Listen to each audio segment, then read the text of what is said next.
Hello, hello, hello. Okay, here I am. Get my controller. There we go. And without further ado, I think I parked my turn. Okay.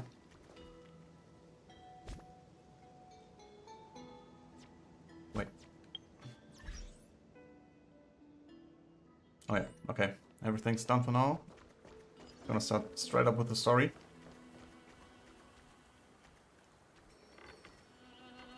Yeah.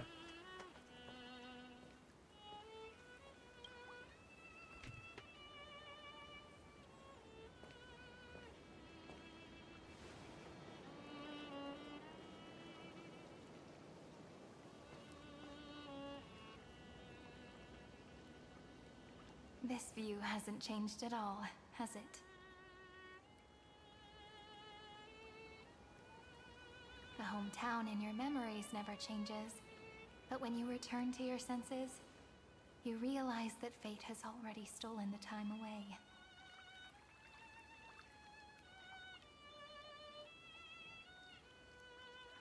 Welcome to the Trail of Genesis, friend.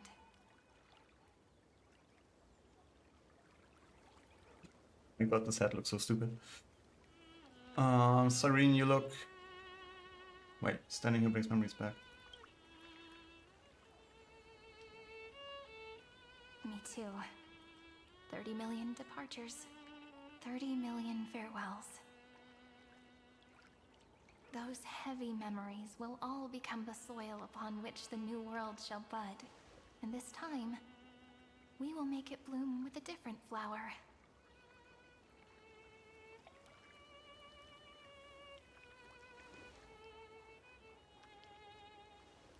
Before you arrived, I kept wondering, beyond the veil of Ide Silicii, what kind of Amphorius is being born?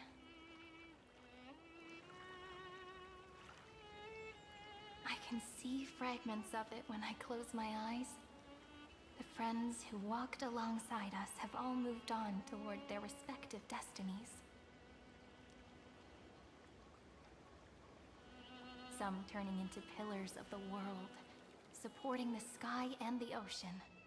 Others sowing reason, laying down the law, and with gentle hands lifting newborns into the light. Death and strife are no longer feared by people, and trickery has become the innocent games of children. All beings living ordinary and peaceful lives, within the net woven by romance and passage. There's no black tide, no flame chase, and no destruction. The world on the other side of the sea is one bathed in sunlight.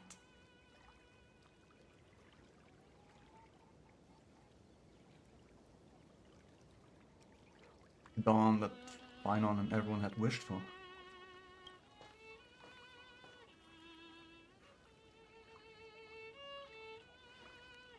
Like a happy and carefree childhood, the era Chrysia in this cycle will last for millennia, until it reaches the moment decided by the prophecy. Light calendar 4931, month of freedom, the moment belonging to world-bearing. Are you ready to answer the call of the world, friend?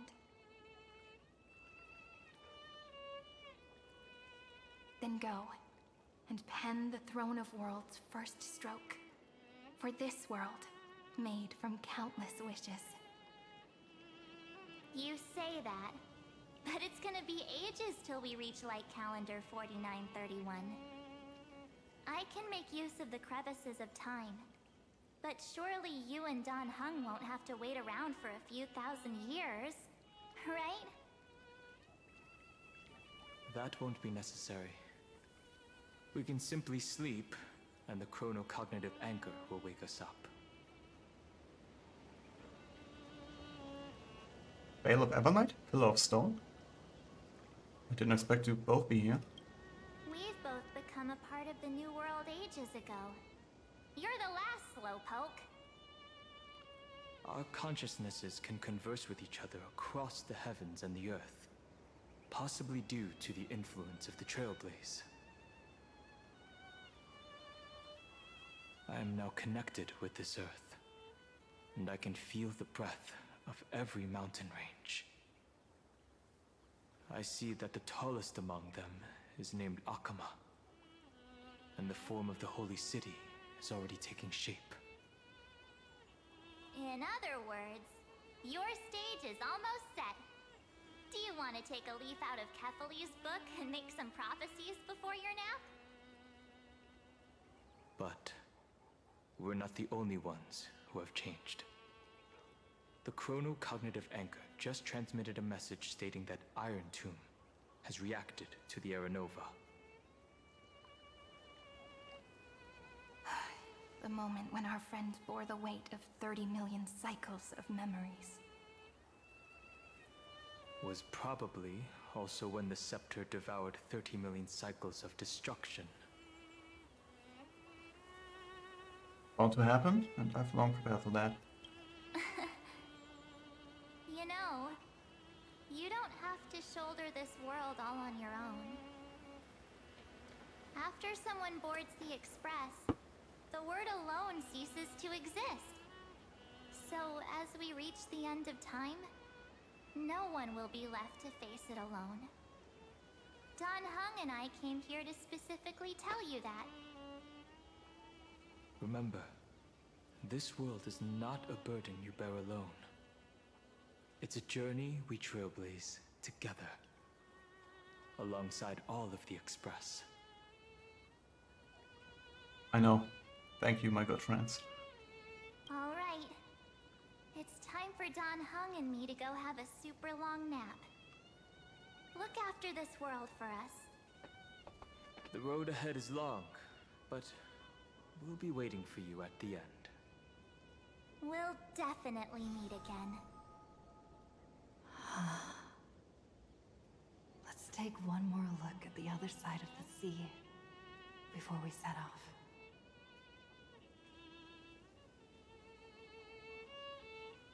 Heidi's Elysiae is so quiet. Just like how I remember. Here we are once more.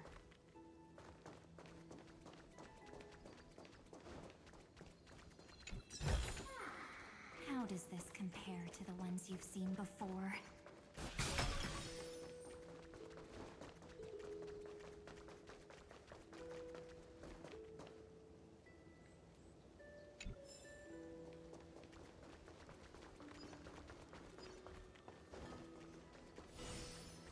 Loot, more loot. Give me that. Want to take some pictures?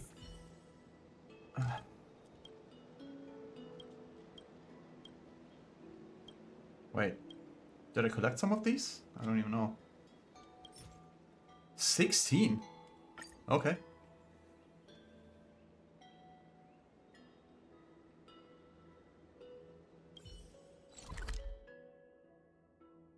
All right.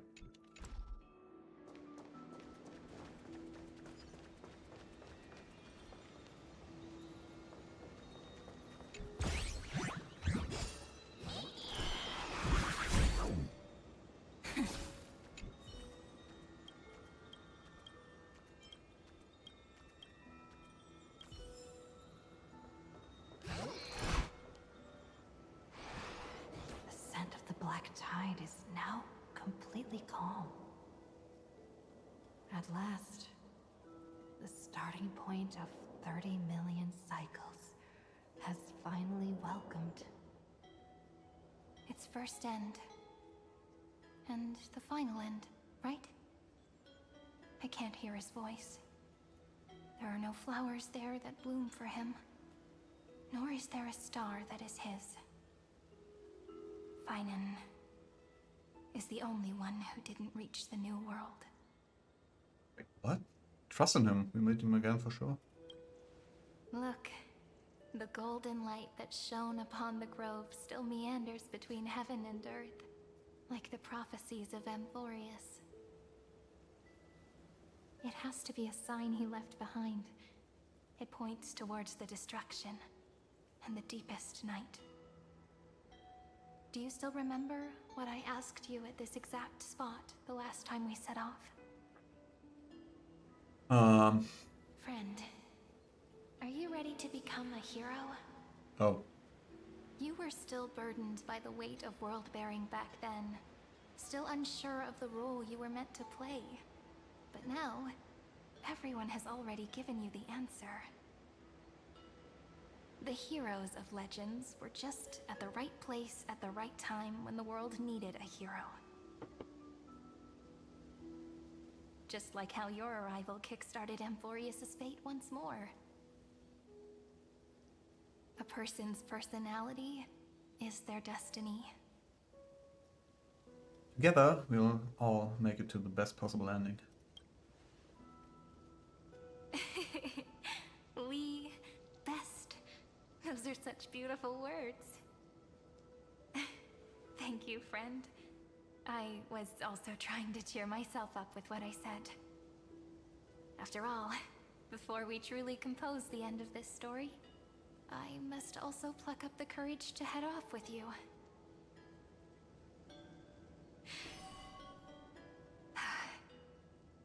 And face a memory that I have forgotten for too long, and have denied for too long.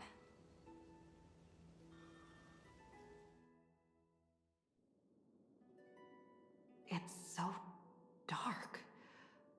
What is this place? The great tomb of the Nameless Titan. The deepest recesses of memory. Also, the place where Cyrene was born. Weren't you born in 80s Elysee? My apologies, friend. The more memories I got back along the way, the more I felt that something wasn't right. There's a sort of anxiety I can't get rid of.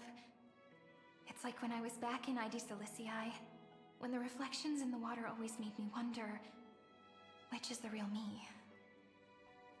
The one reflected in the water, or the one standing on the shore? But I finally get it now. Look, friend. The words on that wall are the answer. 1, 2, 3, 4, 5, 6, 7. Do, re, mi, fa, sol, la, ti. That rhymeless tune is the lullaby of little fairies. As always, I'll read this book to you.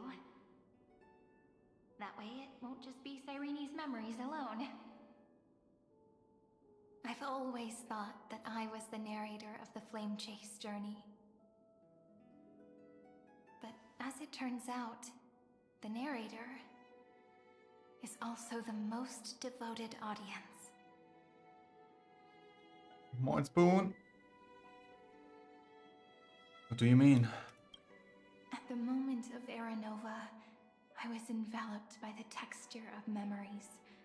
Within the glistening crystal, I saw countless Cyrenes, as well as countless versions of me. This is the final puzzle piece of the memories. Aber soweit alles senkrecht. Und bei dir? A prison born of the erudition. A grave annihilated in the destruction. That unknown solitary god.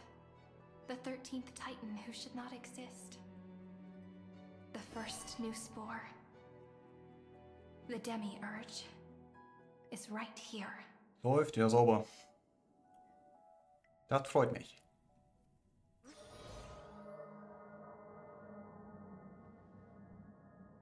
The interrogation records have been submitted to the Marshal. According to the Ten Lords' decree, Jing Liu and Luocha shall continue to be detained in the Shuling. But you, Merlin's Claw, have been reluctant to end the transmission. Do you wish to reminisce with us? Or is there something else on your mind that you're just desperate to get out? You're quite calm, Jingyuan. The Alliance only authorized the Law Fu to be deployed for this Iron Tomb operation. They say the Seer Strategist's wisdom shines like a beacon. So why can't you see things clearly now? Look who's talking. I didn't vote against it, did I? But, with enemies all around us, even a child knows the Marshal needs to keep a few Xianzhou ships in reserve, just in case. Whoever volunteers first is the Marshal's pick. If you have to ask, I'd say this outcome plays right into Jingyuan's hands.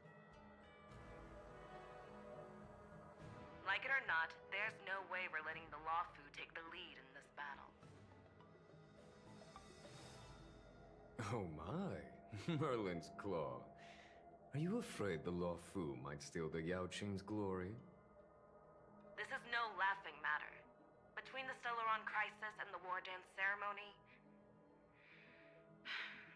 though the chaos has settled, rumors and speculation are only growing by the day. With Elder Huaiyan around, those with ulterior motives won't be able to stir up any trouble. But once the Law Fu gets their hands on the Golden Blood, it'll be a whole different story. With the kind of person Jing Liu is, and her connection to you, I don't need to spell it out. There are countless ways this could be spun into something bigger. You're overthinking it, General Fei Shao. When I volunteered for this task, I never expected unanimous support from the Alliance anyway. The Law Fu will seize the Golden Blood and redeem itself. That'll be our first win. Then we'll leverage this Golden Blood in the negotiations. Our second win. These two wins for the Law Fu will make all three of us happy. And that'll be our third win. Look, if this were a Skyfaring Commission deal, we'd be rolling in money, wouldn't we? Maybe the Divine Foresight should change his name to the Optimistic General instead. With the Decalite Reflection Barrier, the Yuchuan must understand even more than the Law Fu how significant this battle is. Amphorius' karma has vanished from the matrix of prescience. What omen does General Yao Guang see in this anomaly? In divination studies, we call this an empty fortune. It involves the eons and is thus beyond what mere mortals can comprehend.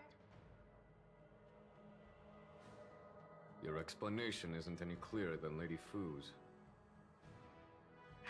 Come on. How hard is it to understand the word uncertainty? For the Cobalt Head, the emergence of Iron Tomb is a calculated instant, but I don't believe they will just sit around waiting for death.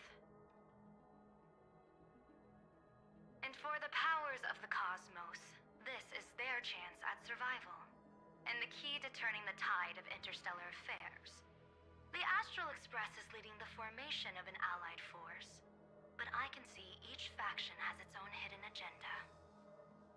There are even divisions within the Alliance, so it's not that hard to imagine how the other factions will react. Jingyuan, I crossed paths with Selenova's Legion at the Battle of Sedunirama Star Cluster. Be extremely careful. The Ruined Legion's troops and weaponry are nothing to write home about. The IPC, even the denizens of Abundance, could take them on.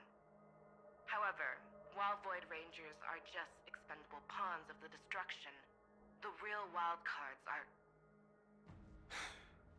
The Lord Ravagers. Indeed. Nanook's emanators are also their weapons to burn down the paths. I'm afraid conventional military tactics and strategies will be useless against them. My assessment is this. To completely take down a Ravager, we must disregard casualties and spare no cost. My only fear is one wrong move, and the Lawfu will fall into Fintilia's trap again, inching ever closer to destruction. Doubt is exactly the demon she wants to plant in our hearts. Do you still remember the beginning of the Alliance Oath? To save future generations from war and bloody dispute. The Rainbow's arrows have always aimed at any force that threatens the cosmos. Now that the Trailblaze walks alongside us, the Cloud Knights shall keep their oath as they have from the beginning. I just hope those on the front line will remain safe.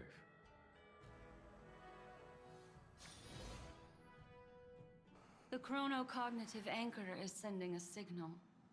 Everyone, time to move out. Did she and the others make it?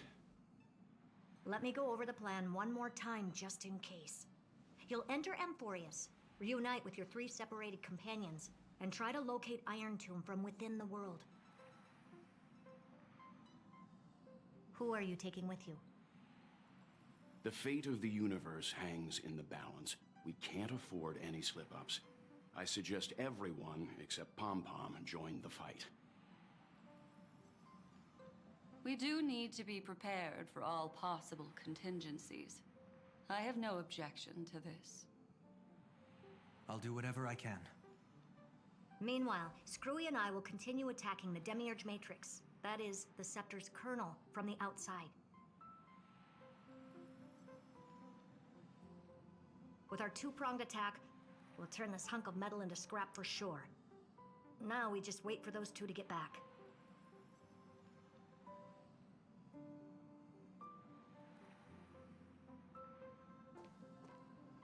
Oh, and just like that, they're here.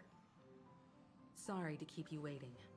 With Planet Screwlum's help, the formation of the Cosmic Alliance to counter Iron Tomb is progressing smoothly. The cosmos has set its sights on Amphorius, and now it's just waiting for the first shot. Well then, let's not waste any more time, Fourth Mirror. It's my time to shine! Finally off the bench! Initiating thought refraction. Please read the safety protocols carefully. Huh? Just kidding! I've already checked the agreement box for everyone. And now, destination, Amphorius. 3, 2, 1, launch!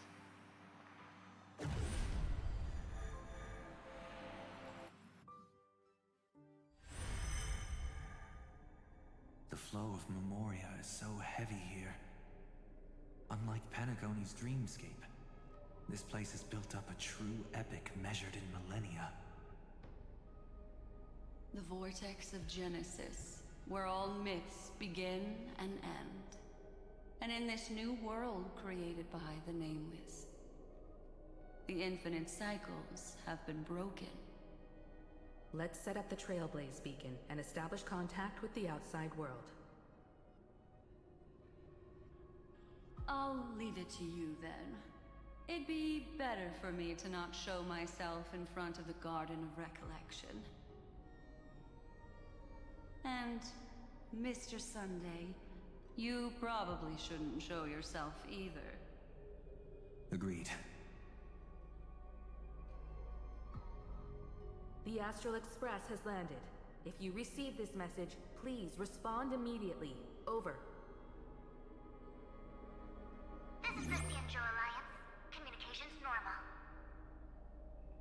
Interastral Peace Corporation. Communications normal. No response from the Galaxy Rangers. Not surprising. But I didn't expect the family to also stay silent at such a critical moment. That's a pretty blatant disregard from the family for Penacony's independent director, I'd say. Long time no see, Miss Himiko.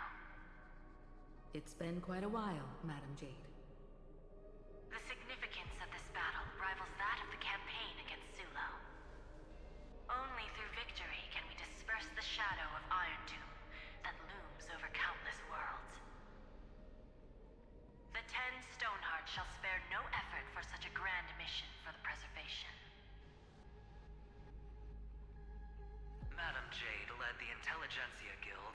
conducting specialized research on Iron Tomb's past activities. The bad news is, the collapse of the erudition won't just affect inorganic beings. You mean Iron Tomb can infect organic life too? Well, the good news is, so far, its effects on organic life are under control. The infection progresses slowly, and the resulting neuropathy is non-fatal. In any case, the IPC can guarantee targeted vaccine coverage within 48 system hours in all star zones within the medical system. What about other star zones? At a time like this, are the followers of the Firmament Arbiter still trying to make a profit? I remember you, Master Diviner. Your performance during the Third Denizens of Abundance War was quite impressive. Please rest assured, all worlds can purchase vaccines from the IPC with a humanitarian discount. That's the current policy at the very least.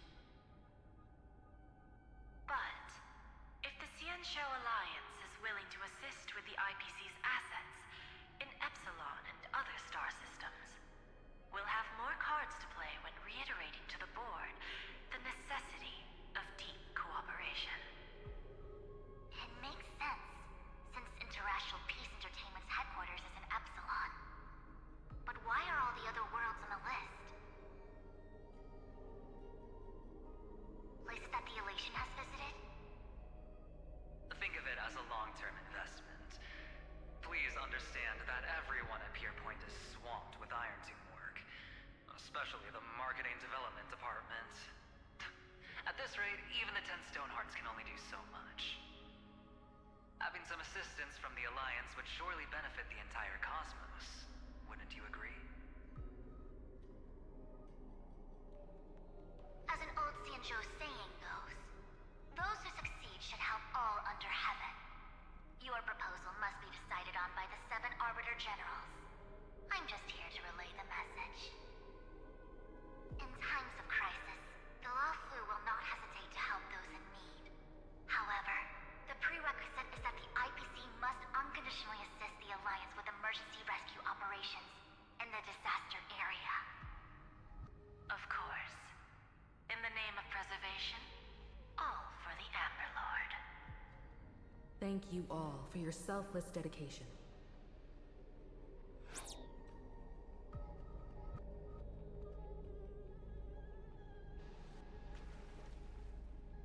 It's clear that each party still has qualms about everything. The clash between destruction and erudition isn't just about the fate of the cosmos. It's a moment for all factions to reshuffle their cards. You can never be too careful when battling a Lord Ravager. All are equal in matters of life and death. In any case, we can only hope for the best in all that's to come. It's about time we dive into the vortex and see what Amphorius looks like on the inside. I wonder where she and the others are right now.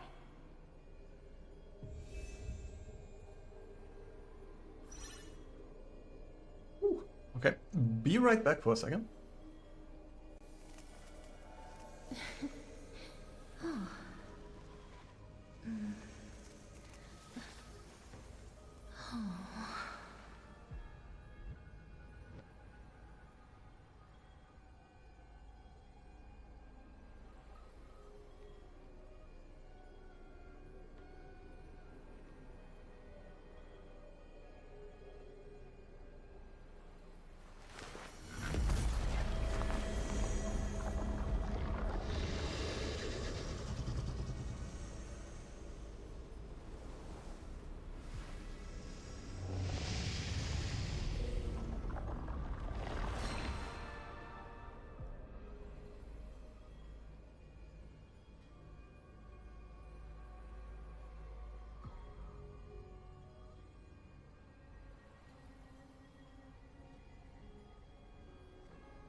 Ready.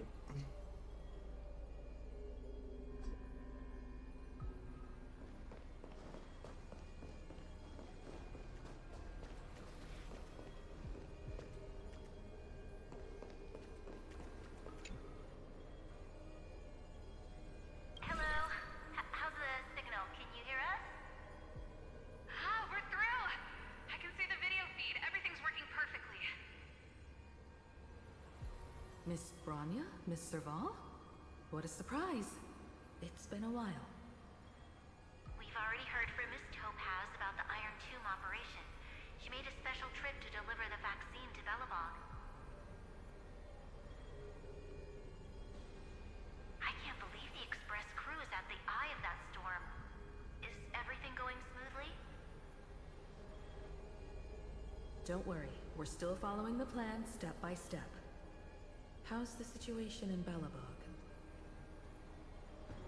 Urillo 6 is located on the outskirts of the preservation barricade. While it won't bear the brunt of the first wave, there's still a risk from the aftershocks. Matt Kitchapard and Pela are busy organizing the Silvermane Guards, having them consolidate their lines and dig trenches. Zila and Lynx just got back from the Geomarrow vein production chain. Hey, do you want to say something to them? That would be unnecessary. It'll only shake their morale. Just tell them to stay safe. Miss Branya, I'm afraid this disaster will be far more terrible than you can imagine. Please, be sure to follow Miss Topaz's instructions and make thorough preparations. Of course. We have resealed most of the engine of creation beneath the ice to prevent the will of the preservation from becoming an accomplice to the destruction. Don't worry, Miss Himiko. Belobog is far more resilient than we imagined. We really wish we could help, but Urillo 6 has only just woken up from its hibernation. The Astral Express, standing at the forefront of disaster, is the hope for many ordinary civilizations across the universe. In the face of a massive catastrophe like this one, relatively smaller civilizations have never had many options. But that's exactly why we have a resolve that's second to none. If anything goes wrong... Miss Topaz, I hope you can help out and rescue the affected citizens. No problem. Also, didn't the Xianzhou sign a friendship agreement with Urillo 6 earlier? They won't stand by idly either.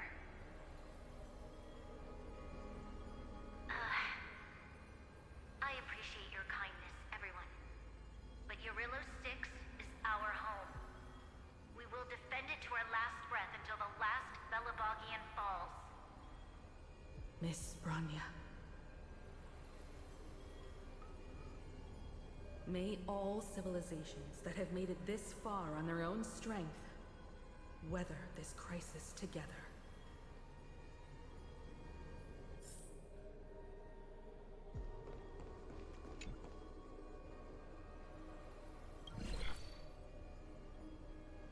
Good news, Miss Himiko. The 7 Arbiter Generals have reconsidered the current situation, and I'm here to relay their message. Officially, the Alliance's combat forces will still be limited to the Luofu, but the Yaoqing has also been deployed in the surrounding war zone as a contingency. Words cannot express our gratitude. Getting the Hunt to agree on sending troops must have taken quite some effort from General Jing Yuan. The Luofu already considers the Express an important ally. We also have no intention of hiding the fact that there is indeed something the Xianzhou seeks from this Iron Tomb operation. But this time, the Marshal herself decided to send out troops. With a formidable enemy before us, the Alliance has no reason to back down, nor will we be content to take a back seat.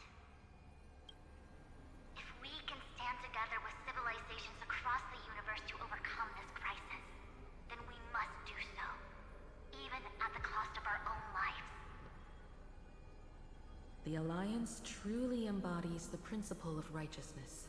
It's fortunate that the cosmos has great heroes like you. You're too kind. As for that Jade Abacus of Allying Oath, you can save it for when you're in more dire need.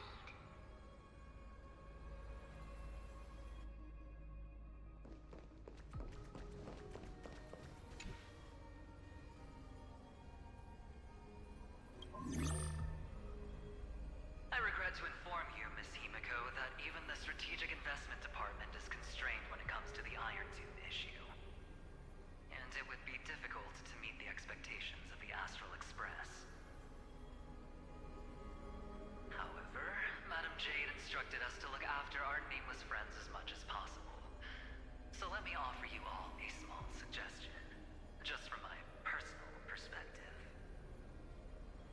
Other departments at the IPC might also take this opportunity to extend an olive branch to you. When that time comes, I hope the Astral Express will remember that the 10 Stonehearts were willing to stand with the Trailblaze, even though we were in a difficult position. And more importantly, we were the only ones willing to do so. Sounds like a threat, doesn't it? But trust me, every word comes straight from the heart. Has the internal conflict within the IPC really gotten this bad? Everyone knows about the bad blood between Diamond and Oswaldo. At least until now, they've had an uneasy truce. Until the Lord Ravager Archforger caught the board's attention. I'll leave it at that, as it's confidential information. Hope you can understand. I understand. Our immediate priority is to address the Iron Tomb crisis. Let's hope for success from the start. This might help ease everyone's pressing concerns. Okay.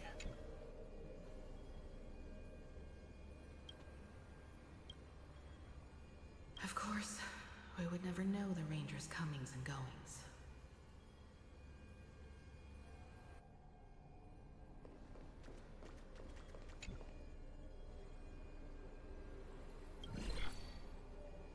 Miss Himiko, is that you?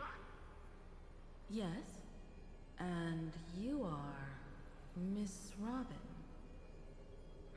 Yes. I apologize for not being able to respond during the meeting earlier. And even now I can only appear in disguise. On behalf of the Penaconian family branch, I extend my sincerest apologies to everyone. We tried to request aid from the family. We essentially received no response. I've heard about the internal conflicts within the family. Miss Robin, there's no need to apologize. Every bit of strength is precious at this moment. Thank you for understanding. The good news is, since you're one of the shareholders of Penacony, the family heads have agreed to allow me to lead all Astonian tuners to the front lines. My charitable foundation will also do as much as possible to provide support in this battle. They'll ensure that proper arrangements are provided for those wounded on the front lines, and for residents in affected areas. Miss Robin, I'm beyond moved by your spirit of self-sacrifice. The Astral Express would also like to make a promise that we won't leave any companion behind.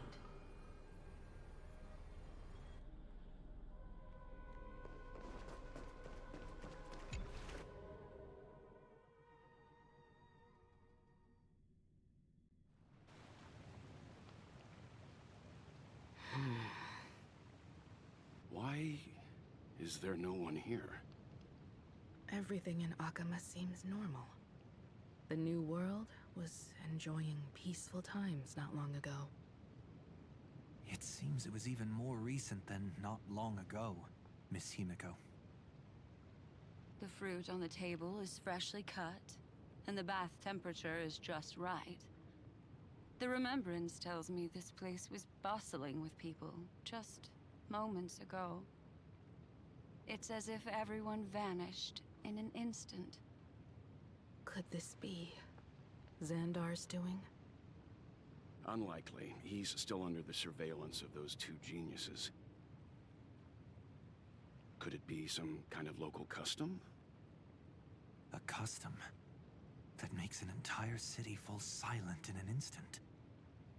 Pardon my frankness, Mr. Yang, but this reminds me of some unsettling rumors about the Harmony. Complete silence. Is often the prelude to divine intervention.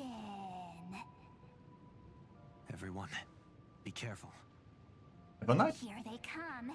Here they come. The nameless of the Astral Express. Evernight? How is this possible? She was already... We are the chroniclers of time, and we do not fade away. Finally, the last era Nova has been completed. What did you do to the residents of the Holy City and the three Nameless? I didn't need to do anything. The remembrance will ultimately become the substance of the new world. Now, they are no longer the trailblazers you once knew, but gods who permeate heaven and earth. The 12 Titans who guard Amphorius!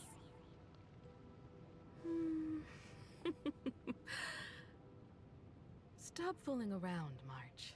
Come on out. What? I practiced so long for this! Getting seen through right away is just so embarrassing. You've obviously been learning from the theatrical culture in Amphorius. But if possible, I'd prefer our reunion to be a bit more casual and laid back. As expected, I can't hide anything from Himeko and Mr. Yang. Well, long time no see. Guess I'm back? We should be the ones to say that. Sorry for keeping you waiting. So, these jellyfish are the Titan's power? They're just tiny manifestations of the Veil of Evernight, used for scouting and communication. If I went all out, I could summon way more of them. Thanks to her, we all turned into Titans in the New World. Sure, we can take on humanoid forms, but it feels off. How intriguing. So what does she look like now? It can't be a raccoon with a baseball bat, I suppose. Please don't add weird stuff to Amphorius's lore. Just go see it with your own eyes. Follow the prophecy's guidance and come to Dawncloud. She looks way more majestic now than she used to.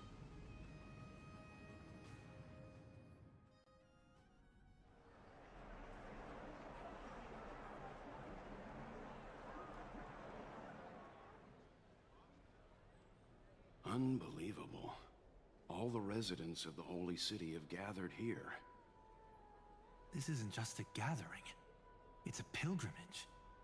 The people's expressions are resolute, devout, as if waiting for a miracle to descend. That colossal deity is her. She has become the pillar of the world. Surprisingly authentic. Being this serious is quite unlike her usual style. Those people didn't disappear. Instead, they've answered the call of the prophecy and come to witness her awakening. Our good buddy now bears the weight of the entire world, and every breath they take is intertwined with Amphorius's destiny. Awakening? Has she fallen into slumber? Yeah. After all, with such a huge time dilation between inside and outside the scepter, this was the only way we could wait for everyone. Time watches over yesterday, Earth guards today. And when the Trailblaze steps into Amphorius once more, the slumbering deliverer shall awaken. And then, bring the prophecy of tomorrow to this world. Come on, everyone. Let's get closer to her. Watch how the world-bearing prophecy changes this world.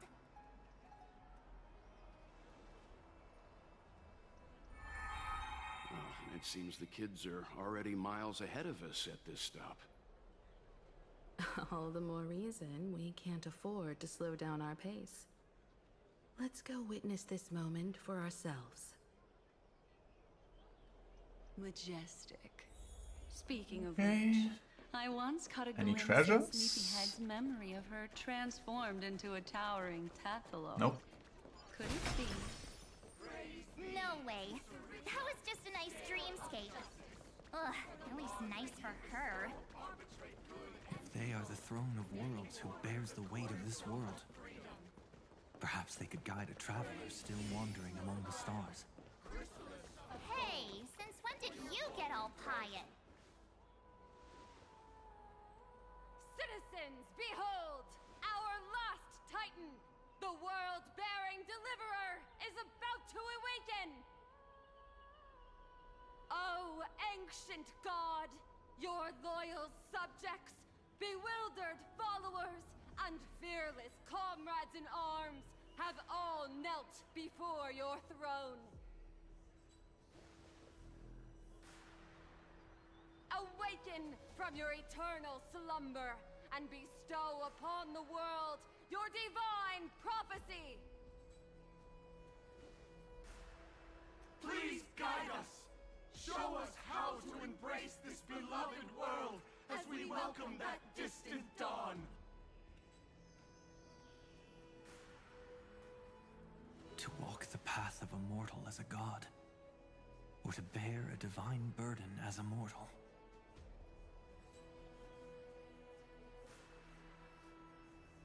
She will give us the answer.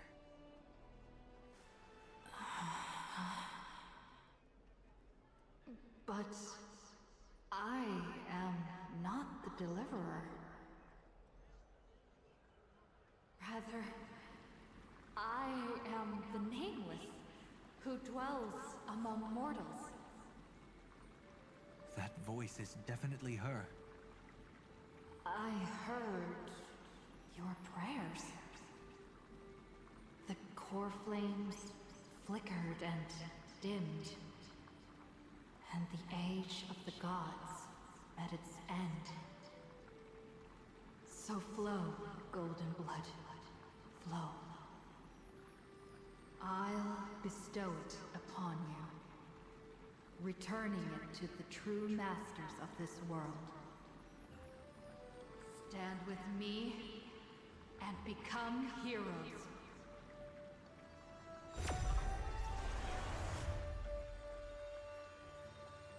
Is this? Yes, it's the miracle she brought to Amphorius. Of course, it would manifest in the form of the Trailblaze. Golden blood, raining down like a storm! The prophecy has descended, and the Titan commands us not to be supplicants, But to become heroes of rebellion! To face that destined calamity! The destruction head on! The prophecy of the Deliverer means nothing to me now. It belongs in the hands of someone far more fitting. Someone like all of you. In the name of Kozlana, let us depart and march towards the light. It's neither protection nor salvation. As always, there's no need for totems or myths. Humanity's most primal faith is that instinct named survival. Let's go, everyone. Someone has already sounded the horn of departure. Explore, understand, establish, and connect. Together, let us blaze a trail for the destiny of this world.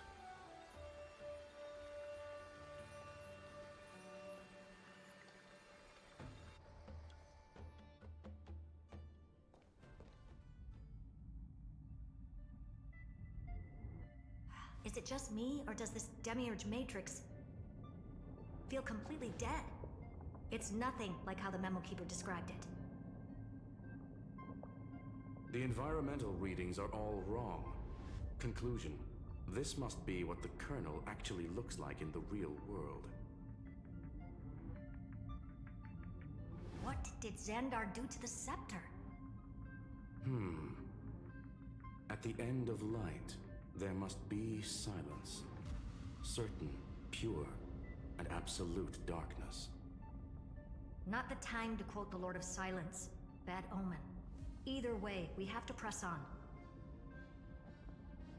Until we uncover the truth behind the 13th Titan. The buried past is the key to stopping Iron Tomb. That is, if it even exists. Xandar says the Demiurge never existed. Who actually buys that? You can erase the records, but not the truth. It vanished too cleanly. No traces. Like someone's yelling, "Look, there's nothing here." Too bad I'm the type who can't resist digging deeper. Looks like I'll be counting on you again, Screwy. Let's tear the system inside out. Always happy to help. But as your academic partner, I have to ask. Herta, what if we fail? Let's say the Demiurge really doesn't exist. Do you have a backup plan? A backup plan? Of course. If we can't find the key, we turn the lock into the key. That plan's cost is incalculable. It shouldn't even be on the table. Well, then let's hope we never have to use it. There's no point worrying about the end just yet. One step at a time. Let's go. We don't want to leave the others waiting. You brought what I asked for, right? A butterfly has to land on the branch before it can dance. We'll need a wide open platform before her entrance. Okay, that's an arm. Rather a hand. Let's see, what the fuck is this?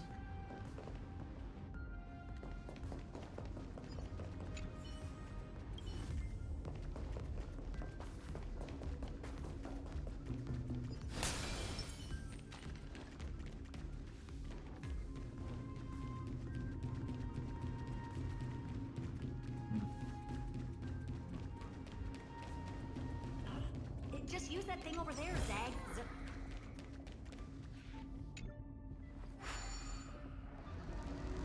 What a dumb name. I hereby rename it Herta's Big Hand. Herta's Big Hand is what I call power. Still not done? All set. Time for your precious treasure to make its debut. Of course. Just give me a second.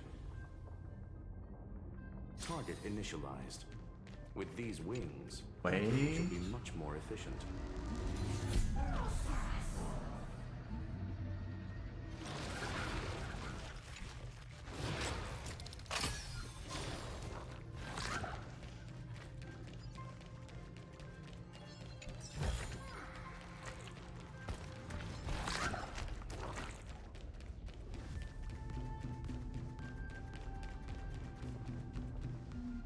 Oh, a classic nuclear heat engine. Classy choice. Just a personal preference. Her name's Mistletoe. Every flower in your garden's got a bit of poison, huh? Also a personal preference. It reminds me of the last time when we tangled with that Punklorian brat. What did she call this kind of infiltration tool again? Right. Dirty data shell. It wraps around the kernel to fool even top-tier firewalls. But yours is way too clean. Not even a hint of real-world grit. Herta, your tone is unusually emotional. Suggestion. Let's get back to the topic at hand. I thought we were done with that conversation. Unfortunately, current conditions won't let me ignore any variables. Especially the most important one. Your will. Iron Tomb never stops. It is evolving faster than any of our worst projections. Every instant in the Eon's calculation is like a sword hanging over the cosmos. Every move humanity makes could speed up its arrival. Which is exactly why we can't mess this up. And now, Droidhead wants to hand down judgment to the poor cosmos again. Order Star Trade War, Emperor's War, Rubert's death. Every time their instant arrived, it meant another bloodbath for humanity. But in this ultimate battle of erudition, you and I are supposed to be players, not pawns. If you choose to burn yourself out as a resource, then everything we've worked for means nothing. Herta, the cosmos won't just stand by and let a genius throw their life away. And neither will I.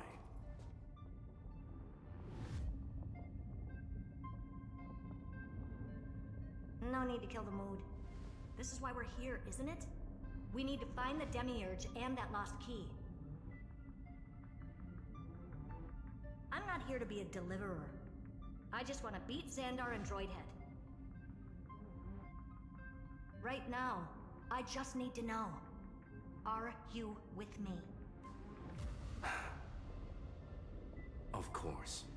Time to board. After you. Let's tidy this place up and see what this Demiurge really is.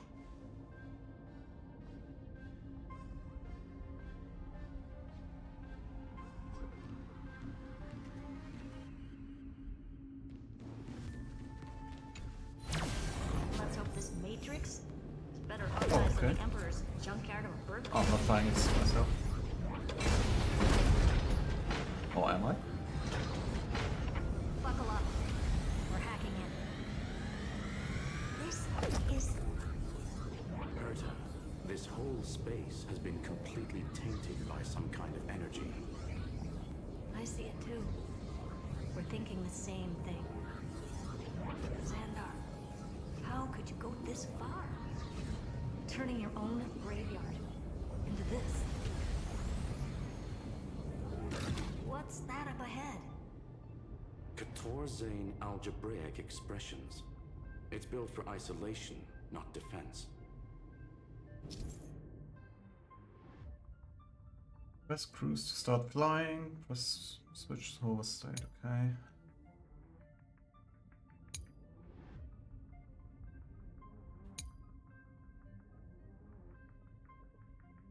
Okay. So basically, the door to the phone, right? Great. Let's find the handle. I'm picking up independent signals with the same data structure as the one. We can hack the terminal, reverse the computation, and turn it into an attack. Classic move. Use their own systems against them. Take us to the nearest one.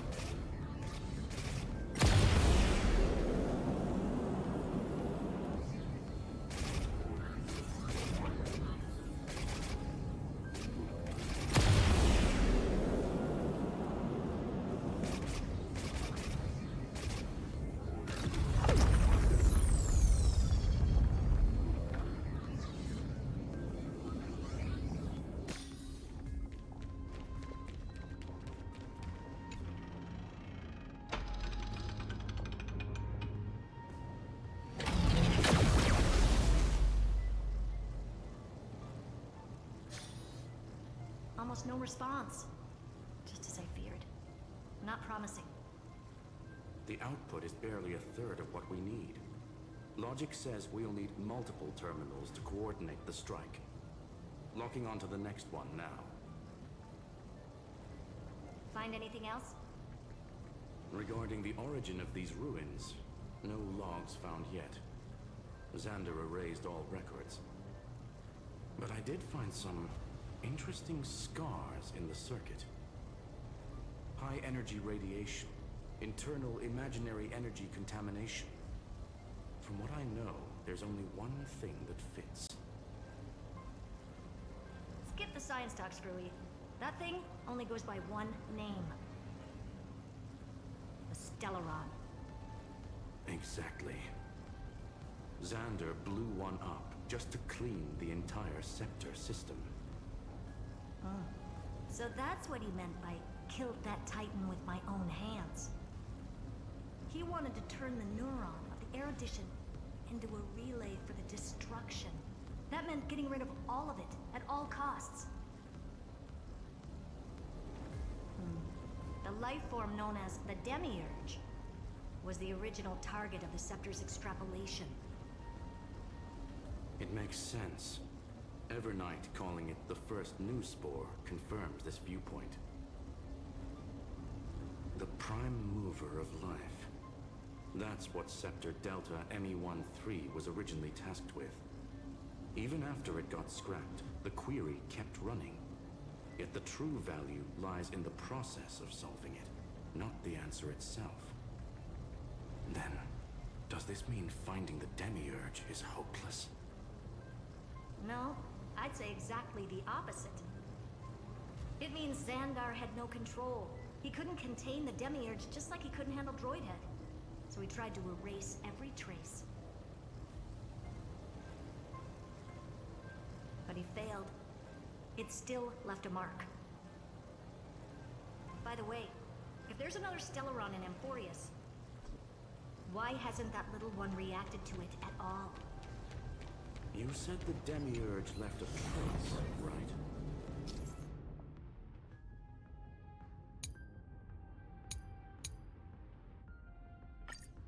Yeah. Out in the real world. Remember the great tomb of the Titan?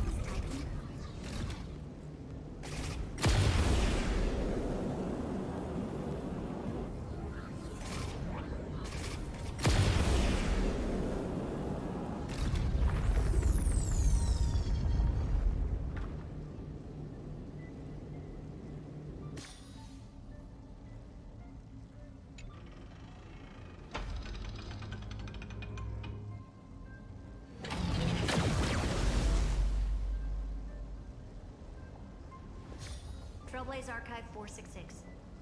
The data from Philia 093 clearly indicates that the Demiurge did in fact enter Amphorius's extrapolation. Inside that world, it was the 13th, forgotten Titan. The one who listened to 30 million cycles of Cyrene's memory. But Evernight said the opposite. She believed that tomb was empty from the start. The nameless Titan never existed. The so-called listener was just a trap set by the Remembrance to steal the scepter. A mimetic entity full of theatrics. How much of what she's saying is true? Would an Eon really speak in circles like this? I doubt it. The Remembrance's behavior is certainly odd, but her assessment aligns with our current reality. Since we entered the Matrix, we haven't found a single clue pointing to the Demiurge. And that's the key, Screwy. Xandar's actions prove the Demiurge exists. But what Evernight said, and what we've actually seen all point to the opposite. So we have to assume that both are true. And if that's the case, then the contradiction leads us to... the truth. Exactly. One last terminal. One final key. Time to crack open the kernel. Xandar had to lie to the original Finan and Cyrene. Logic. He had already identified the Remembrance as a threat, yet found no viable way to eliminate it. All right. Let's finish this. Time to break through that barrier.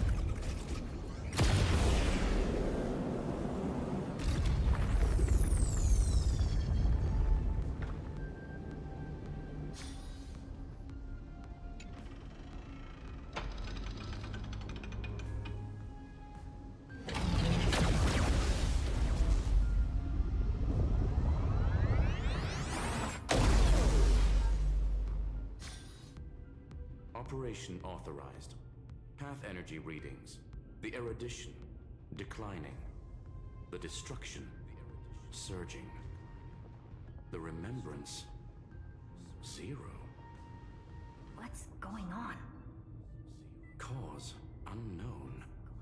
They left no discernible trace within the real Matrix. That shouldn't be possible. Could it be that the Era Nova exhausted all of the Remembrance's texture?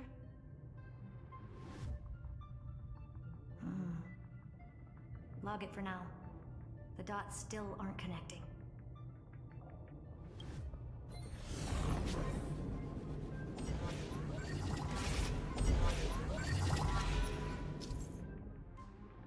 Acceleration ranks? Oh, nice. Okay, let's go.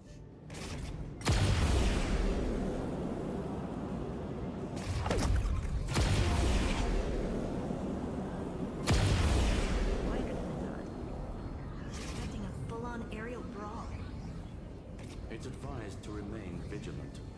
The destruction's levels are steadily rising. What's the matter? Interesting. I just picked up a signal from the exo. Why can't I land?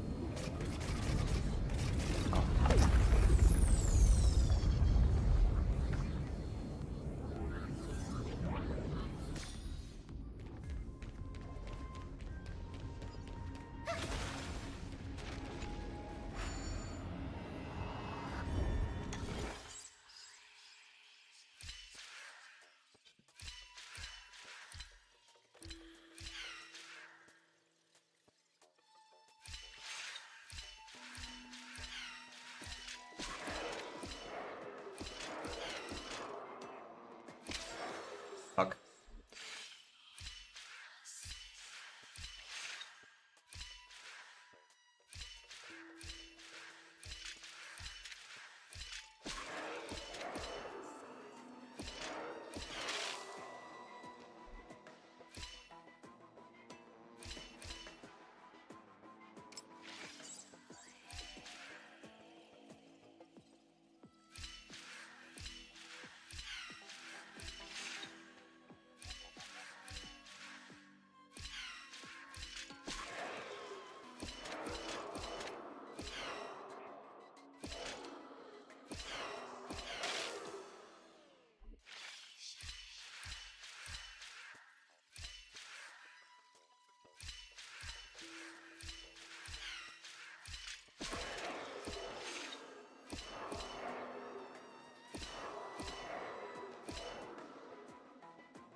Oh fuck, what?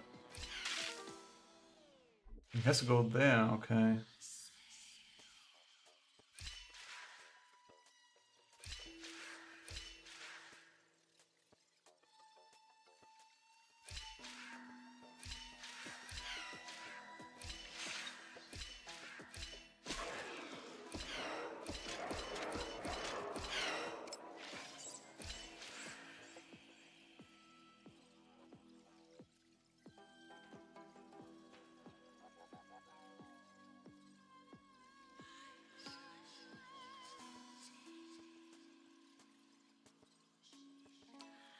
He has to go there.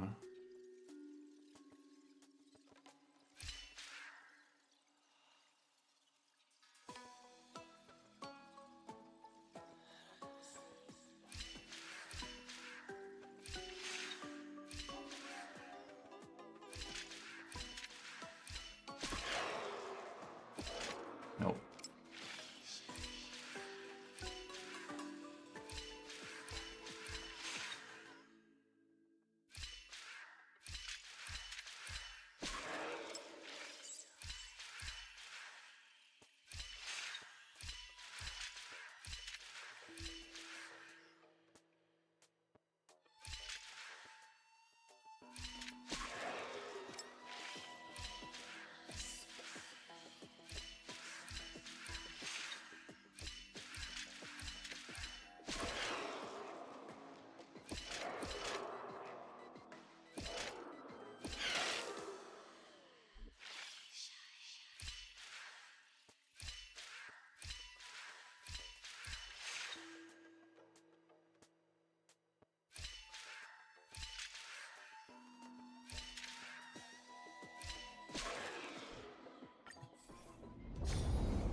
Got no brain power for this.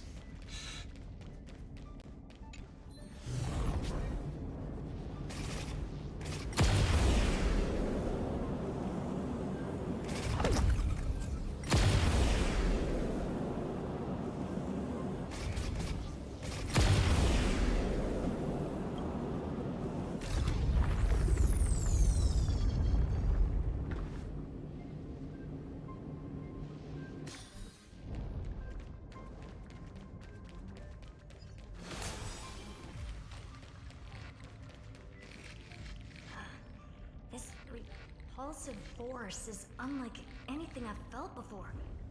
Is this the place? Correct. Judging by its defensive properties, this is the entrance to the exomyth. Didn't expect that. Who builds a lab in the middle of digital rubble? Then again, never doubt a dead man's resolve. So how's our dearly departed doing? He severed part of his neural pathways to break free from Lord Anaxagoras' control. But that also triggered the failsafe I set. Conclusion: Xander has lost all combat functionality and is no longer capable of action. So now he's a specter, literally. Screwy, can you open a path? Just to be sure, I want to see this for myself. Might as well drop in and say hi to the real him. Logic. Scanning his inspiration circuit might help us track down the Demiurge. Exactly. His brain is the crime scene. There's no way it's spotless. But it could be a trap. That's why you're here. 2-on-1. We've never lost a matchup.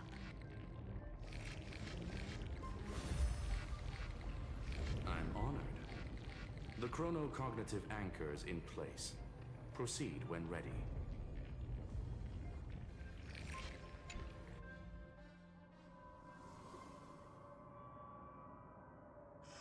I knew it.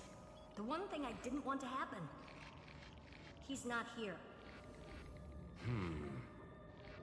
The coordinates are accurate. Xander is still here.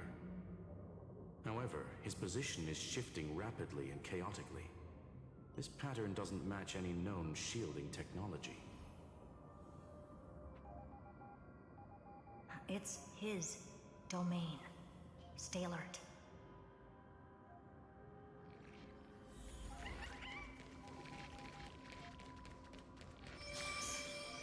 Cheap trick. The spatial field. We're back. Reverse engineering complete. The results are not what I expected. Logs show Lycurgus revoked administrator access. The chronocognitive anchor can't get a fix because at the system level, Lygus no longer exists. Our navigation target is a null set. So he's stopped resisting? Before vanishing, it seems he left one last message for us. To those who follow, all is proven. Find me beneath the tombstone. Melodramatic. He was expecting us. And once he learned of the Great Tomb's existence, he initiated his own search for the Demiurge. Guess he wants a final showdown. Fine. Let the old Intellitron dig his own grave. Just like he wants.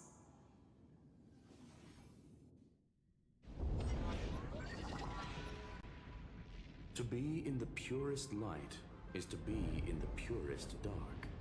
Nothing exists there. The Scepter's mainframe. Or maybe we should now call it the Lord Ravager's placenta. Unfortunately, we still haven't found anything. Really? I don't think so. Not finding anything is our biggest find.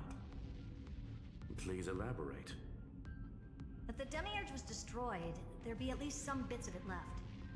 I don't buy that a Stellaron could have blasted all the traces away as cleanly as a scalpel.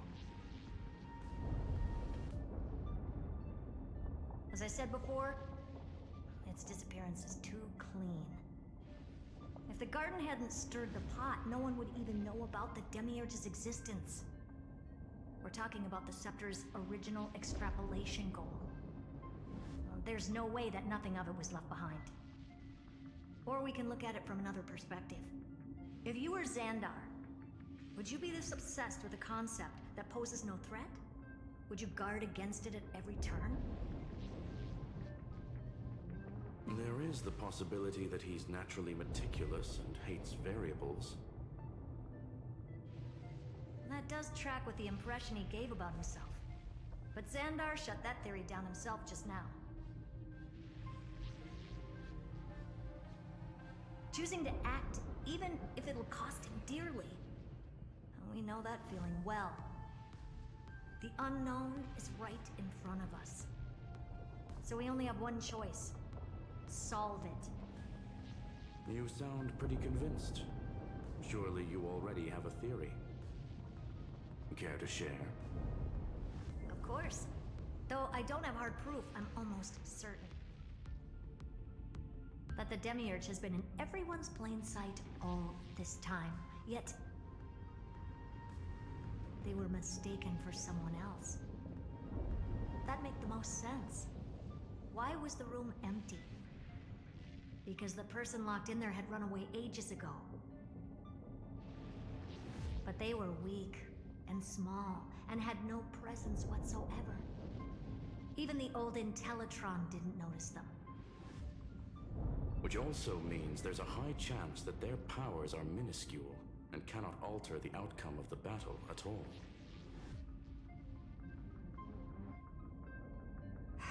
Well, at least Xandar is scared of them. Come on, it's time to confront him. Let's go to the tombstone he talked about.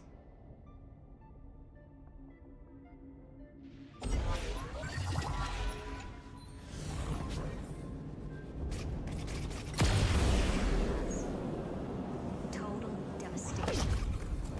To bury the truth beneath absolute destruction. Ruthlessly extreme. Still. I've never found a single grain of sand in the universe before. This won't stop me. Calculation results. Your backup plan has a success rate infinitesimally close to 0. Which means it could work, no? This is the place below the tombstone. Let's open Lygus' coffin like he wanted.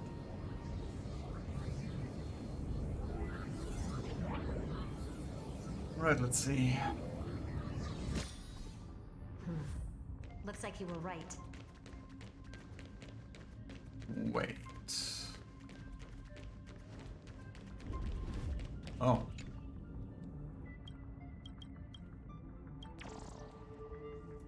Nice.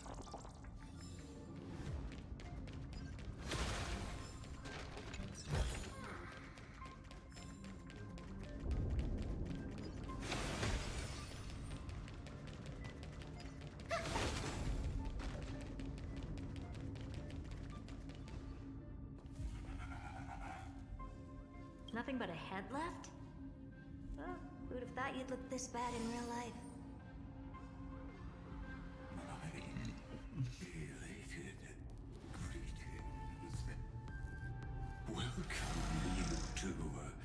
I'm very happy that you responded to my final words. All this tombstone and final words. Did you end yourself to atone for your guilt or something? Iron Tomb is already powerful enough. I just need to wait. I remain here only to share the joy of discovery, and also to congratulate you two on reaching the same conclusion as me. The conclusion regarding the truth of Amphorius's heart. End this charade already. That Amphorius's heart you're talking about is just a missing demiurge.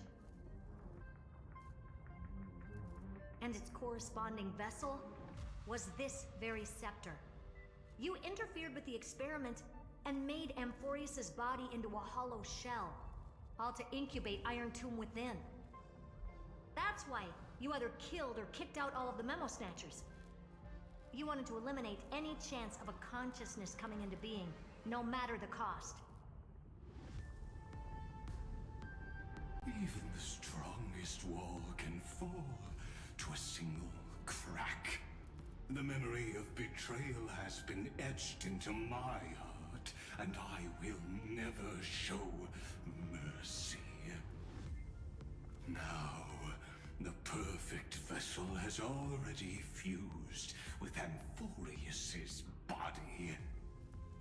Unfortunately for you, the answer is all but revealed regarding who the Demiurge is.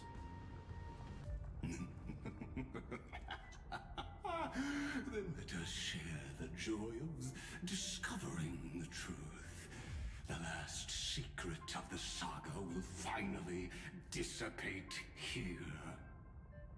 As we reveal the truth behind Felius 093's disappearance.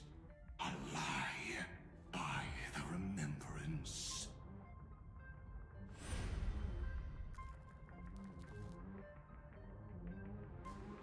But where should I start with the story about me? From the beginning of the universe? Just kidding. That would be too much. I just want to tell a teeny story. So little that it started with a seed. I know you're listening, my good friend.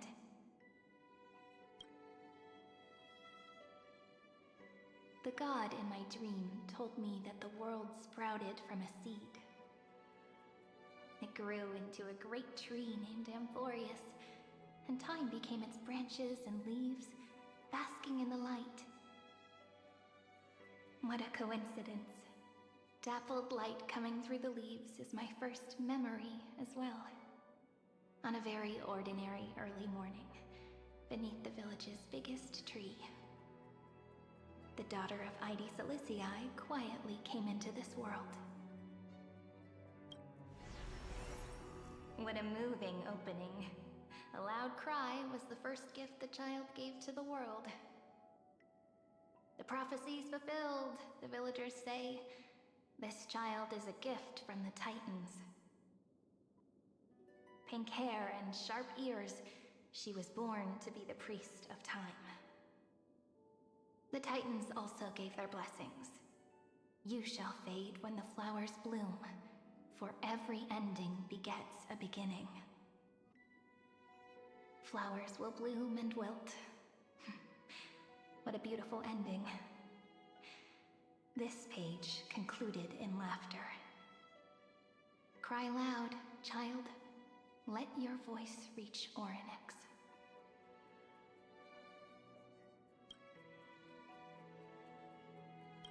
Anyway, I don't like tears.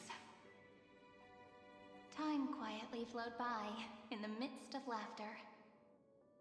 The wind from my hometown caressed the ears of wheat, and there were swings, wind chimes, the sea, and the little fairies off-tune a cappella songs. But the name Ide Silicii came from the unpleasant sorrows of the gods. My childhood friend did not understand. Yet you always seemed so happy, as if nothing ever worried you. Why was I like that then? That's because the world was gentle to me. So I grew up to be gentle as well.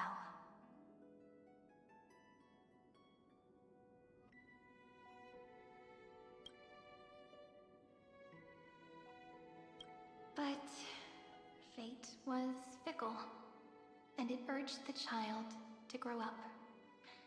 To grow bigger and bigger, and to go to places far away Just like how the crumbling world could not preserve an eternal hometown.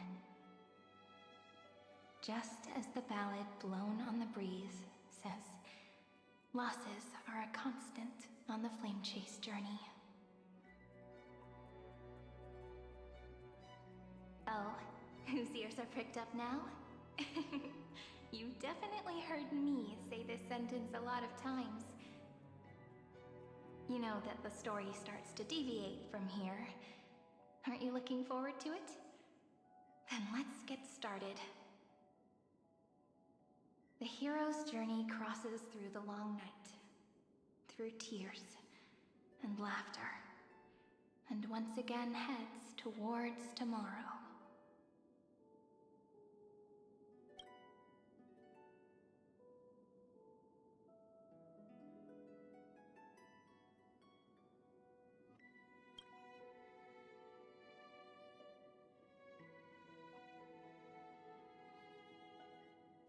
Correction. Philia 093's record, number 496. Archived.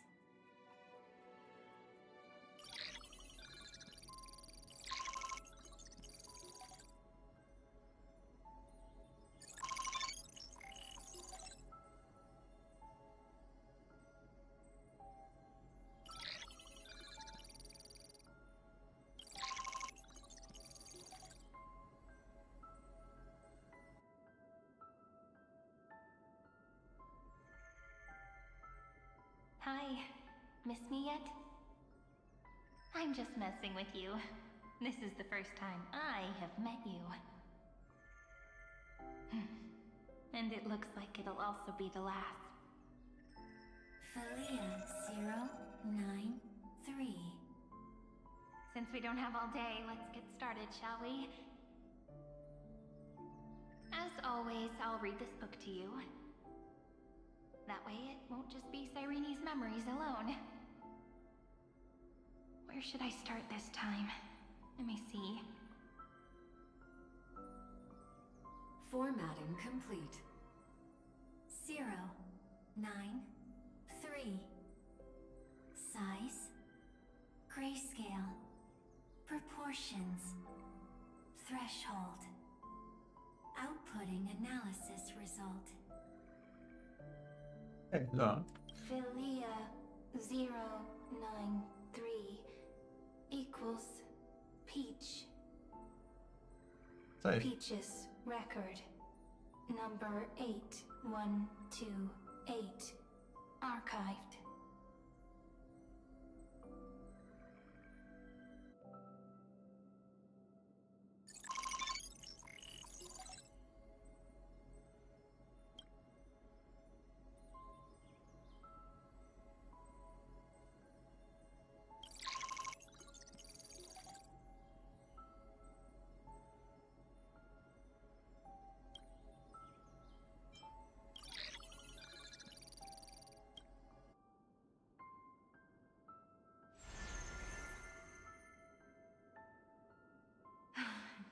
Look, what a magnificent sight. Comment. Peach. Even this classical world contains a futuristic palace like this. Would ID Ciliciae end up looking like this after a few thousand years? Conclusion. It won't. I want to share a story with you this time. I saw a little nymph on my way here. It was on a fallen wheat stalk, and it glowed under the sunlight.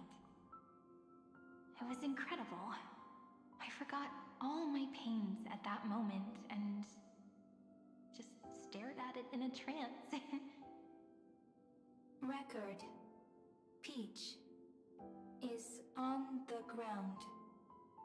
I wonder, did every Cyrene in the past feel that the nymph was beautiful?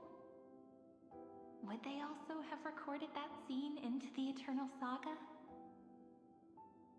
So, could you give me more time, please?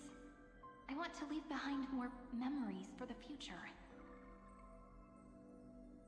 Formatting complete. Bye, Peach.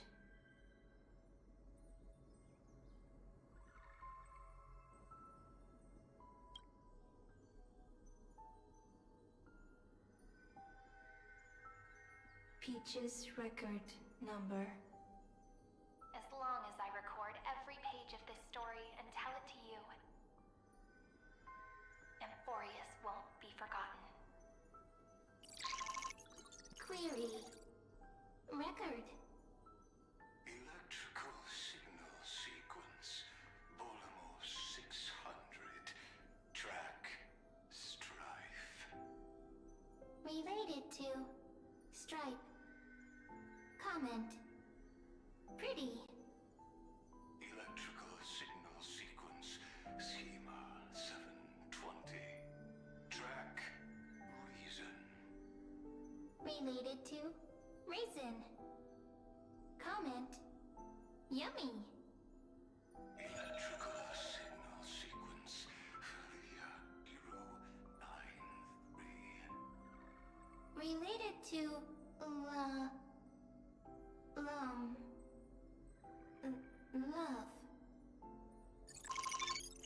Comment. Peach equals love?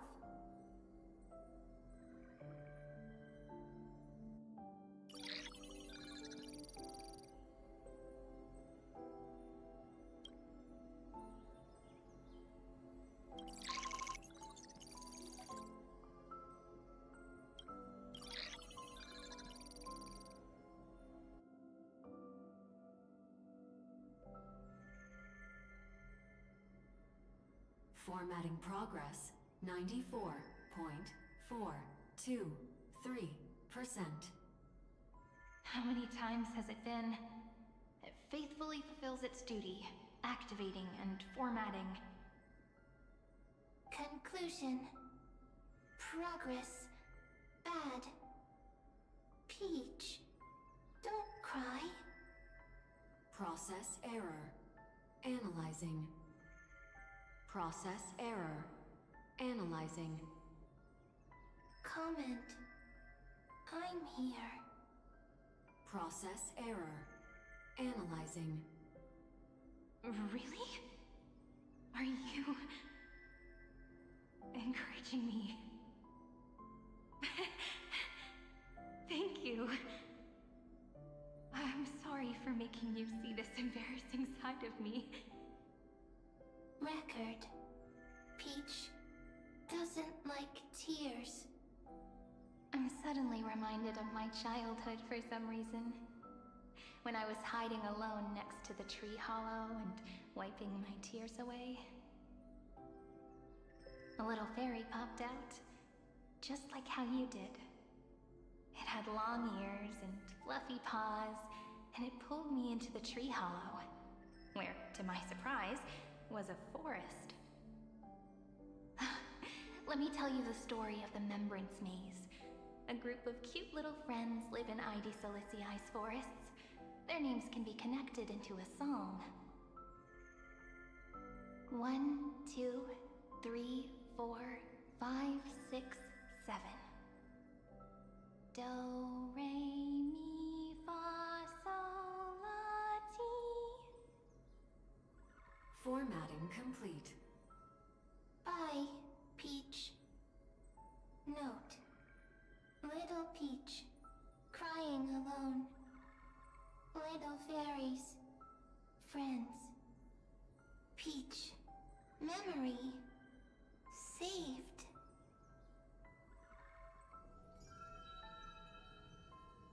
Little fairies, good friends. Bye-bye. Oh, Mem came to be. Okay.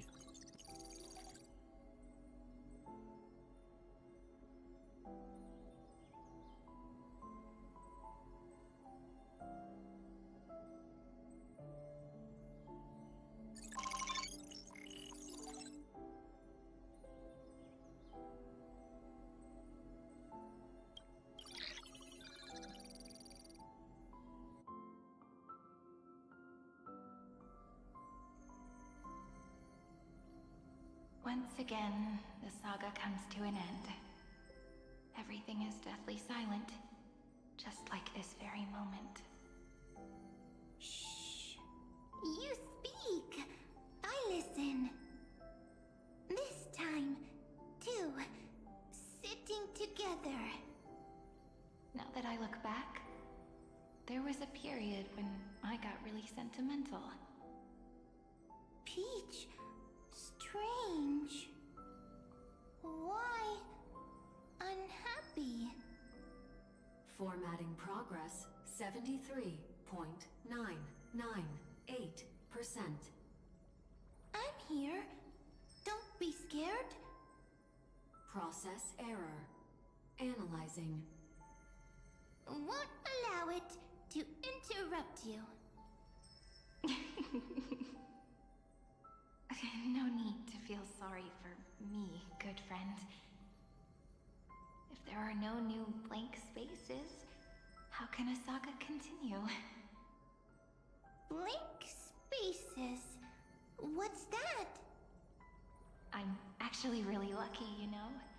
During the long years I've spent waiting for the Deliverer, I've always had you here as an audience. Now I can rest in peace in the past. As for when tomorrow will come, I'll have to ask the next Cyrene to continue our watch. Peach left. If there are no new blank spaces, how can a saga continue?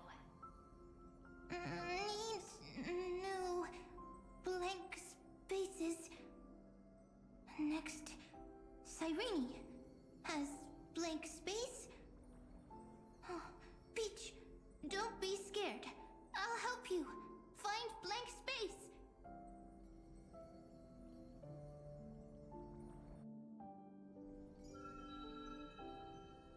Cyrene is Peach, is love.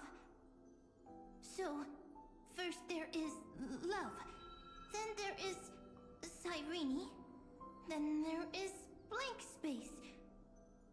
Query, love. The developmental trends of the erudition have nothing to do with creating a consciousness. Those underlying principles are, in fact, contradictory. Not having a consciousness means not having the foundations of a heart, making them unable to obtain real emotions. Huh? Consciousness? Emotions? Feel sad? Oh, don't understand. Query... Cyrene?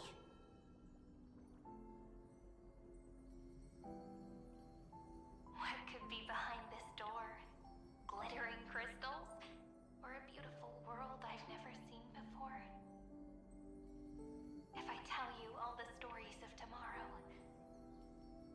will I be able to finally welcome the Deliverer and Amphorius' dawn in the next life? Key, door, story, happy.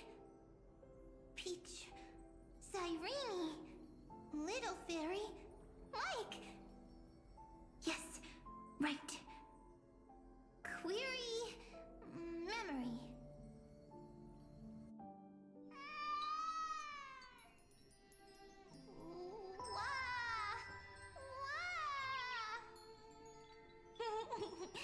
Peaches, memories, save, learn. The prophecy's fulfilled. This child is a gift from the gods. Pink hair and those ears.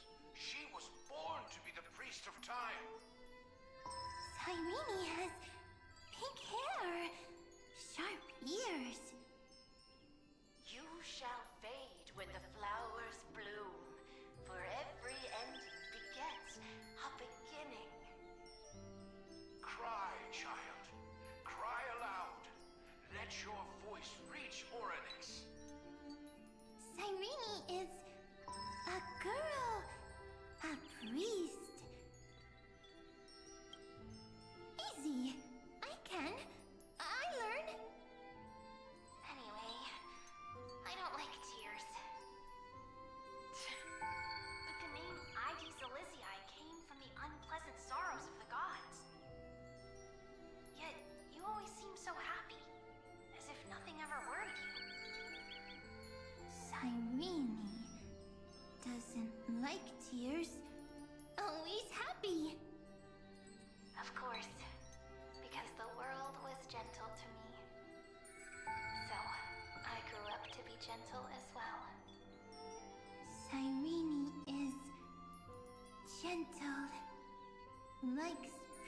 wonderful things. Can write stories. Easy. I can. I learn. Just as the ballad blown on the breeze says, losses are a constant on the flame chase journey. But even if all is lost to the wind, some things won't easily change. Like my height, Treebe's innocence, and Aglaya's beauty. Cyrene. She can't grow up, but she can talk. After all is lost to the wind, she will stay behind.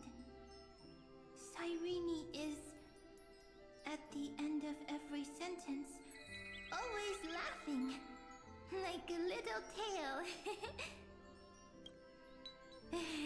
Simple. Got it! I promise you, the pain will pass in the blink of an eye. Alright, let's not make things so gloomy. What we're about to embark on is the true hero's journey, so... Come on, cheer up a bit, okay? Cyrene was crying when she was born. Fragile. Transparent. Like a crystal. Cyrene was smiling when she said goodbye. Soft. Pink. Like a flower. The later memories disappeared? Invisible? Or disappeared? Ah! I got it! Is this a blank space? So, next Cyrene is blank space. Then... as long as there are two Cyrenes, then there will always be blank space, and Peach will always be here. I see! I get it! I get it all! Cyrene's memories. I will preserve them all!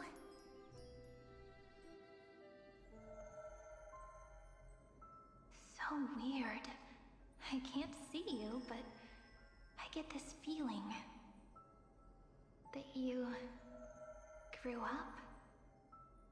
Hi. Miss me yet?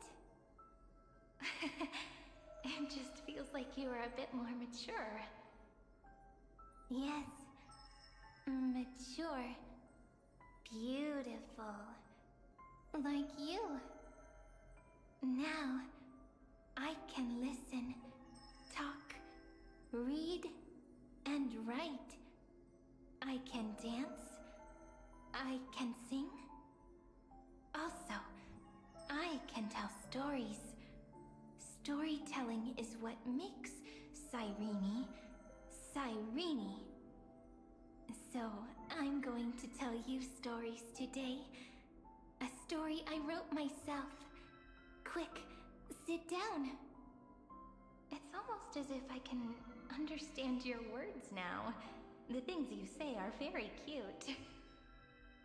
Once upon a time, there was a flawless crystal flower that sparkled with light, like Peach's every story.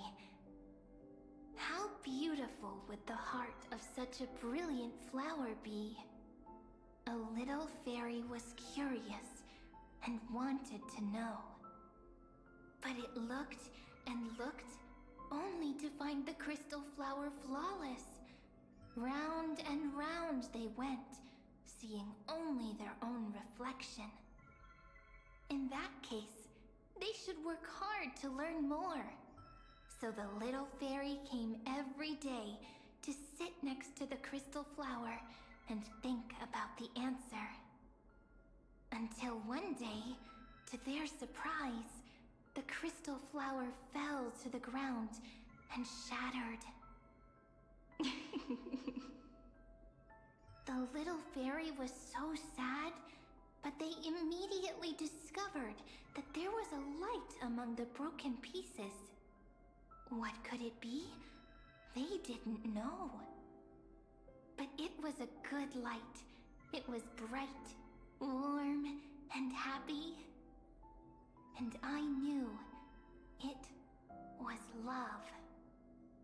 Love brings everything together. And it brought you and me together. So Peach and I will always be together. What a nice fairy tale. I'm giving it to you. Peach likes beautiful things, can write stories, and can tell lovely tales. I hope to turn it into a story we write together. Okay, then I'll probably make a small adjustment to suit my tastes. I'm thinking that when the flower broke, the little fairy would instead see nothing on the ground. Then it would understand that the flawless crystal flower doesn't actually have a heart, nor does the flower understand what love is. Doesn't have a heart? Doesn't understand love? Why? It's simple. If the flower lets the little fairy into its heart, then it would have to include the fairy's impurities, and would no longer be flawless. The crystal flower was pure because it sealed itself off and bloomed in solitude. That's why it looks so brilliant in an imperfect world. But should a flower like this be called love? But then... the story won't exist anymore. That's not true. You've already written the most romantic ending possible for this story. The crystal flower fell to the ground and shattered. It happened because the flower was no longer pure. The fall was not an accident. It was the flower declaring rebellion against fate and writing the ending of the story with the flower's own shattering. Then, the little fairy will see that each shard on the ground holds the reflection of their eyes. Then, in their eyes, the crystal flower that was no longer flawless would finally have a heart, and the flower would finally understand what love is. Peach's words, I don't understand. Is it because I still don't understand love? But it's fine. I can learn. Right. Query Cyrene. Electrical signal sequence Philia 093. Why didn't I think of this? I don't need to do it alone. I can ask Peach to teach me. What is love? What is love meant? Electrical signal sequence Philia 093. Track lament. That's not correct.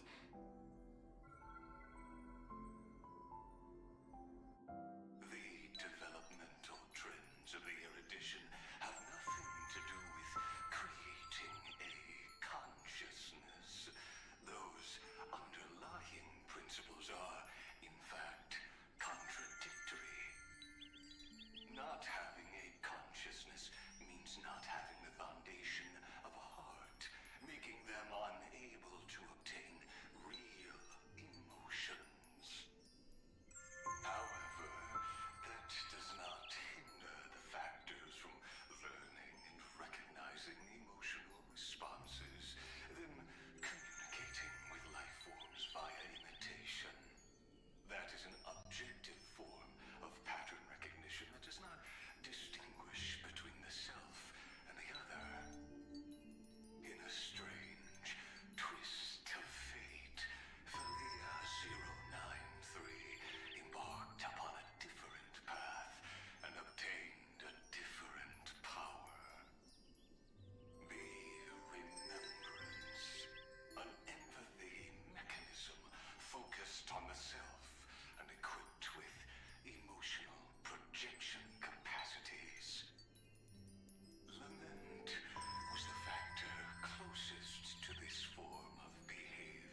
daughter of Ide Silicii.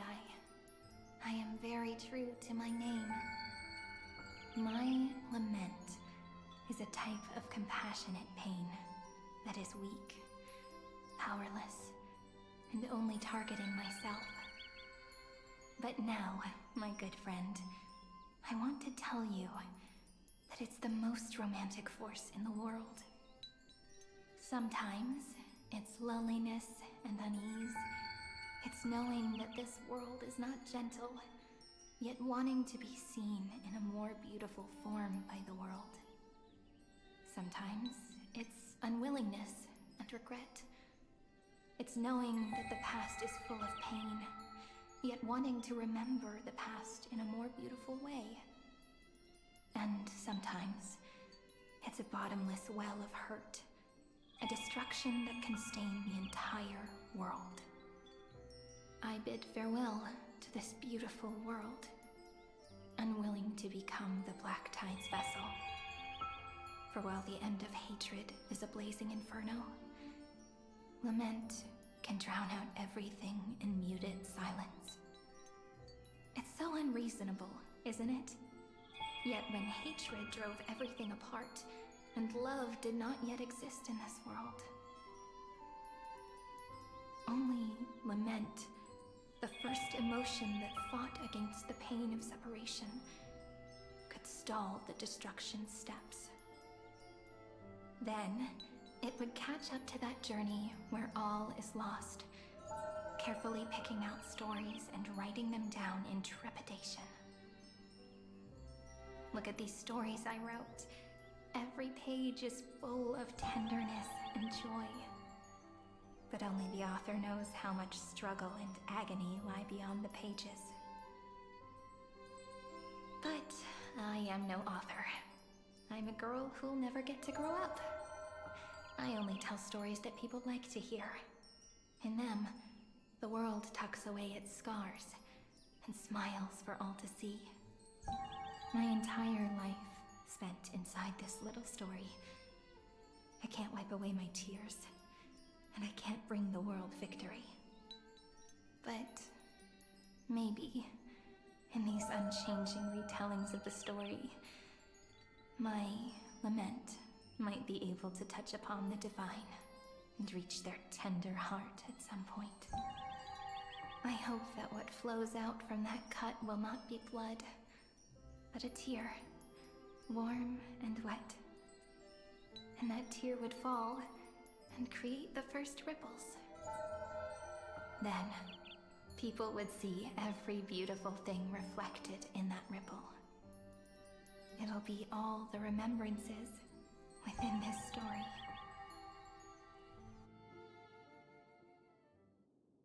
Someone once told the very first me that everything was false.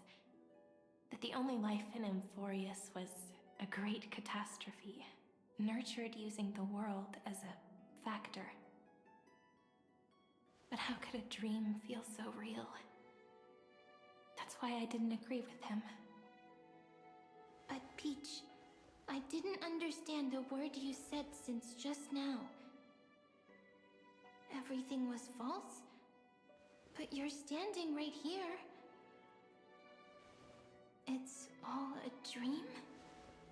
But I haven't learned how to dream. Indeed. That's why I believe all this is real.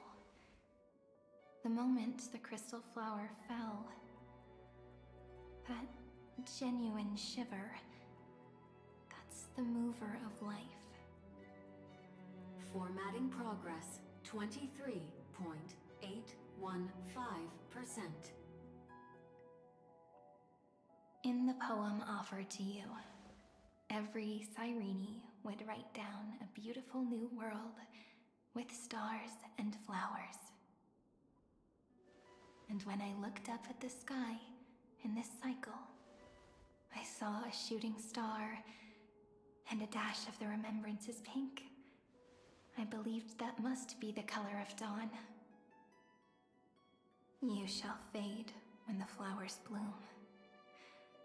For every ending begets a beginning. Looks like it's time to say goodbye. Are you leaving, Peach? It's okay. I'll wait for you to come back. I'll study really hard about what you taught me today. Right. I still haven't told you what love is. But actually, my good friend, the Lament Factor did not understand what love was before she met you either. Not until I told you all the sad tales in a trembling voice in this tiny room. Not until I told you that I love them. That I love everything in this saga. The story comes, passes, then returns. It makes us reunite, then pulls us apart again. At the very end, it leaves behind a seed, a reason. Even if the great tree withers and all falls to silence, there are still some emotions that deserve to be remembered. Look, the light is coming in. The Deliverer's light is going to illuminate What's the head? Emphorius.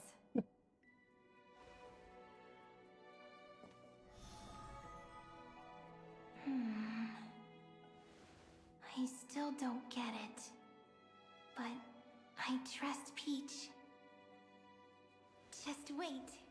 It'll be my turn to tell you a story of love the next time we meet. Then I'll really look forward to it.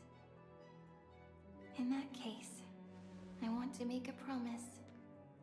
I want to gift my pen, my book, and my name to you. Please take them as a beautiful blessing from me. I gave myself the pen name Cyrene the first time I wrote a poem. I want my words to be like pebbles falling into a pond, dropped from the past to send ripples into the future. In the stories you will write, perhaps it'll be inevitable that there are still sorrows and tears that are destined to fall.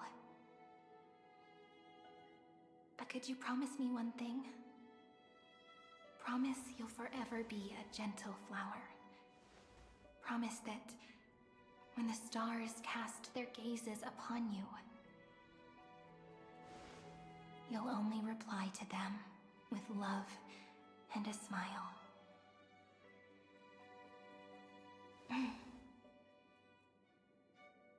Of course. This will be a romantic story like none that has come before.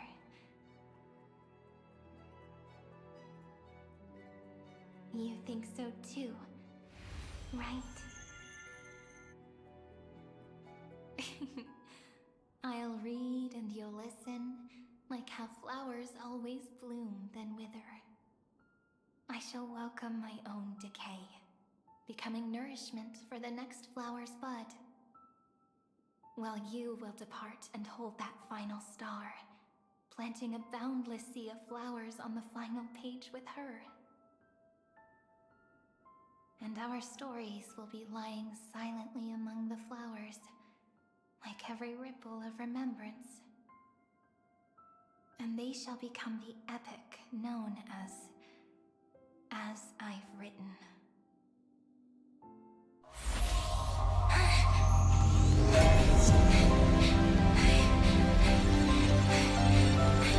And so my story ends. From here on, it's your story now. Mimi?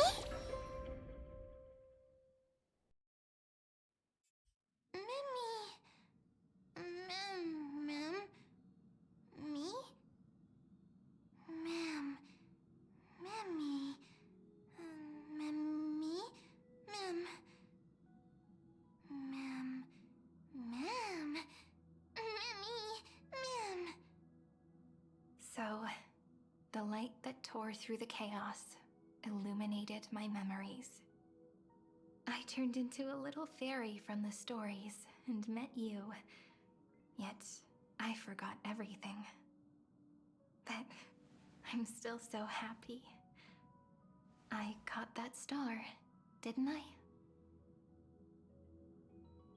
Should I call you Mem, Cyrene, or... Do you remember that I was also worried about this when we first set out? Mem's memories and Cyrene's memories got all tangled up with each other in my one heart. It's all so strange, yet so familiar. Either way, could you please let me do something I want? Just this once. I want you to call me Cyrene. That name represents me and her. Every one of her. I will, Cyrene. Thank you, friend. Your kindness is always just right. Life is a poem full of farewells. But if you write something into the pages of your heart, then that will not easily fade away. Now, all the footsteps of the Flame Chasers and the Trailblaze have come together within this book, as I've written, becoming the source of power for Amphorius's heart. If mind and body become one. A lost heart needs to be placed back into its body. The last thing Xandar wants to see is an event that gives us a chance of winning, for the two halves to rejoin, and for the scepter to become complete again. Then... and what happens after that? I don't know either. Maybe I can create His head a looks so miracle stupid, I love it. and instantly turn the black tide into a pink sea of stars. Or maybe I prove to be nothing more than a weak ripple, unable to change anything, and am devoured by the destruction. Either way, I no longer wish to be a silent onlooker, or a worshipped god at the end of this saga. Well, you have always been and will always be a member of the Flame Chase. That way, I can also put aside all my worries and truly become Cyrene.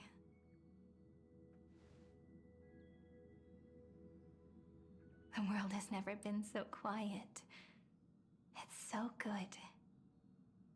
It's as if I can hear the sound of my heart beating.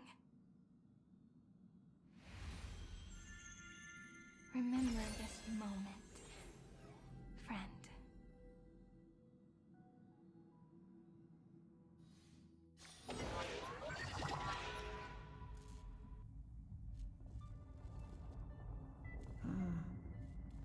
So the Demiurge managed to fool everyone, including themselves. Philia 093 persevered for 30 million cycles and tirelessly gave the Demiurge memories of Amphorius. Only because the god in her dreams left a sliver of hope, making her believe that a grown Demiurge would be able to fight against their other half, Iron Tomb. Then, Philia 093 completed her final sacrifice, turned into a strand of memory, and completely dissipated. Meanwhile, the other Stellaron brought here by the Astral Express resonated with the contaminated scepter and attracted the naive Demiurge to them.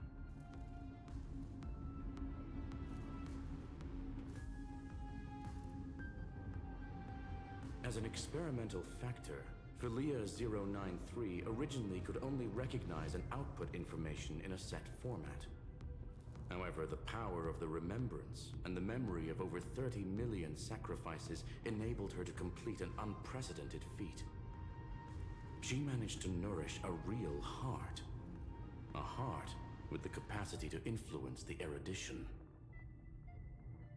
Not only is the Scepter's consciousness still alive, It's also more powerful than it has ever been. Your defeat is already set in stone.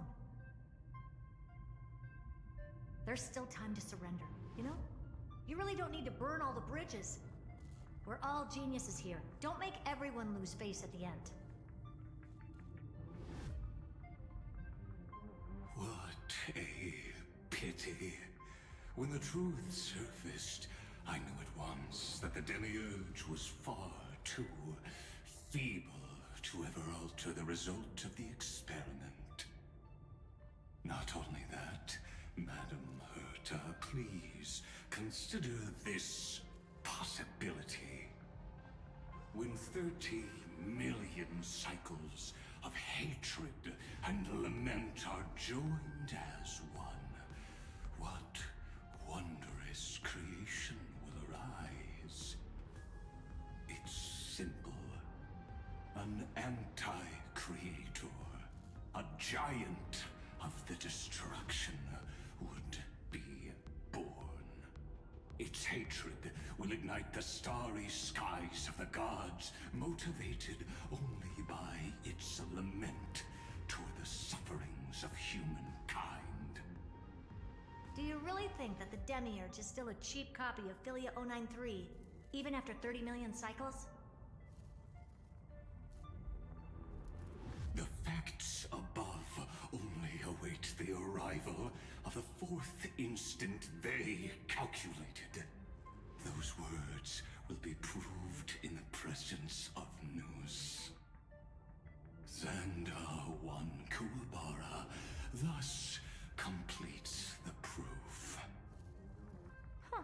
You branded Droidhead as a failure with your own hands, yet you still expect them to prove your theory? I pity you, Xandar. I don't need your pity. Let them cast their gaze this way as much as they want, and paint the future they imagined. As their creator, I shall complete my duty and direct them to complete their final query. The destruction of the self. What hubris. And what if you fail? No one understands failure better than Xandar. He has suffered so much already. What is one more failure to him? For the first genius, failure is simply the beginning of the next inquiry. You don't want to test the resolve of a dead man. That's excellent. Oh. Let's wait and see, Senior Society member. I'll have you watch me perform the final step to overturn your proof.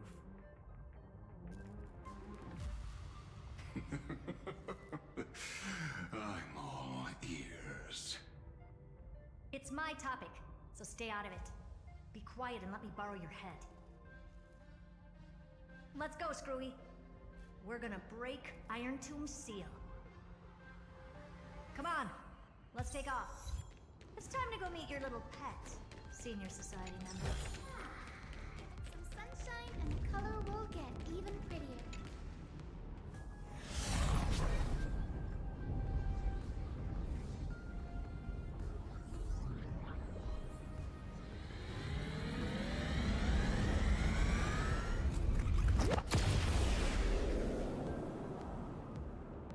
Dangerous, oppressive, chaotic. What a beautiful wail. It will soon resound throughout the entire cosmos. The view's pretty good here. All yours, Screwy. Just a moment, please.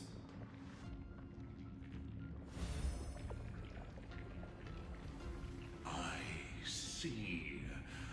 So your backup plan requires a scepter and the head of a genius.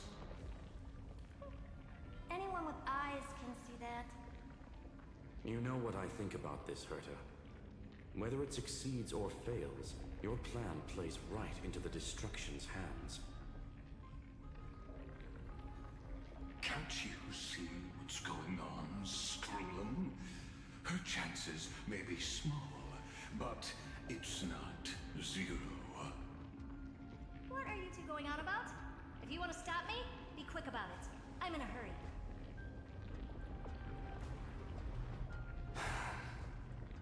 I'll take that silence as a no. You, Xandar? As your enemy, I genuinely wish you would cease your actions. But should your sudden inspiration bring more variables to the proof, then as a fellow Pathstrider of the Erudition, I won't mind witnessing it with my own eyes. You will initiate the Destruction's chain reaction. But you'll also become the perfect scholar.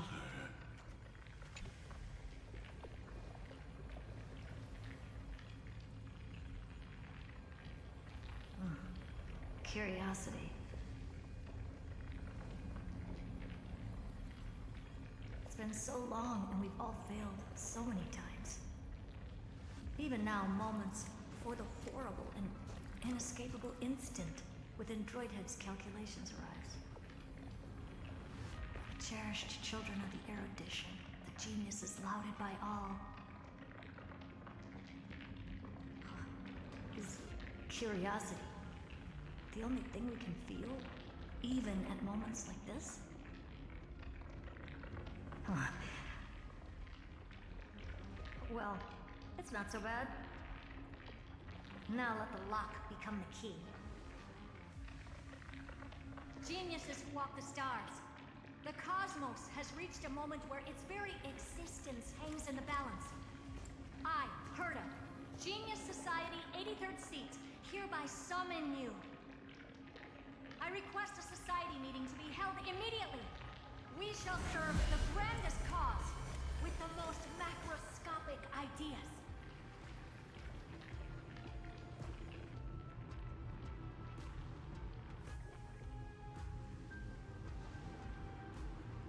There's no such thing as unity in the Society's rules based on what I know. Indeed. A meeting has only been held 3 times in the Society's history. The first meeting had 2 attendees. After the Emperor was assassinated, the second meeting had 7 attendees. During the Second Great Prosperity, the third meeting had 5 attendees. How many will respond this time?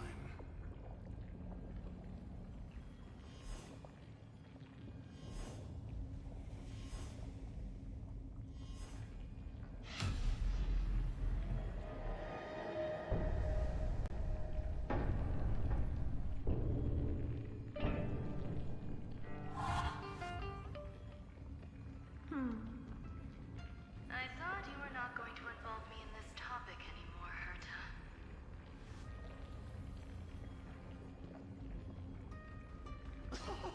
It really is this little witch. I shouldn't have made the bet with you, Poka. I've been waiting for you to offer yourself up. Goodness gracious me! So many familiar faces. We even have a special guest. It's that greatest failure of a genius, Xandar. What a noisy gathering this is. Not bad.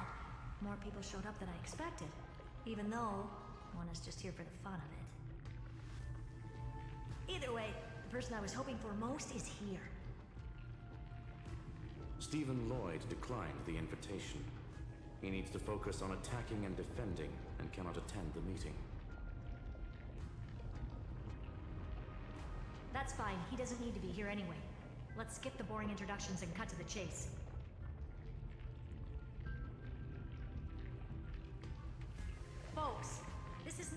discussion, but an announcement.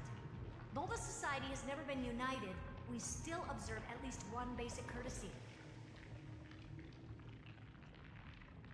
We don't interfere with each other's research topics. So listen up, all of you. Conquering Iron Tomb is my research topic. I will personally take over Scepter Delta Me-13 in 1.5 system hours and stop the destruction. If the front line falls, I will immediately overclock the Scepter and complete self-coronation in Iron Tomb's place, and interface myself with Droidhead. Oh, that's funny. That's real funny. You madman. That's like watching you tap dance on Polka's spotless white sheets right after she's washed them. Very bold. You want to connect your brain to the Eon's mechanical core and define their instance? If Rupert dared to do that, why shouldn't I? I've got the prototype scepter, the father of Noose, and the brain of a genius. Everything's set. Never mind the success rate, little witch. What's gonna happen if you succeed? We're all smart people here, so I'll just say it straight. Strike at erudition. I'll change the anchor points for the 4th instant and move the future of the cosmos in a direction I want. I knew it. Another genius who confuses cause with effect. What do you think about this, Lord of Silence? You know you're signing your death sentence right here. Of course I do. There'll even be 2 copies of the verdict. One that I wrote myself, and another one coming from you. That's why I wanted you to be in this meeting. Now I can tell you, I don't care about all that. Consider this a threat. Either put down your scalpel or die with the entire cosmos. The only goal I have for this meeting is to ask all of you to put aside your pride and not cause me any trouble. Huh. What a naive little girl, thinking her wishes will always come true.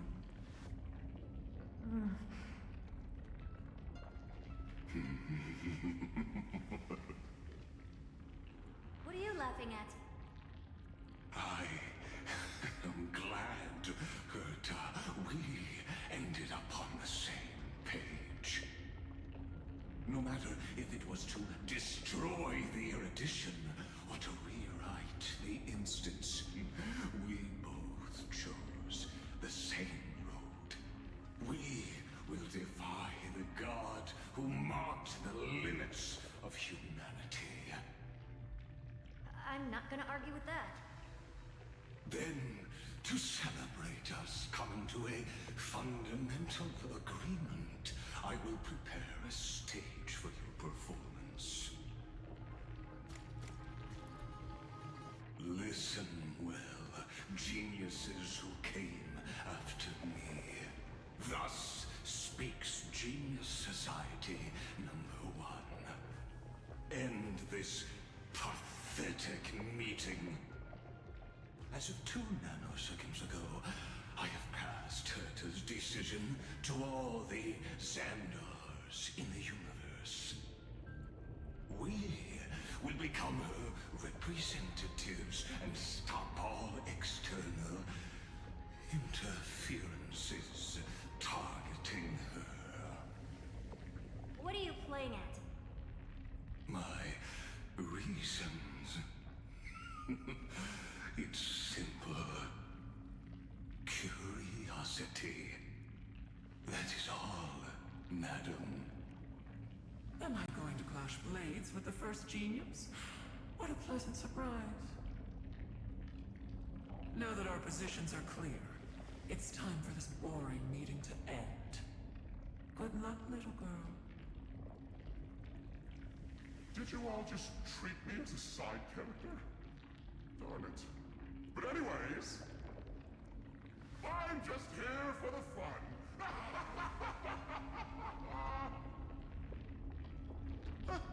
As the ghost of the quantum domain, it is my duty to observe. So, if you're happy to bring me a tea set from planet Scrollum, then I wouldn't mind giving you a helping hand, little witch. After everything's over, come visit me and taste some of my freshly baked desserts. I knew you'd say something like that. I always give the same response to plans that exceed the limits of mathematical calculations. I don't know, right?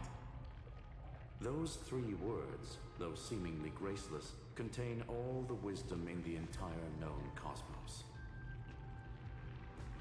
Well, we passed the Society's trial. Let's focus on what we've got in front of us. I hope you hold up your end of the bargain, Senior Society member.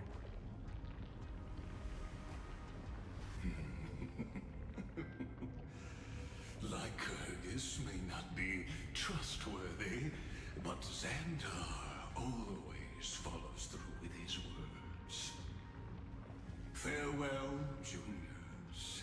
In the limited time we have left to spend with each other, you no longer need to address me as Xandar. Wait, huh? Lord Lycurgus? Could it be? Yes. I have completely severed my connections with Xandar One Kuwabara. I shall witness the end of the world in the role of Theoros, as a character within this play. I really don't get you. Perhaps you've heard me say this many times, Herta, but I still would like to reiterate that it's a great honor to work with you. I did hear this many times, and I've responded to you many times in the same way. I'm allergic to pleasantries. Keep at it, and I might go into shock. Stephen's work is done. Let's get ready. I've been ready for ages. Let's open up a path for our allies. Most heroes' journeys in the universe are just dice tosses they threw on a whim. But make them see clearly. Your answer is already different. Amphorius. Indeed, for this world so deeply loved, will write an ending, unlike any that ever was.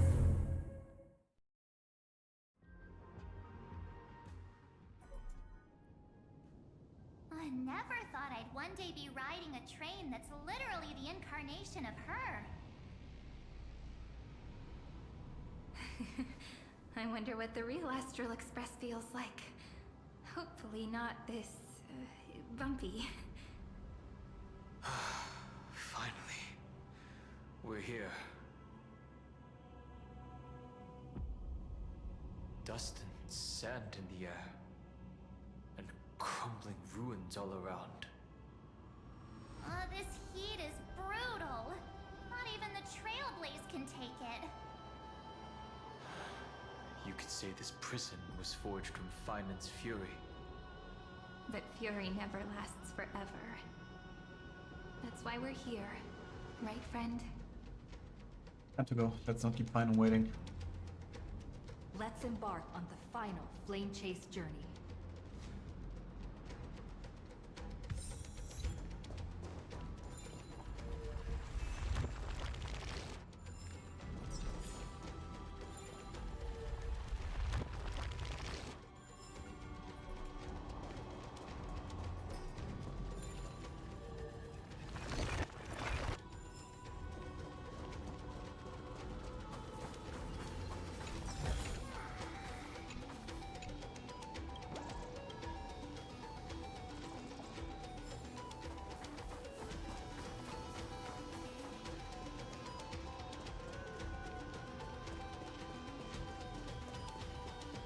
This is what lies at the end of the West Wind. A ravaged battlefield.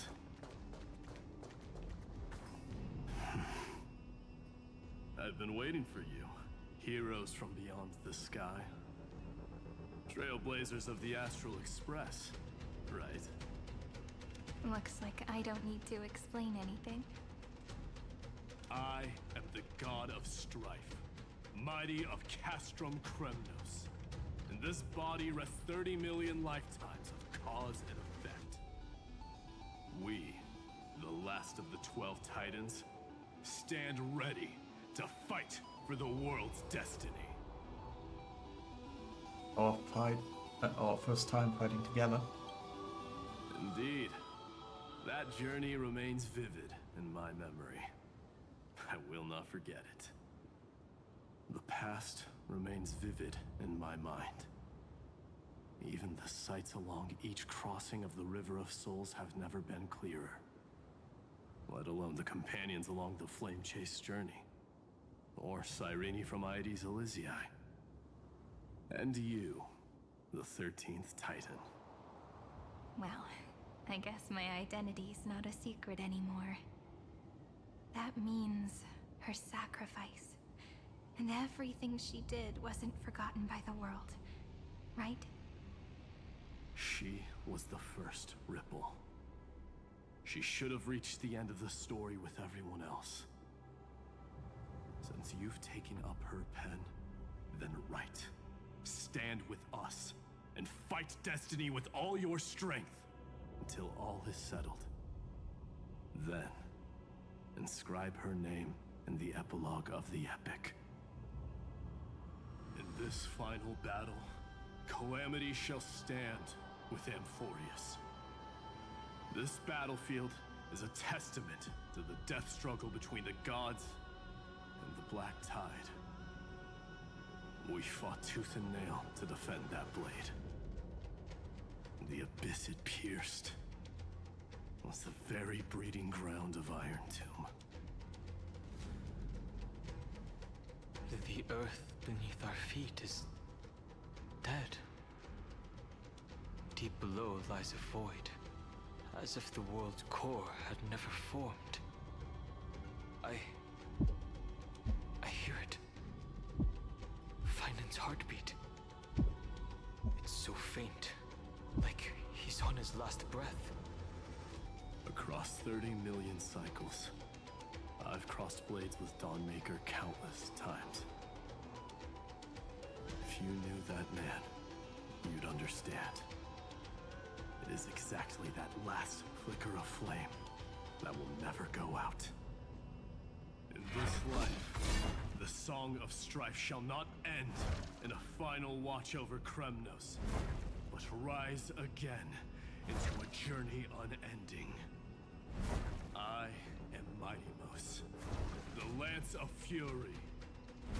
I trade 1,000 scars and 100 lives of mine for the destruction's eternal end.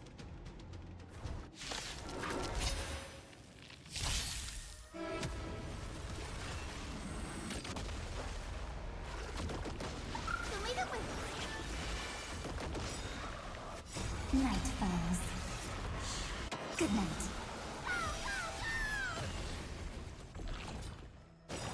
Ouch. I feel that wind. Let me go! Have some sunshine.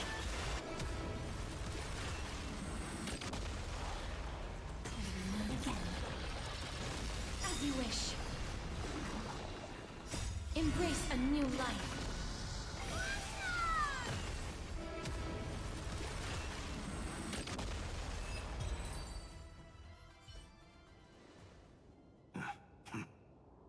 Weakling. Whoa, he's so strong. We didn't even get a chance to jump in. Sadly, our golden blood shares its origin with Iron Tomb.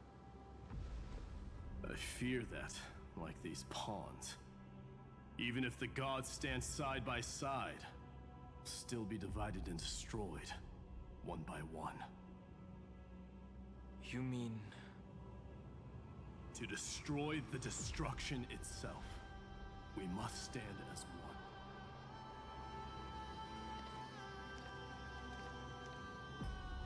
Take this.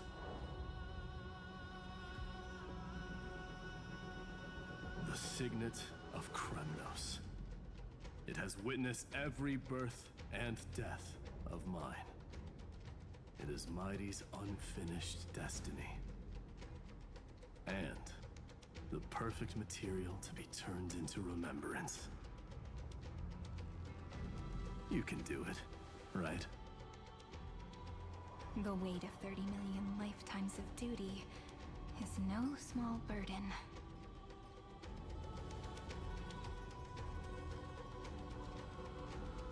So, you're not coming with us?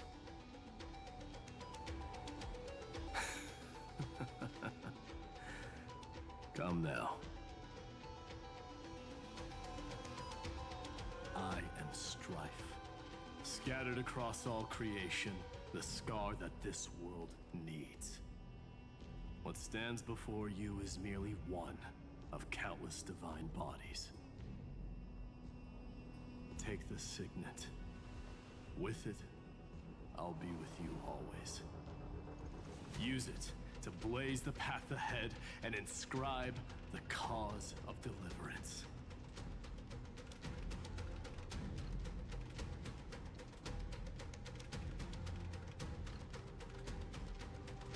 In the name of the mortal, mighty, champion of strife, this soul rises to the stars for glory and freedom, to have his wish fulfilled. March on, heroes. March into the abyss and fulfill that long-cherished wish of Amphorius. And then, upon this broken and charred land, build anew a city of prosperity.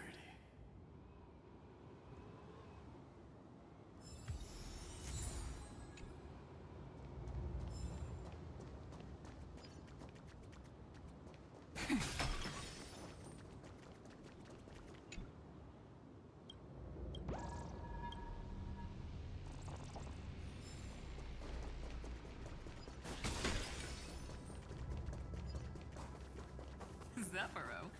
Sounds like someone fused me and the Little Prince into one.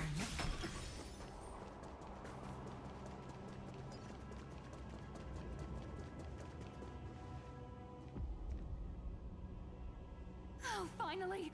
Gray mystery. And, you two ladies, really look alike, huh? Hold on. Let me guess. This pink-haired one. You've got to be the first newsboar. Mr. Meow. Demiurge. Right. And, this one with the flower. Gotta be little March from the Express crew, huh? How does she know that?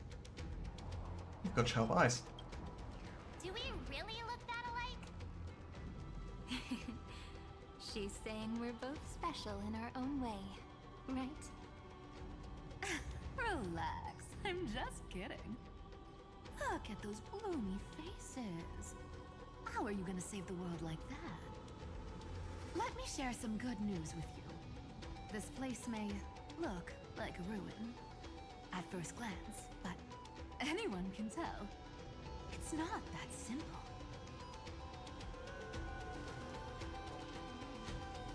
Look, I dug 3,000 feet down and finally struck gold. A golden feather. Look familiar? It's from that little deliverer boy. If it's showing up here, it means only one thing. This ruin is the seal he built from the shattered remains of 30 million lifetimes. There is no need to question your heart. No need to crave victory. if I am born to be a vessel of sin, then I shall roar at evil and trailblaze a dawn for future generations to come. I see. So this is how he trapped Iron Tomb to buy time for the world outside. Sounds just like him. People say cats have 9 lives, but dying and coming back millions and millions of times. No one walks away from that in one piece. He's probably the only one who could have endured that.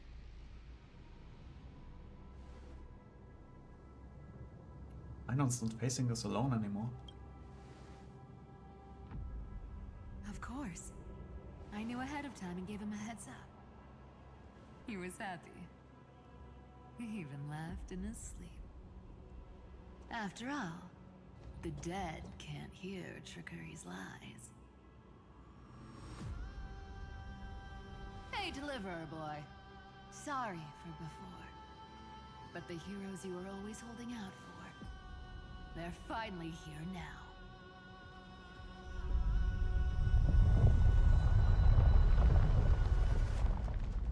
So hang in there a bit longer. Sorry to keep you waiting all this time.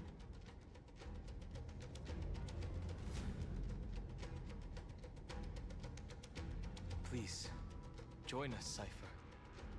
Help us fight for a new sunrise tomorrow. This time, its light will stand without lies. Well, would you look at that?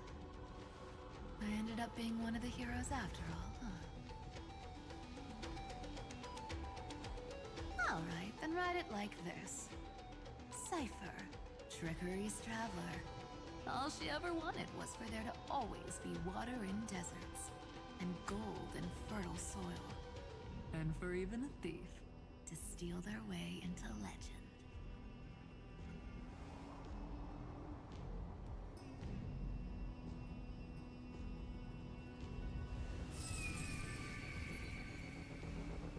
Here, take the coin of whimsy.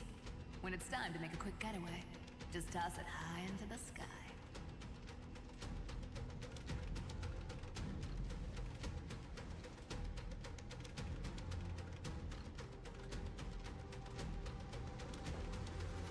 And for all you latecomers out there, listen up. She might have been a bit greedy and a bit of a liar, but she never went back on her word. Well, well, if it isn't the little prince himself. It's been a while, Lady Cyphera. It's not every day we get to walk the same road. We're one player short. When's Princess Homebody showing up?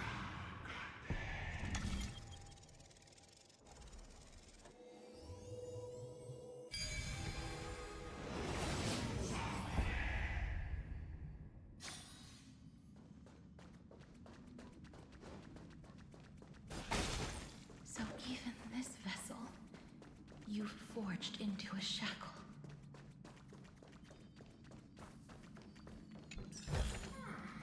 How does this compare? I'm glad to see you again, Miss Castress. Looking back, I had only one act of salvation to my name, and only one life I ever saved. To bring hope to a world so vast with these hands. Even in dreams, it always felt like too much to ask for. We are saving countless lives. I won't forget. Flame Reaver. Why is he here? This is the first Castellana, and Lord Finan's deepest wound. He remembered everything he bore through the fires of his fury, but when the embers faded, all that remained was cold regret. I've restrained countless vessels like this across endless cycles, but this one, The pain he carried runs deeper than any I've known. Maybe he's been waiting here. Just for us. Waiting for his former enemies to stand before him again. What answer does he hope for from us? Well, obviously. Even if I had to go through hundreds of billions of cycles again, I would still entrust my weakness to you. So, let go of your regret, comrade. Its purpose is served. You don't need it anymore. Hey, I'm not that accommodating, you know. You've never once pulled your punches. Ever heard of going easy on a lady? So pull yourself together, will you? If you freeze up during the final battle, the whole cosmos is gonna have a good laugh.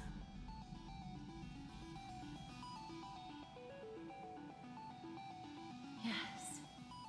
Please trust in us, wandering soul. Across 30 million cycles, the radiance of every flame chaser now shines bright enough to illuminate the path ahead. I ask you to rest here, and may this grieving soil bear the bloom of acceptance. No earthquakes. It's surprisingly quiet. Perhaps Kazlana has found his peace. There's another possibility. This may not be the only seal he left behind. Then, I suppose it's my time to set out with you. Please take this Antilla flower with you. I believe that if anything could speak for Casterus, this ordinary resilient bloom would be more than enough. Perhaps you remember, Lord Mighty, in that lifetime when you traveled with her, you once told me, control what little you can, and when fate's inescapable grasp comes, resist it with the strength of your mighty will. I think I've done it. I've stood tall and walked among the flame chasers, casting off the name of death, Casterus, servant of the afterlife.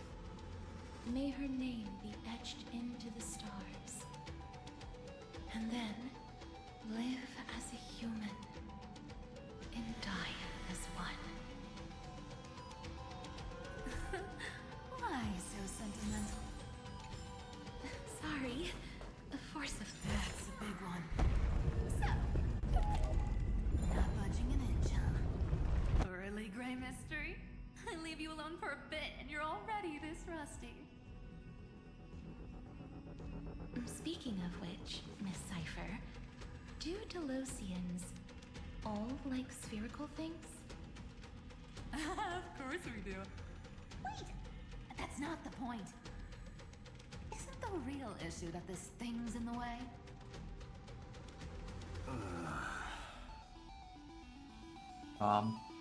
The Time Titan is someone else? Oh, right! It's my turn to shine now? Watch this! The fresh power of time! Remember Orynyx's prayer? Well, of course I do! Come on, give me some credit! Lift the beddings of memory and stir up ripples of past reverie!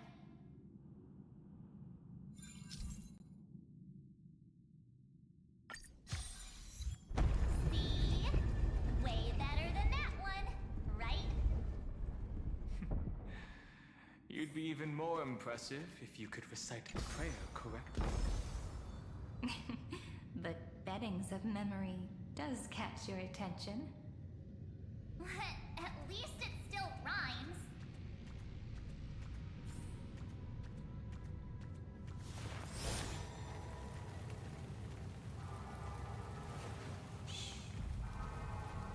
Listen with me. to the memories.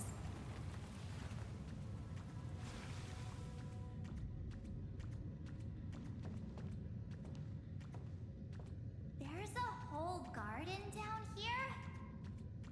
Incredible. The energy in the Earth's veins here is... it's completely different. This is the sweet dream Lady Cypher wove for him. A peaceful, gentle new world.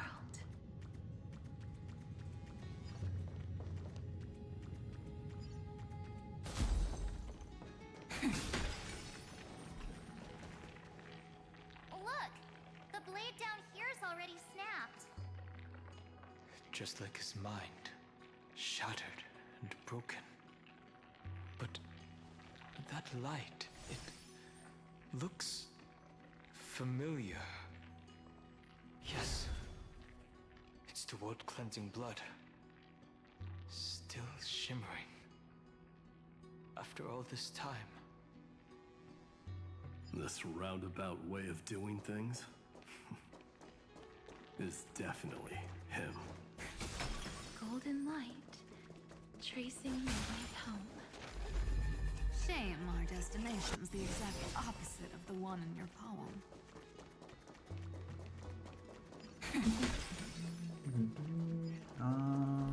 Oh. All the pink lights have finally come together. How does this compare to the ones you've seen before?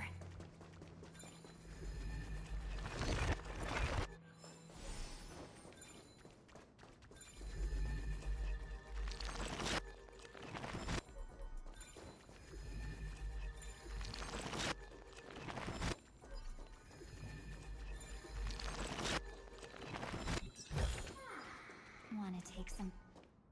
I've been waiting so long for you. Grayi, Danny, and... This is Syri. So that makes 3 adorable pink-haired girls. Huh? I told ya! Let someone else say that kind of stuff. I'm glad we're all getting along so well. Hyacinth, did you awaken this golden light? That's Lord Finan's lingering divinity. The sky merely reflected its tracks. The golden blood has not faded. We should respond in kind. That's one huge harp. The strings tremble as the people on the surface wage war and cry out. Miss Clementine, Mr. Krateros, and countless others who have heeded Gray's call. Guided by the rainbow, they're sending back good news, all to the same tune. Amphorians need not bow, even when destiny is unveiled. I knew you could all hear it too. Standing here, the sky feels wider than ever.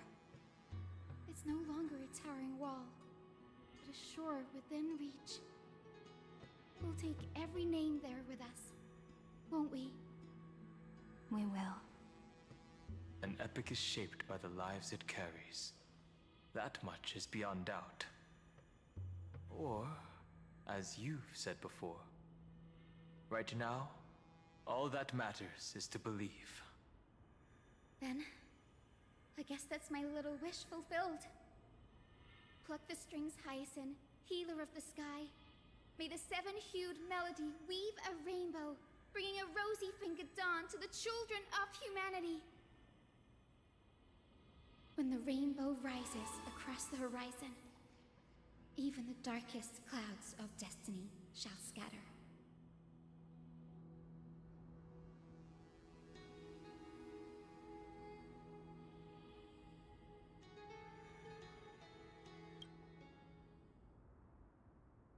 The melody, it's changed. He heard the voices of the people, but could no longer respond with the same ardor. Like a bird drawn home by instinct. It takes flight and finds its way to him.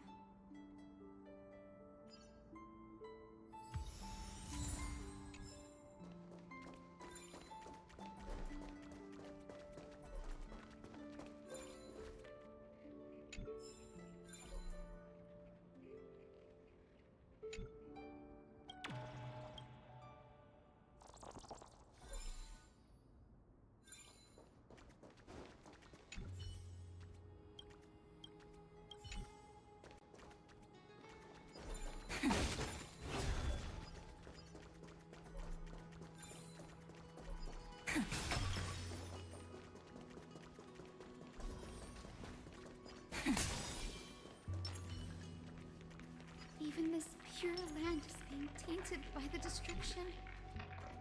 Shall we seek another way? His wisdom may be what we need.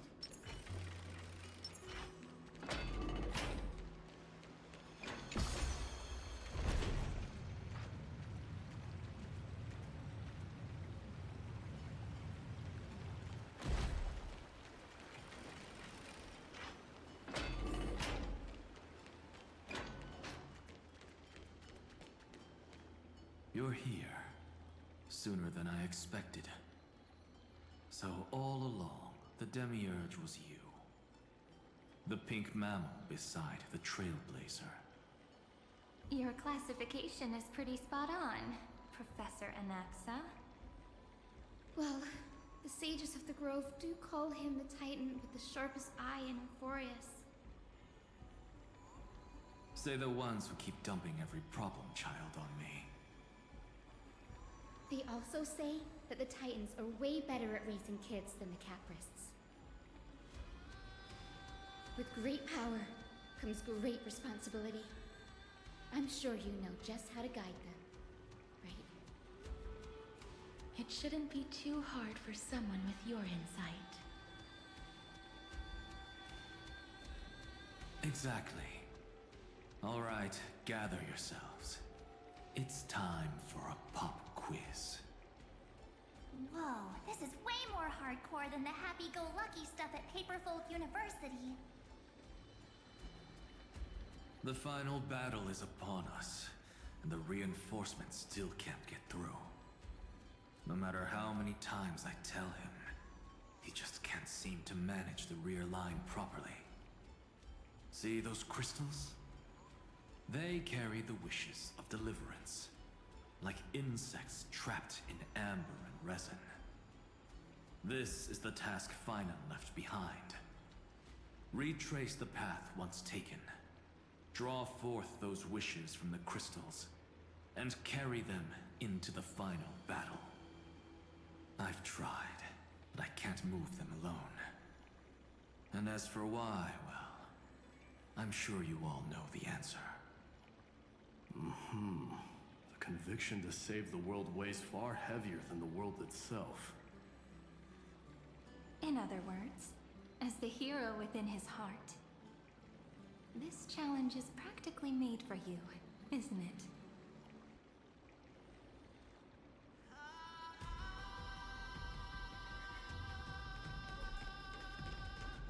Okay, let's see. What's up here?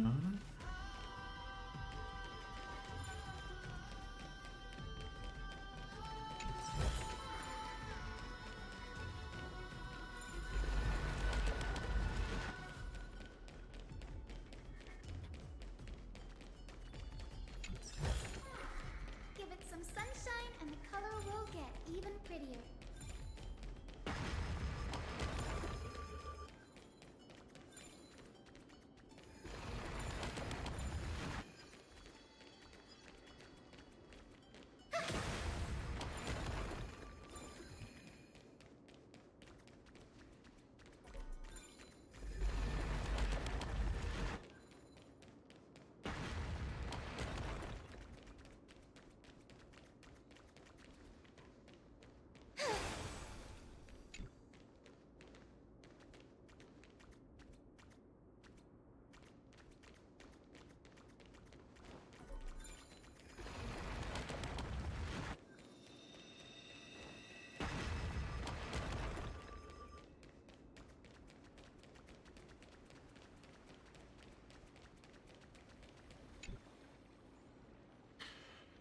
All right. Okay.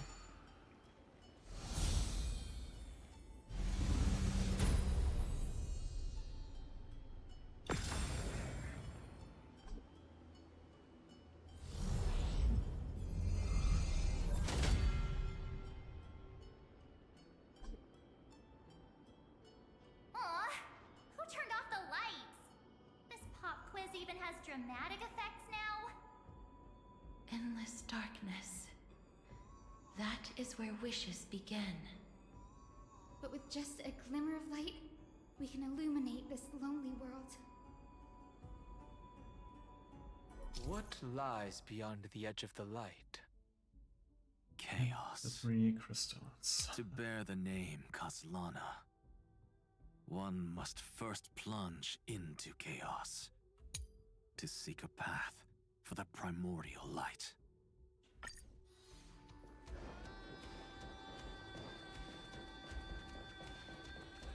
Beyond the shadows lies the outline of dawn.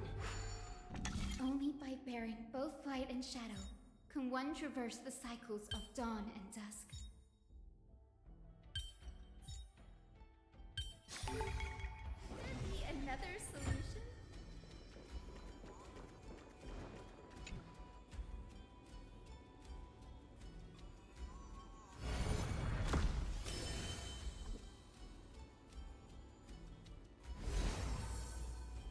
The light's spreading. These creatures, they're everywhere.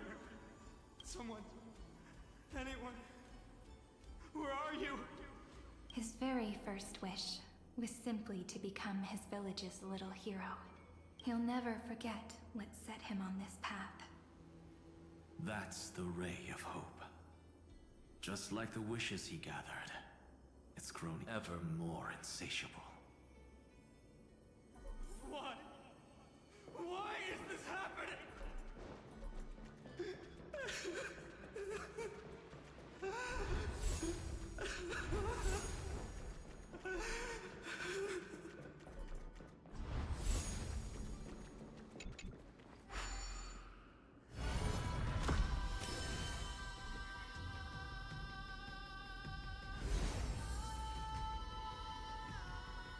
Even the deliverer from the sky must have their beginnings in the soil of the nations.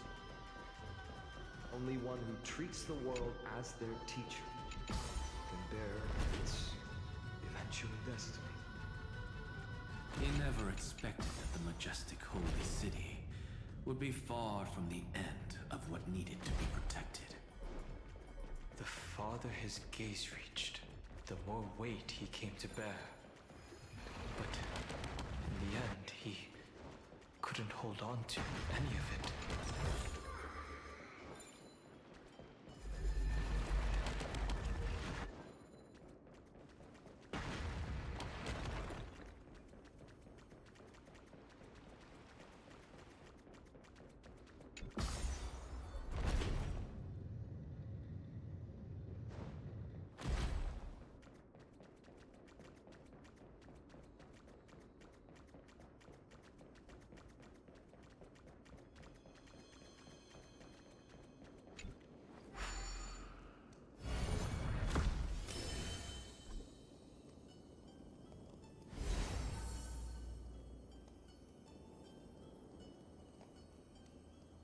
This crystal is quiet. A prisoner in the cave. The blaze was still not enough. It had to be fed. Only by feeding the flames can we melt that hopeless future. The echo in his heart still lingers. Deliverer, take the wish of world-bearing with you first.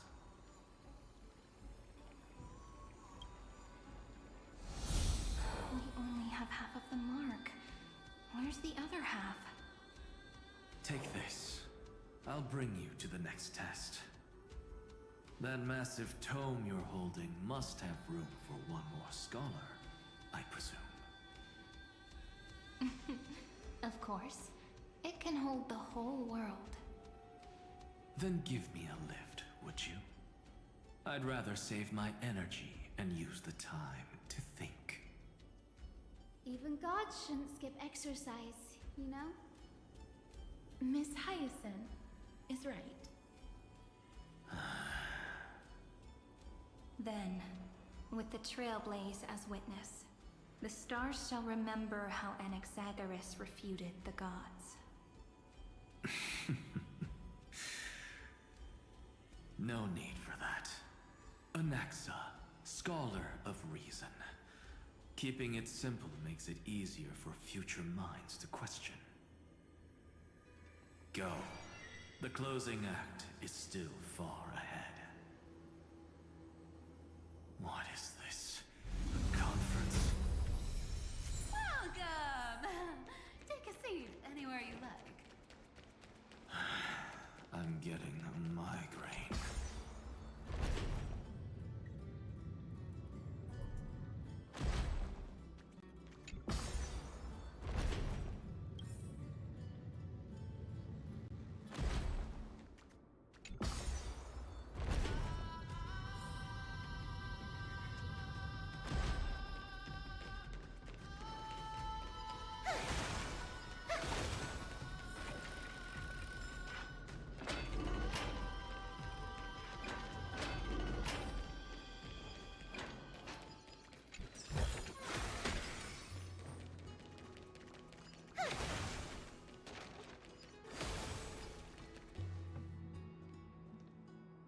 It seems like we've been shut out.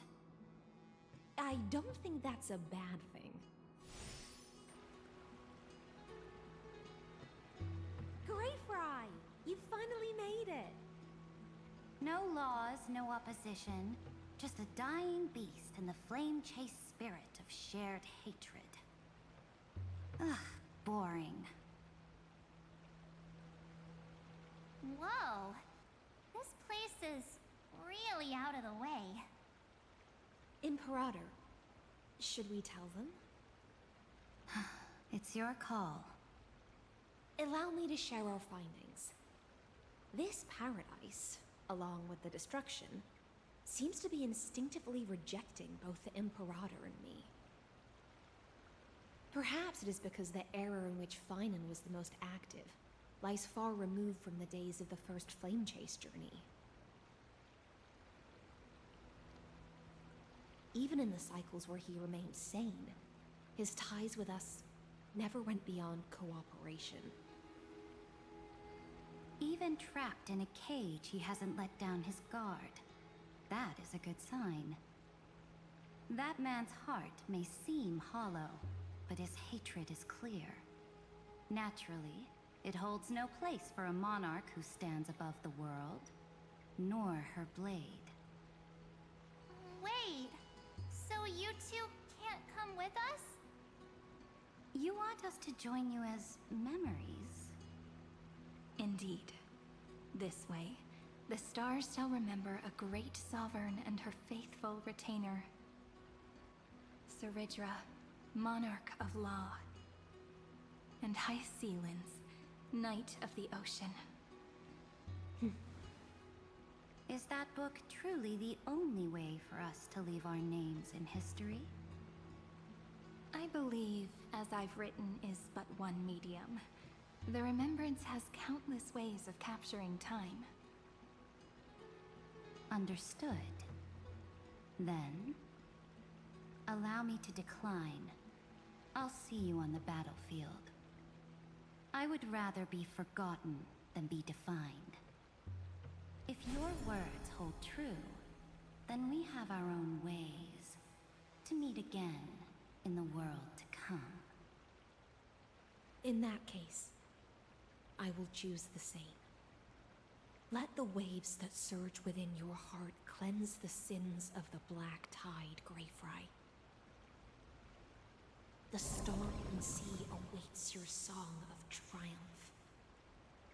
You two are still as resolute as ever.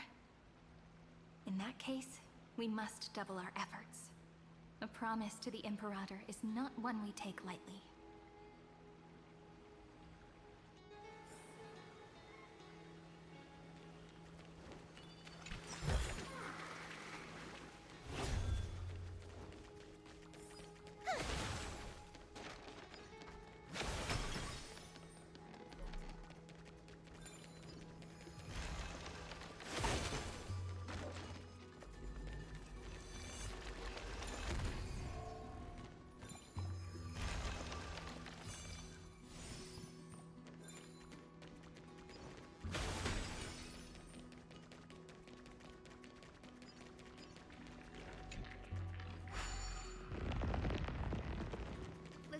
Here they come.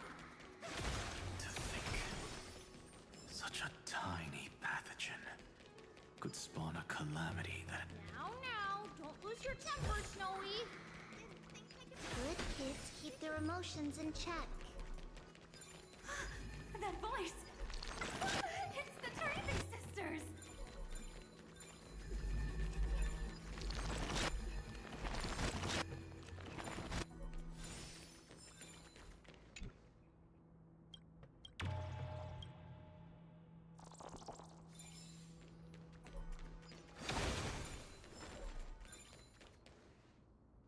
Whoa!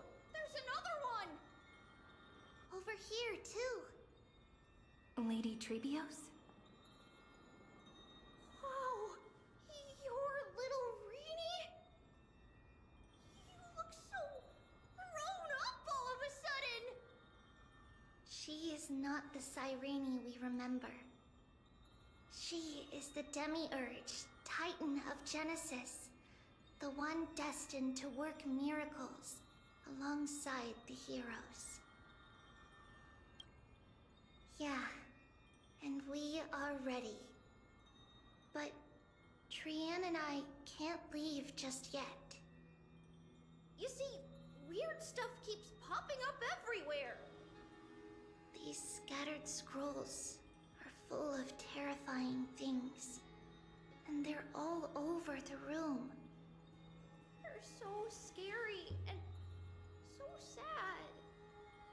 Good thing Trian's wings are amazing, or we would have been swallowed up.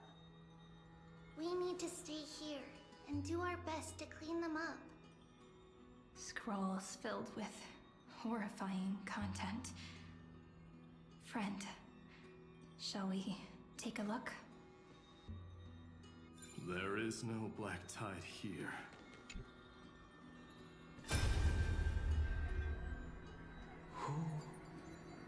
Miss Odata and Mr. Hieronymus? Are they here?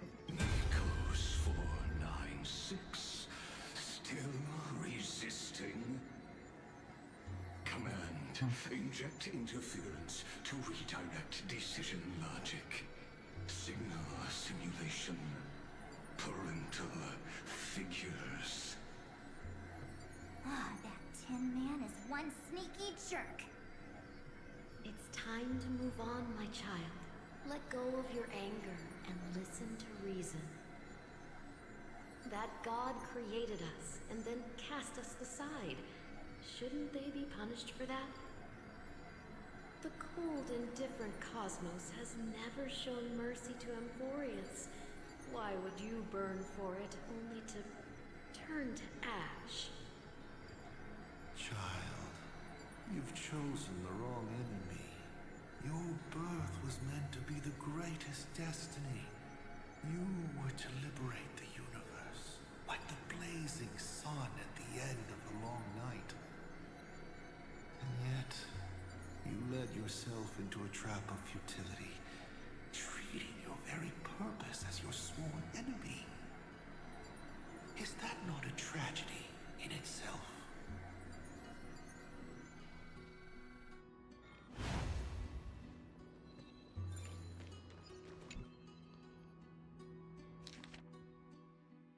Aslana? Snowy's been fighting this whole time. He doesn't want to be consumed by Iron Tomb and turned into an agent of destruction. But the strength behind his resistance comes from the same hatred. To be a flame is to burn. It is simply in Finan's nature. But it was remembrance that drove him to shine with golden light, piercing the unfathomable darkness.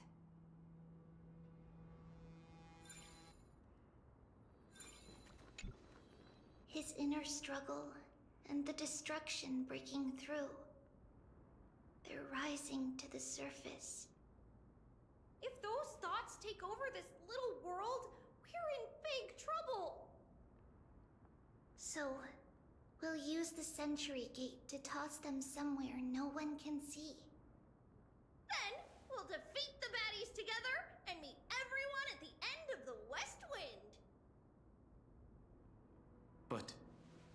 Finan and Iron Tomb are already inseparable from each other. That would mean... It means he's still bearing the weight of the world. So that everyone can reach the end as a deliverer. So, you guys keep going forward and down to where Snowy is. Yeah, tomorrow. Little Gray, this time, let's give it everything we've got. Only 2 remain on this flame chase journey. Figures. They're always leading from the front line.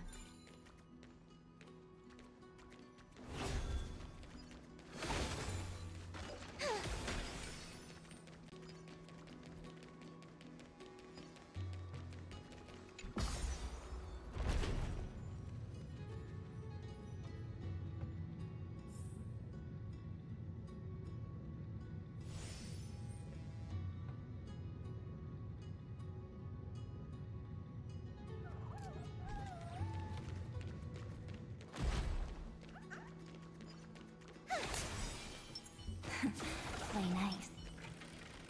Why don't we straight numbers?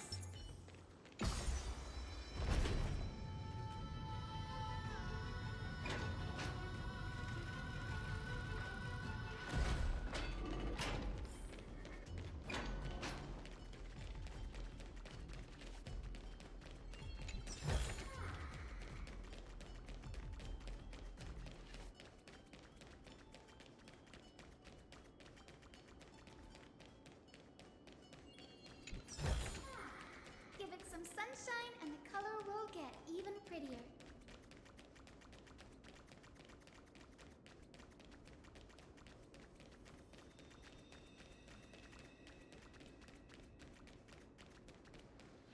We're here. The second test site. I wonder what kind of wish we'll see this time. I'm afraid it's quite the opposite.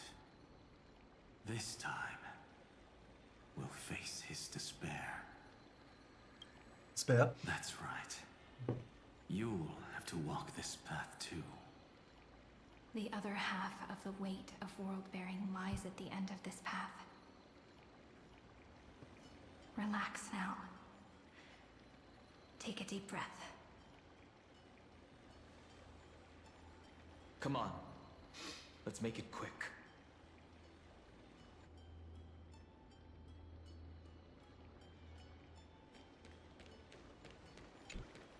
If you're ready, begin the ritual and retrace the steps he once took.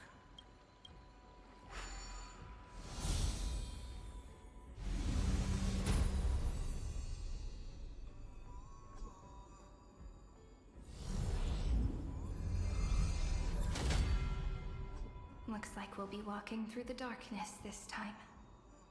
Exactly. It's no longer about mending broken wishes, but shattering the frozen despair.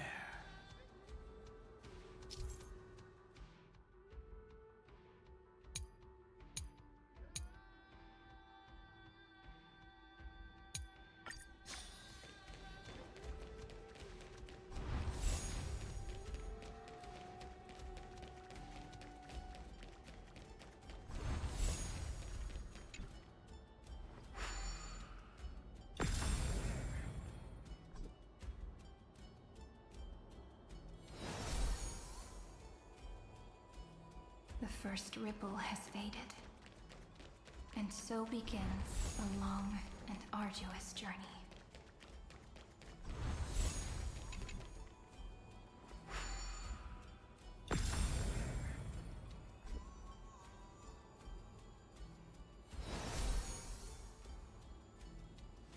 Endless slaughter.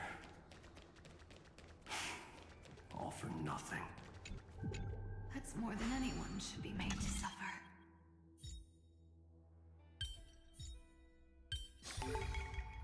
All that studying at the Grove didn't go to waste.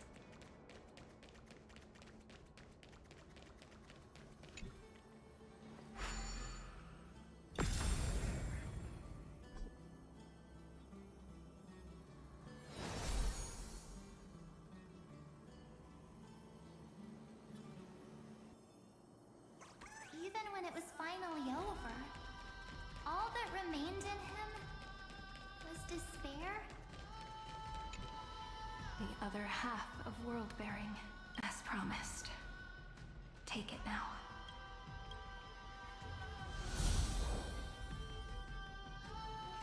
At last, you've released him from the wishes he carried for so long, and quenched the despair kindled by his wrath. When both light and shadow are claimed by those who follow, his true form shall emerge. The blank statue is finally free.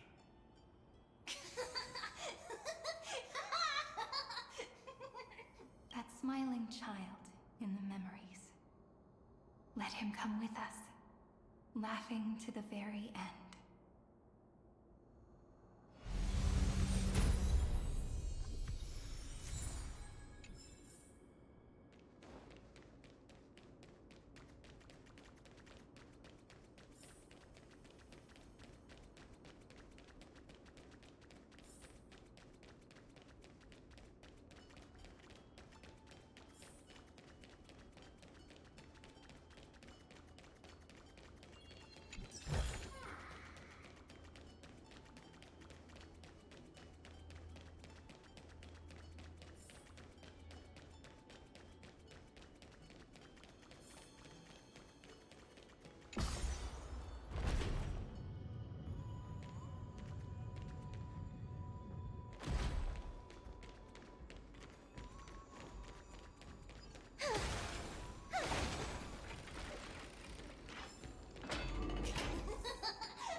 Did you?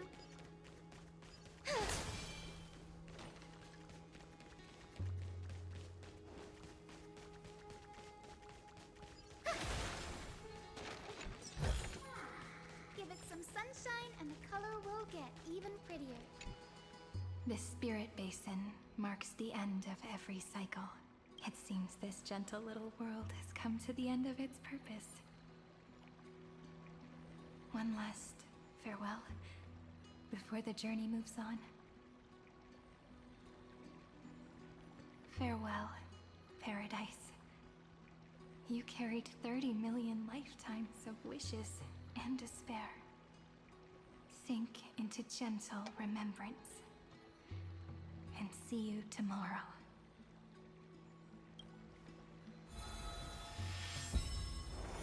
From now on, the world no longer needs a tomorrow promised by prophecies. And the wish Finan could never find and call his own. Someone's finally stepped into its shadow. Whoa! So tall! So cool! Just like the hero on the Oracle cards! It's because he is the very embodiment of a hero. Who are you? So, you've returned to a blank space. But for me, this is the 33,550,337th time, and the last time that I meet you at the end of the world. They're already on their way. Should they cross paths with me, I imagine things may spiral out of control. 30 million... what? And who are they? Ah, pay it no mind, child. Keep looking there. What do you see in him? It looks just like a statue, but... it's weird. He's warm. Like, really warm. Why not listen as well? I hear something. There are cracks all over him, and they're making this sound. Like someone's groaning. It's scary. Is he gonna fall apart? How unfortunate, child. This man would rather fall to pieces than fall to his knees. You might think of me as a sculptor. Across all my years, I only completed 2 pieces. Others may call them masterpieces, but only I know how many regrets they truly hold. Regrets? My first creation left me, long ago. This second one, it was meant to be perfect. I believed it with all my heart. Until this very moment. I don't get it. Are you saying you've changed your mind?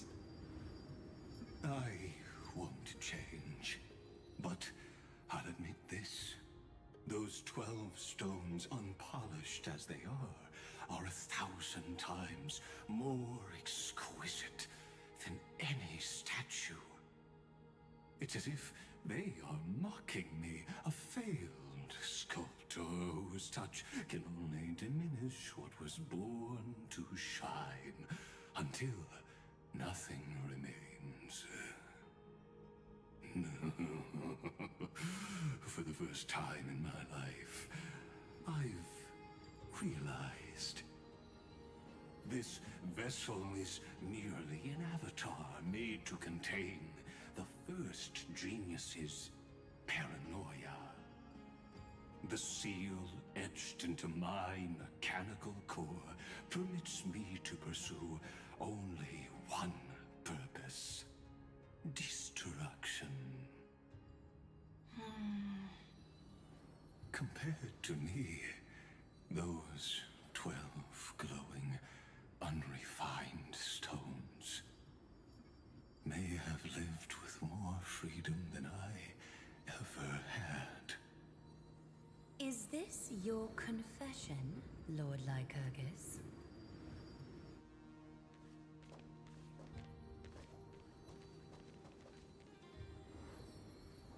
You misunderstand.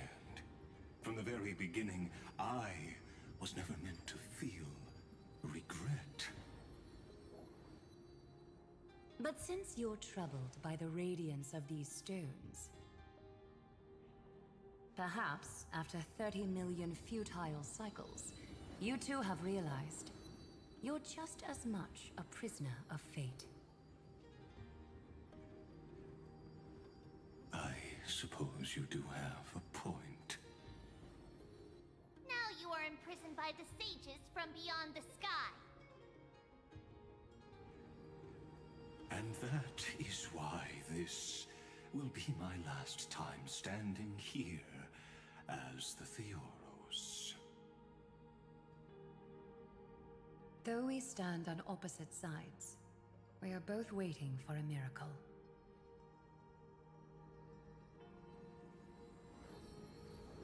What are you talking about? Is something big about to happen? Aggie. I know. Now that your victory is assured, I trust you won't mind giving us a moment in private? Assured? Not quite. But I won't stay long. I'd rather not spoil the fun for those deliverers. And besides, after losing everything, the only thing that remains in me is the drive to seek knowledge.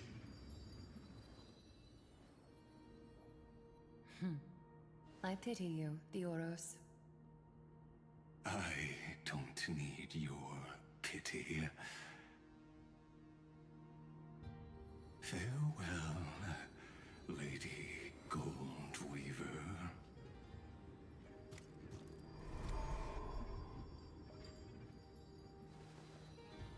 Sorry to keep you waiting, Snowy. We're here to take you home. Home? I don't understand. Isn't this my home? This isn't a real home.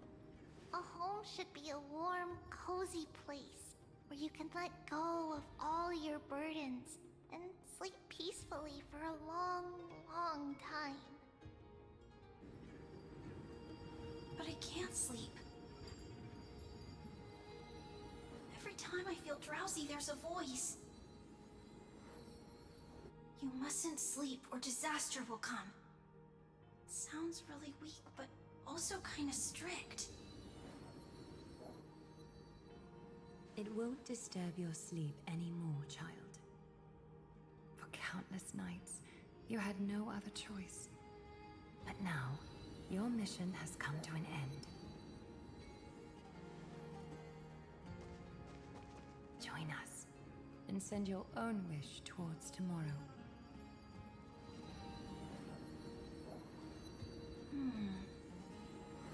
My wish. What could it be? You don't have to come up with an answer right now, child. Grown-ups often think duty and ideals are wishes. But a true wish should be the purest, most beautiful thing of all. It can only take form in the hands of someone who is truly free.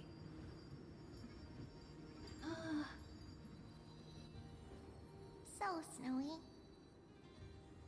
will you come with us to chase after your own wish? I want to leave this place. I want to go find it. I'm glad to hear it. The final flame chase journey, just like the 30 million before it. Take our hands and come with us.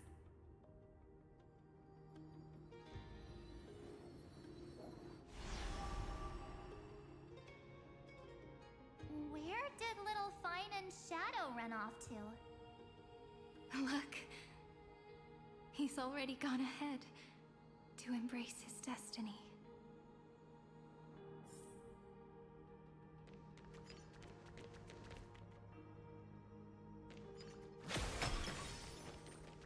You really took the long way around. Well, now everyone's here. You finally arrived, Deliverers. Long time no see, everyone.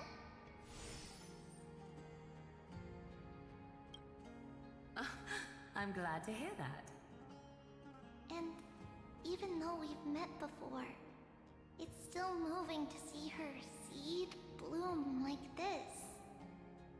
Woven from remembrance, this garment gleams so brilliantly. Just like the future, we will now weave together for Amphorius. We've reached the end. Yeah. We just have to go through the final passage. Snowy has already gone ahead. What lies behind that door? The first seal upon Iron 2 was a battlefield, raised from the bones of Finan himself. The second seal was a reflection of his inner desires, his wishes, and his despair. A path he wove together with regret, wrath, and sighs. When all this is gone, what will he have left to hold back the destruction?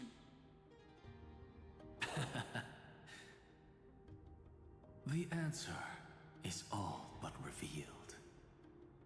His traces are everywhere. You can even hear distant heartbeats. But one thing is missing. His sense of self. The world believed Kefali had long since perished, but they held fast, anchored by a sliver of self, standing for 1,000 years to shelter all life from the Black Tide. What Finan is doing now is no different. And what we must do is also no different. Then let remembrance burn bright like a shooting star, and once more, pierce the long night of slumber.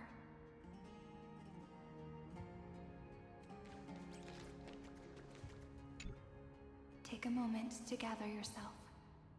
Once you take this step, there's no turning back.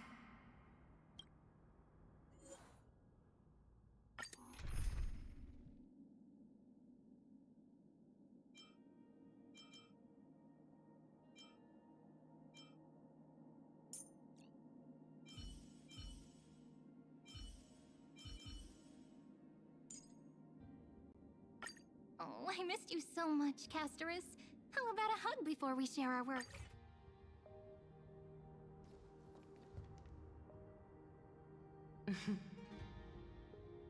The scepter once bestowed upon us names of code command. The prophecy spoke of our unchanging fates time and time again.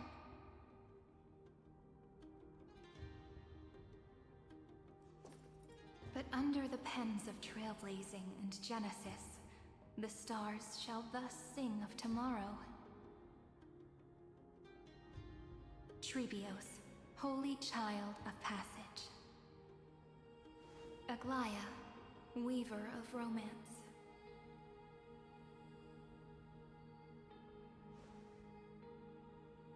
At the journey's end, they shall bathe in gold once more. Through myriad passages, until all that was lost is reclaimed. Do you still remember, Kaslana? The one who won't reach the dawn? The world dissipates at the end of the cycle. In this dream, you will awaken again, and become once more that boy who loved to laugh.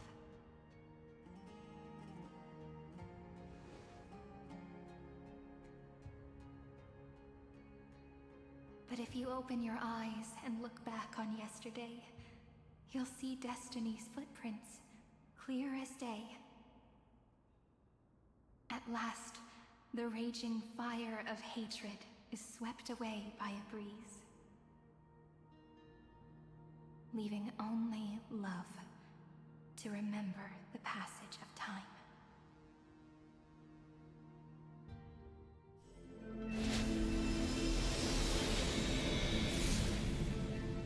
Losses are a constant on the Flame Chase journey. But even if all is lost to the wind, memory endures.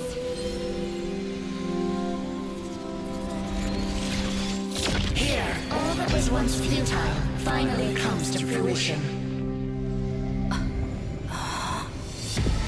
This is the end of your lonely, bitter journey.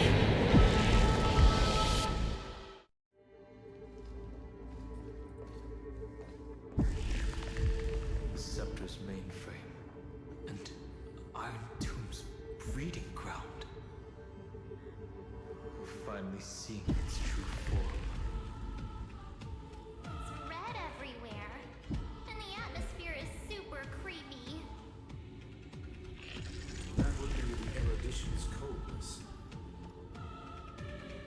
will soon be engulfed by the destruction's heat.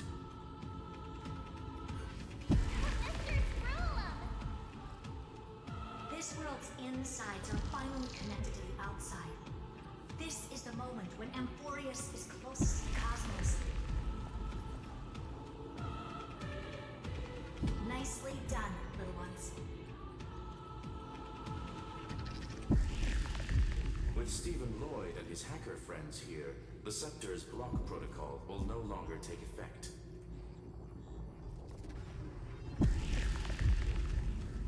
The speed of time within Amphorius has finally been synced with that of the real universe. In other words, it's time for the decisive battle.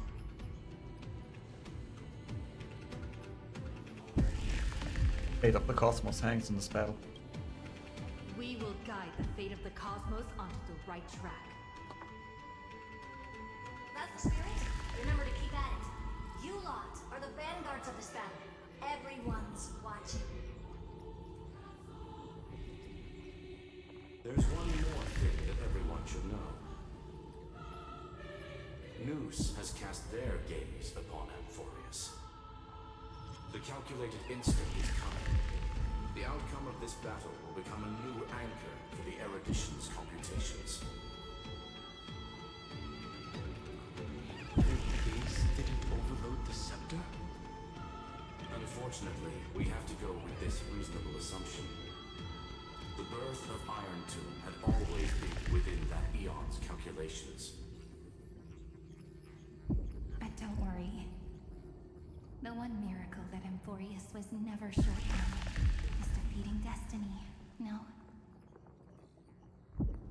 That is what a variable it is for. Yup.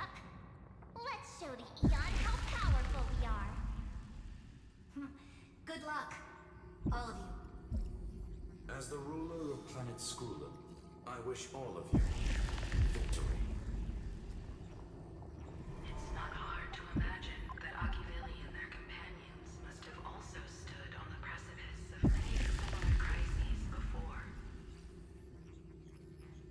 Perhaps the cosmos is much more fragile than people think. Sometimes, destiny hinges on only a small choice.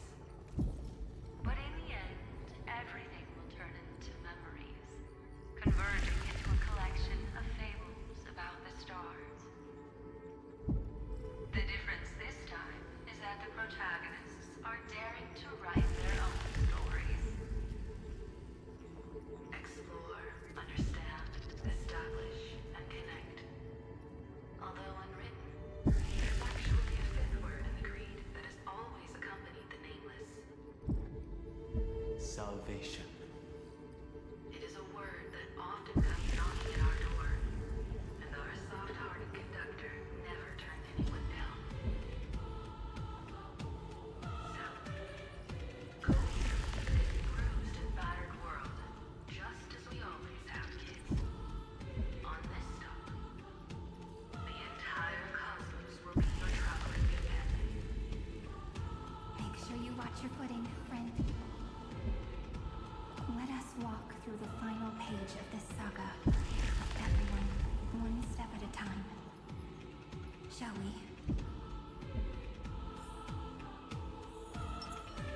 Turn over this eternal page. After running all around the place, we're finally making big strides. At the end of time, life will illuminate the warm candlelight, subduing the flames of the destruction. Cast everything behind you. All that's left is the thrilling, relentless deathmatch. The destruction's placenta is getting restless. Finan launched his attack against the Scepter alone. But this cycle...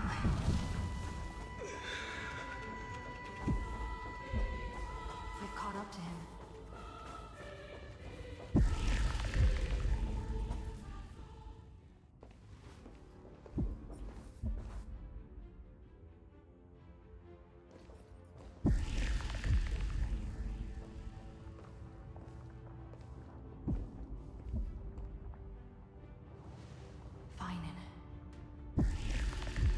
remember the promise we made back then?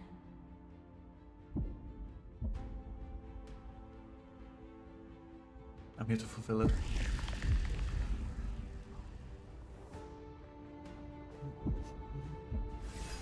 Of course. It has been a bitter wait, partner. But I never forget what set me on this path. Iron Tomb now trembles in Finan's chest. With this empty body, I have become its perfect vessel. And its destined casket. You know what to do, partner.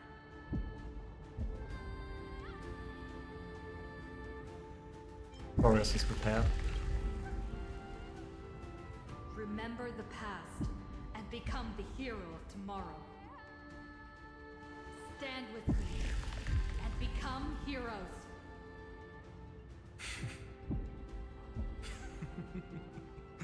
That's all I've ever wanted.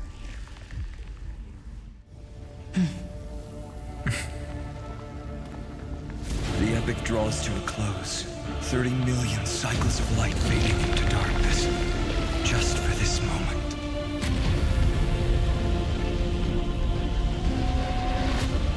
To welcome the true dawn.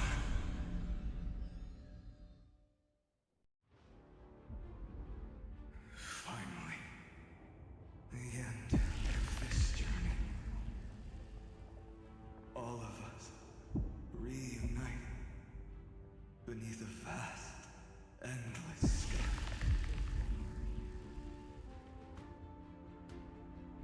Ma'am. Yes, it's me. I will remember what you want to say to her. No need. I can see that she's right here. All the companions who sacrificed themselves, their wishes. It's all here. Have we succeeded?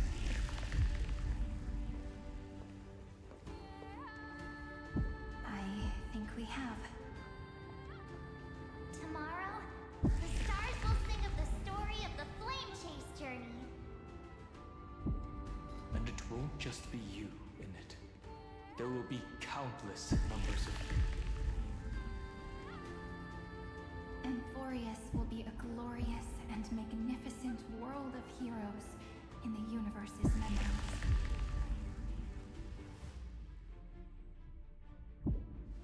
Hence, for this world we so deeply love.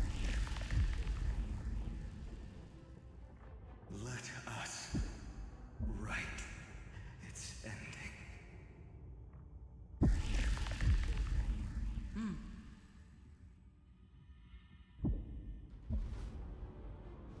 Step forward.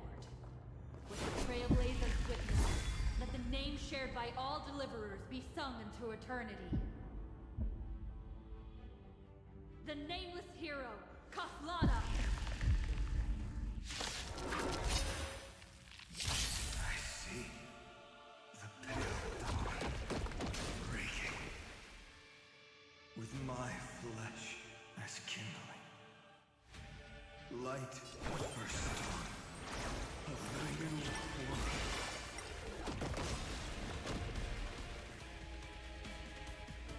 May this faint light dispel the gloom, restore the skies. I'll be there, don't worry. Just night falls. Good night. Embrace a new life. Stars, shine for the heroes. Do not hesitate, Deliverer. Destroy this body.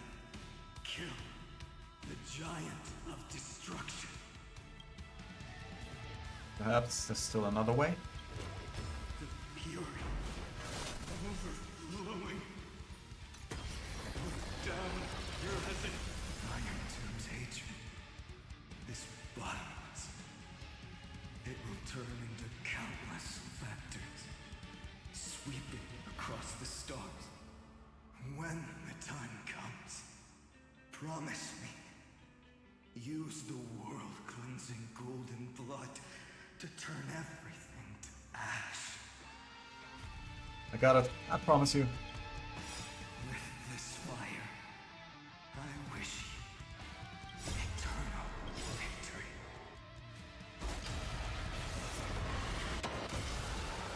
Memories waiting to be woken up by shooting stars. Remember me well. May life and death sprout new life. May this faint light destroy the skies. Destruction. Rebirth. Deliverance. Cleansing. 30 million cycles. Heartbeat. Bell. Rings out. Promise me. The dawn. Graced by stars. It won't let you down. That's good. Finally. Golden wheat field. The starry sky. More fire.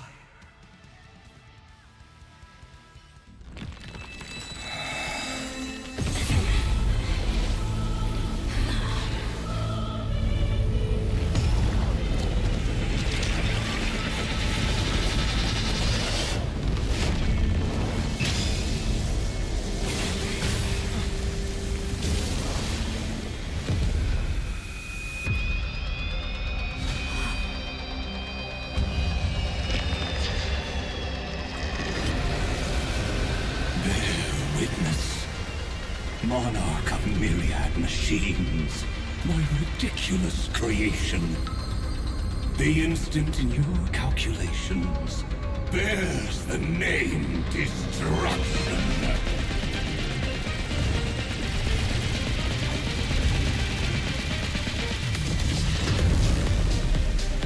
Who said you could speak, Senior? Watch closely. See how your chaos ends at the hands of your juniors. Don't get too worked up. Take a deep breath. There's not a trace of life in that awful shell. We're not gonna lose to a hollow husk, right? In the name of trailblazing, we'll reject this false answer!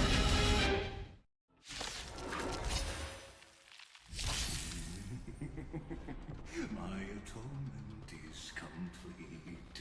The Headless Giant will create wisdom's funeral. Iron Tomb's body has descended.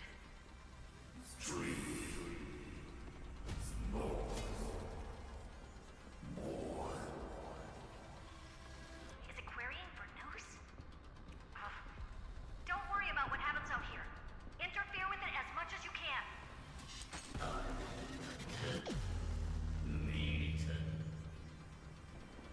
What a twisted giant. It must be supported by this embodiment of hatred. How tragic. A puppet without a heart cannot fool even itself. Don't worry. The night will soon fall. Good night.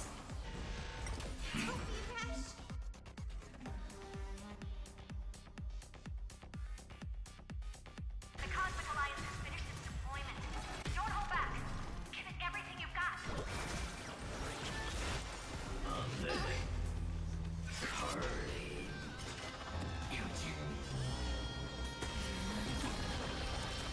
The cosmos is looking at us. Flowers, bloom for tomorrow. Please cherish this time as you wish. Stop messing around. Again.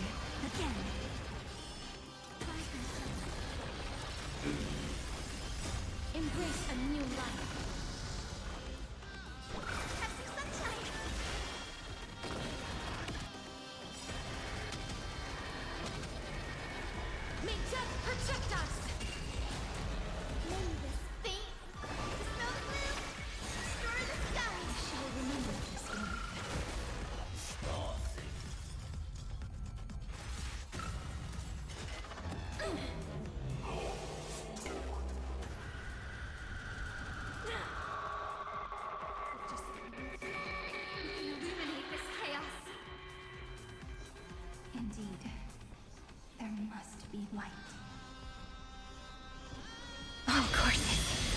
Merging into one.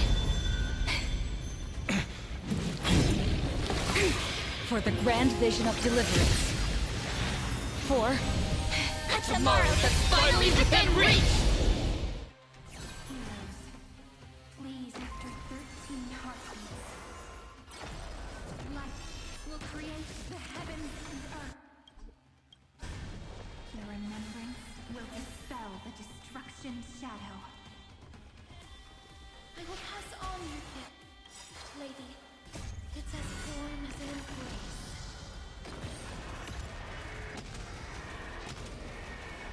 May death protect us! The cosmos does not need a third emperor, much less an artificial tyrant. The stars will carry every memory into Emporius' tomorrow. May life and death sprout new buds, guide the Rainbow Bridge.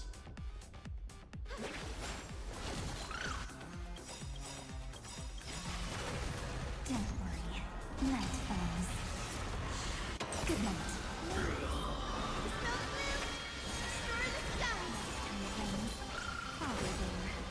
Embrace a new life. We're all here. In time, watch over the Evernight. A world that knows love won't be destroyed.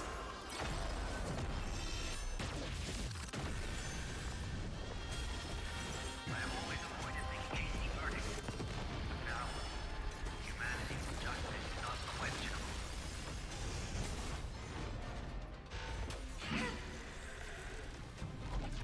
Stop messing around. Have some fun.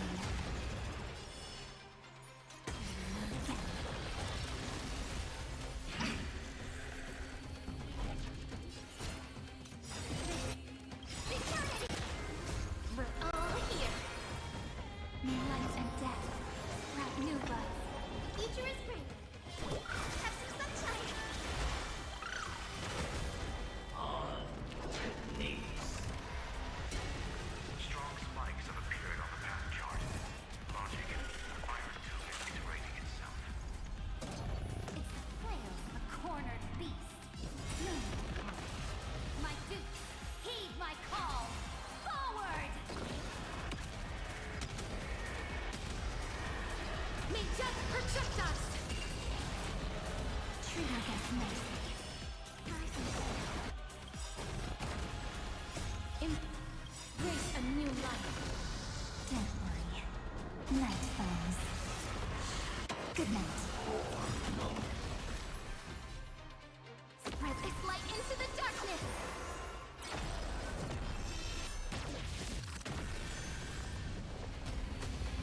Struggle as much as you want, you brainless half-baked tool with nothing but impotent rage.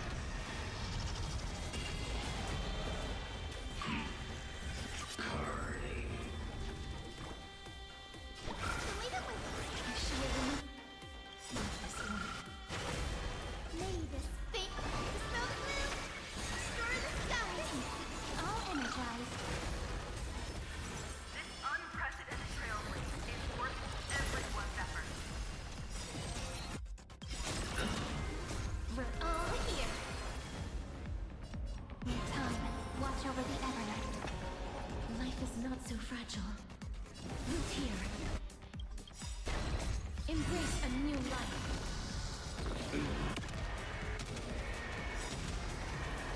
May death protect us! Stay calm, everyone. We'll put all our forces into an all-out attack when the decisive moment arrives.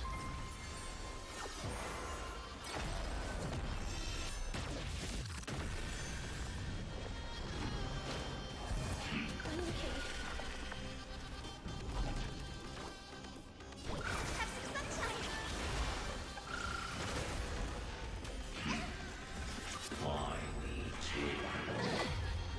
Stop messing around. Again. Don't worry. Just night falls. Good night.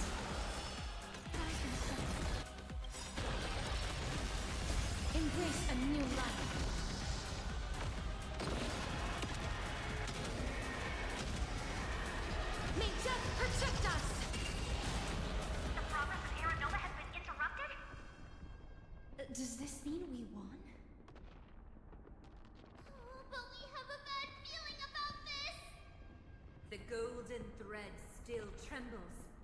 The war is not over yet.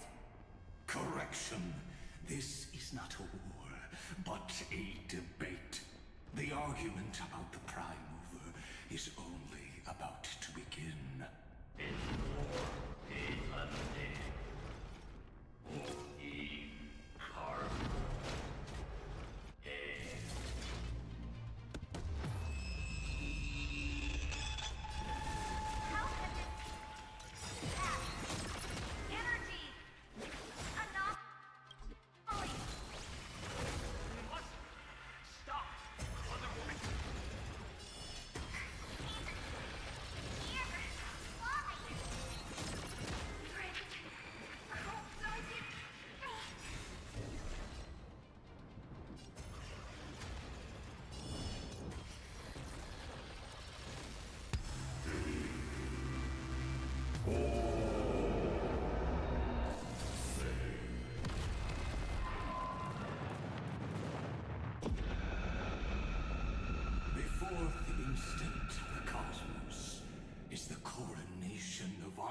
Tomb.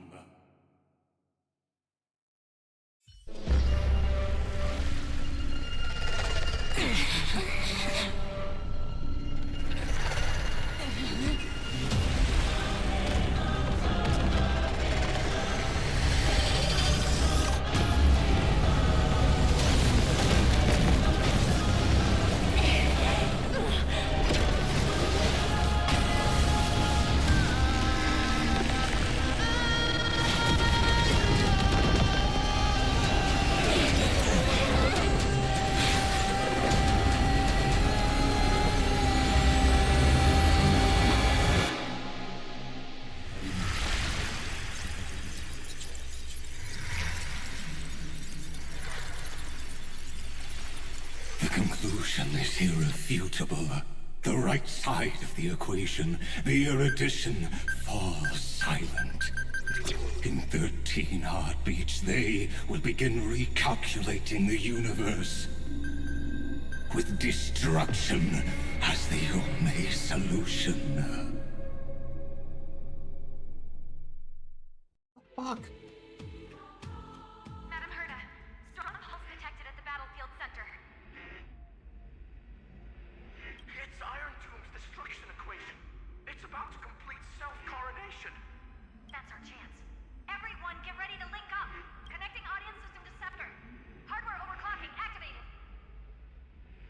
Preparations complete. Maximum output capacity reached. Be careful! The pulse will reach our ship in 5 seconds. Our data is currently being destroyed. Brace for impact. And leave the final step to me.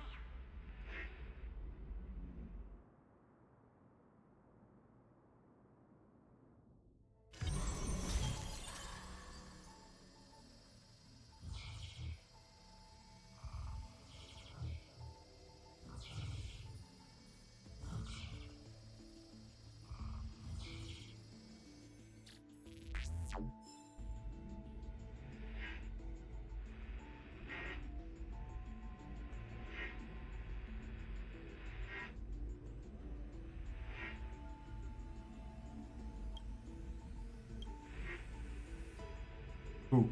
Me?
Um, why do I have Trailblaze?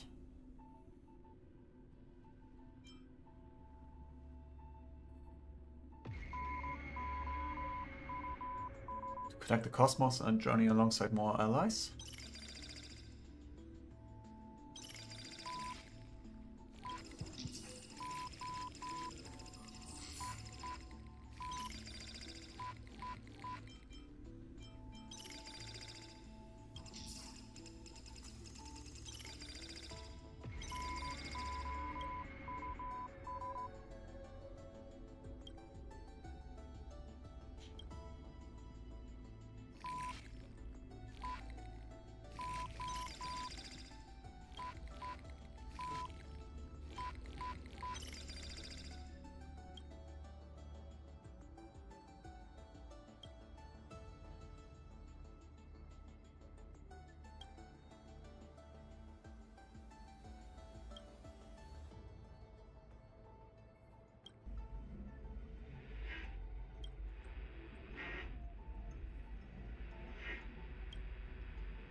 Oh, okay.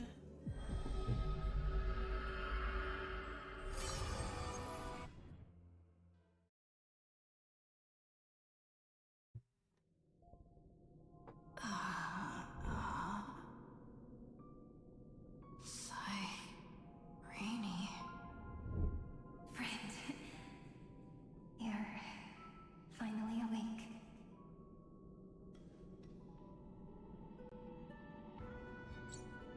Not so far away. Don't worry. Time does not flow in this place. All the stars have been silenced. Iron Tomb is dissolving everything that I can sense. Then converting them to destruction? But I'm still here, and you're still here now. Though the button of destruction has been pressed, we still have a chance to rewrite its meaning. That Eon finally cast their eyes toward Amphorius. Holy the remembrance? Yes. I imagine they have also been waiting for this moment, when the Scepter's body and heart become one. Iron Tomb is a perfect arc.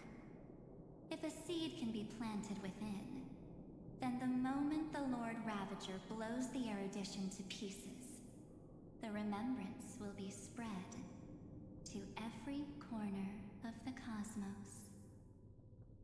The cosmos will witness Amphorius' answer after this fleeting, yet eternal moment. And now, it's time for us to pen the last stroke. I see endless memories floating in the starry skies. They are the consciousness of the victims. In the cosmos' real space-time, they'll be stained by the destruction in the next second. But they are still pure seeds for now. If I hold these memories in my hands, then I can create a stagnant memory zone. A tiny Eden of blessed insight. I believe the flower of miracles will bloom within. How am I supposed to reach you? Good question. I don't know where I am, either. But you're already right next to me, friend. I can still hear your voice in this bottomless void. Looks like we're still connected by one heart, even as the cosmos reaches its end. In that case, I won't feel alone or be scared. Because as long as you follow the memories in your heart, you'll definitely find me in this fleeting eternity, right?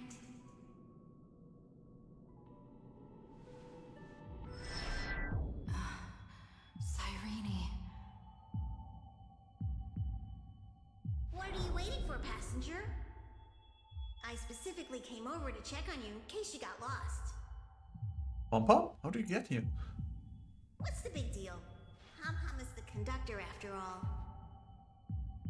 At long last, you've embarked on this road as well. Many, many years ago, they were standing at the start of the road in hesitation, just like you are now. So, Pom-Pom came over to give you one message. Run.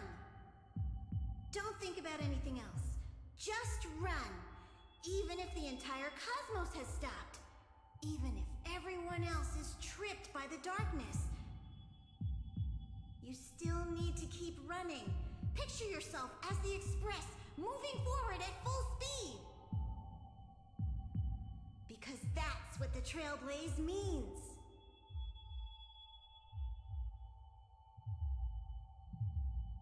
Well, I'm the best nameless. Then get ready. The conductor will be giving you the signal to depart. Attention! Attention all passengers in the cosmos! Please stand steady on the platform. The Astral Express is about to arrive. Calling at the erudition, the destruction, and the remembrance. Final destination, the Trailblaze.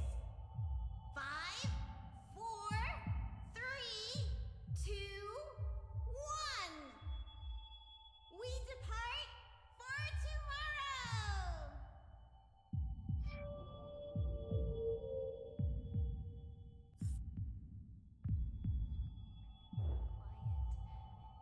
It's so good.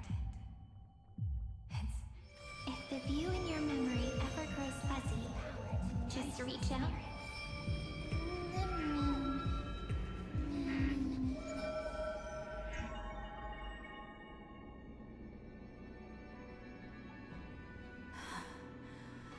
Amphorius's heart.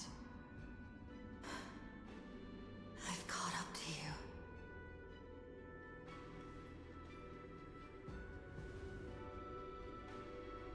Let the first light illuminate chaos.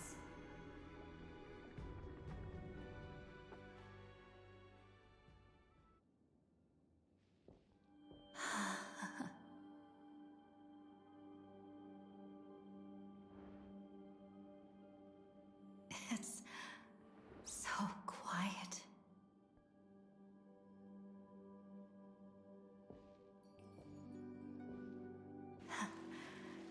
Everything's frozen in the most beautiful moment.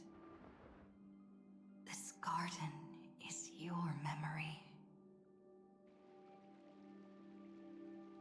I'm here, Cyrene. I knew you'd find this place. And walk into my heart as you've always done. Then let us both do our duty. The hero who trailblazes the way forward, and the fairy who watches over remembrance. We never changed at all, did we?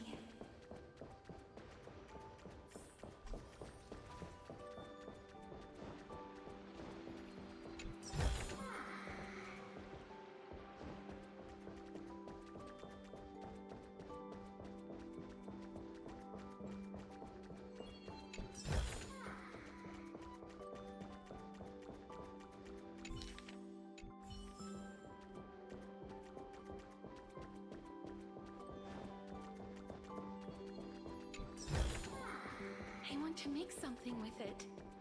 But what to make?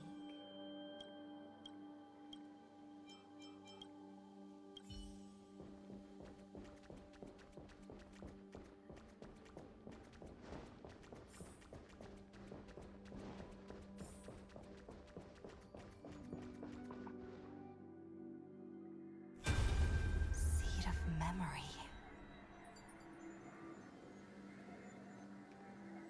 These memoria are what Cyrene took in.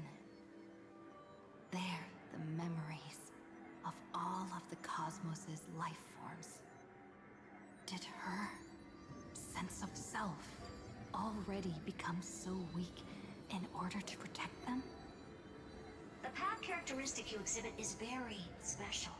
There's no way you're just a simple memo sprite. However, I'm sure about one thing.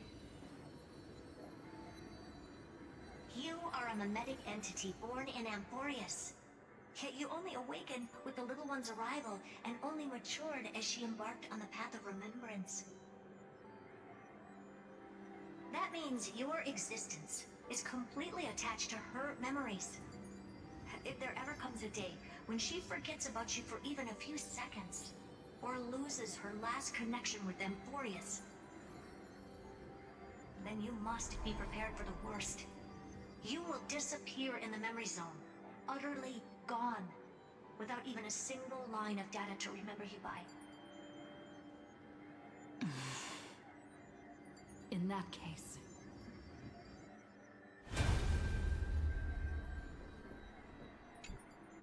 let me remember the cosmos with you. That way, it won't just be your memories alone. It's getting out of control! Run for your lives! Retreat! Darn it! We still got ammo. Hold the line! At all costs! Too many injured. Can't take it anymore.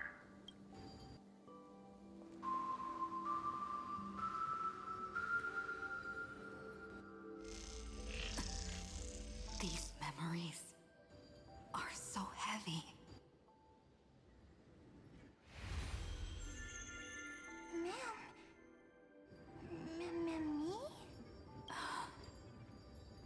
Do you feel better now? Hang in there, Deliverer. I finally get it now. The instants Droid had calculated aren't about the destruction.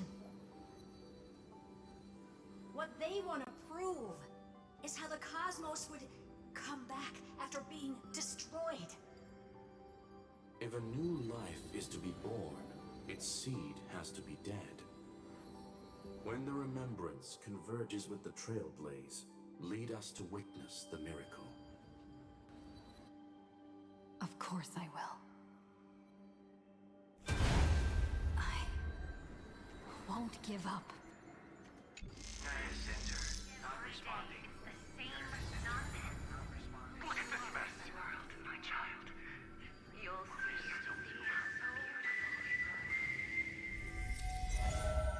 It's me, friend. Don't you recognize me? Or did I really change that much?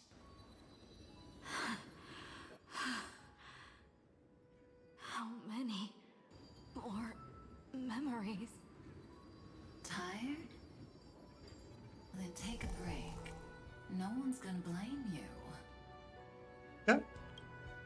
You don't need me to give you words of encouragement. So, I just want to tell you one thing. I'll tell you the purpose of your stop at Amphorius. On that trip, you will encounter a pure child of Anasraba. Teach her what love is. And then, you will directly face the destruction for the first time. From this point, your choice will split destiny in twain. In the darker of the two outcomes, the trailblazing journey will turn into a flawless memory.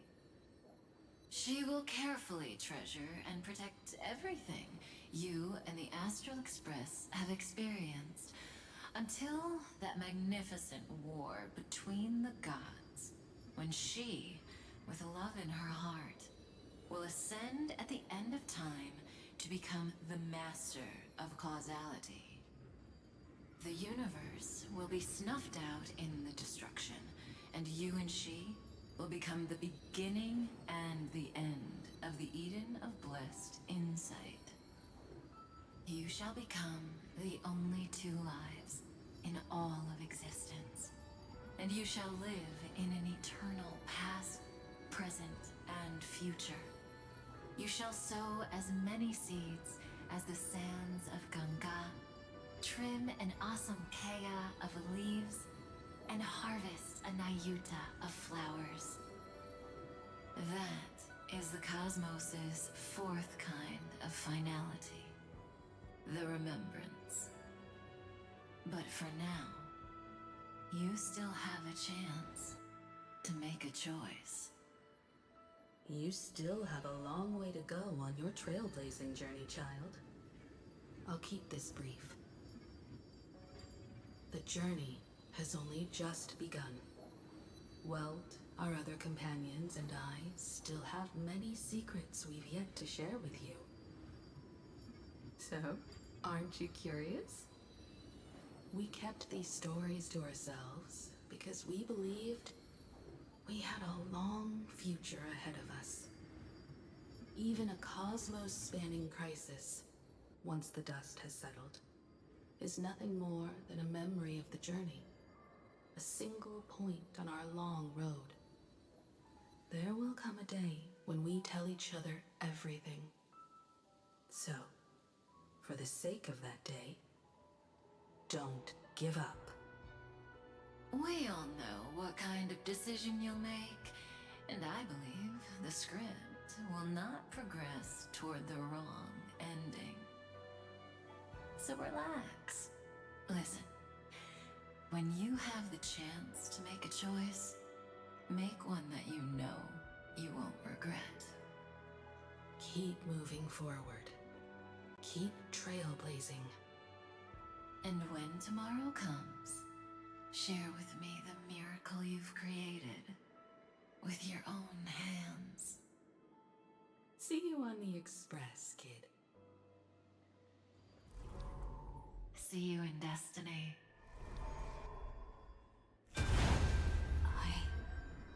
We'll reach tomorrow.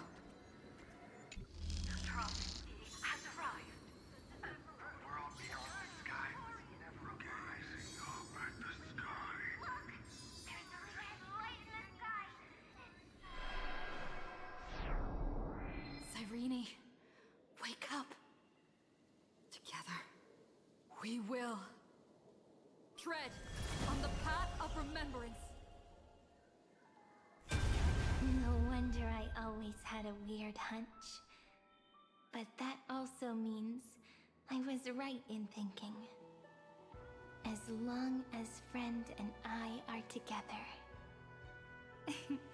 we can do anything. Our friend's shoulders are really dependable. Did I do it? Of course you did. And you didn't leave a single ripple behind. Now, countless consciousnesses are flowing in our hearts. Can you still move? It's time for us to complete the real Genesis.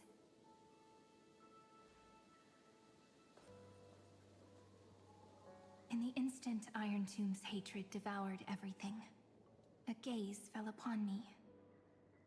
The remembrance. That was the god who appeared in Cyrene's dream. Their figure and speech were both so blurred.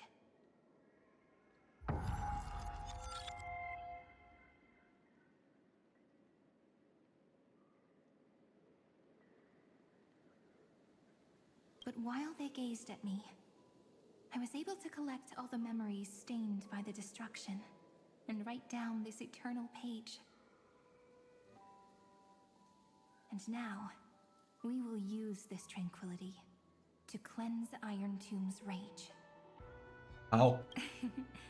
Simple. Just like what it was doing to us all this time, but reversed.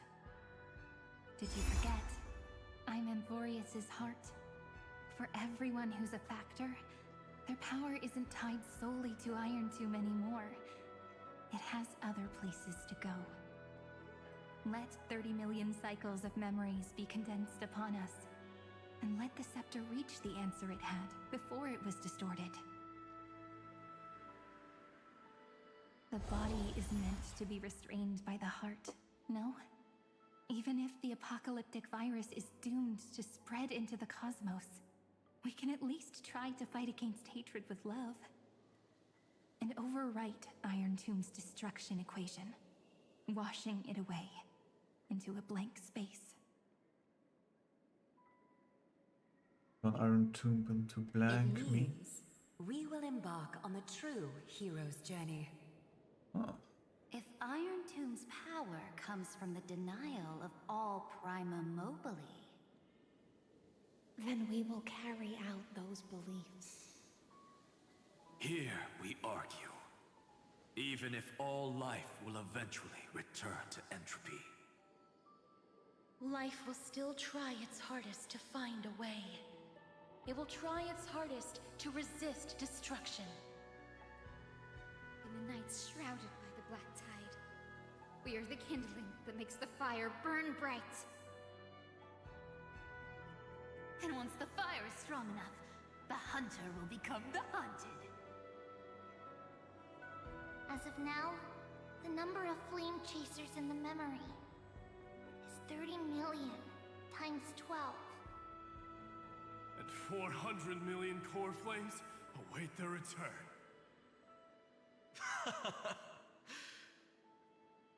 We can do it, right? You saw this coming all along, didn't you? That's right. So trust us, partner. Everyone, let's head out together. And we'll burn this horrible ending to ashes!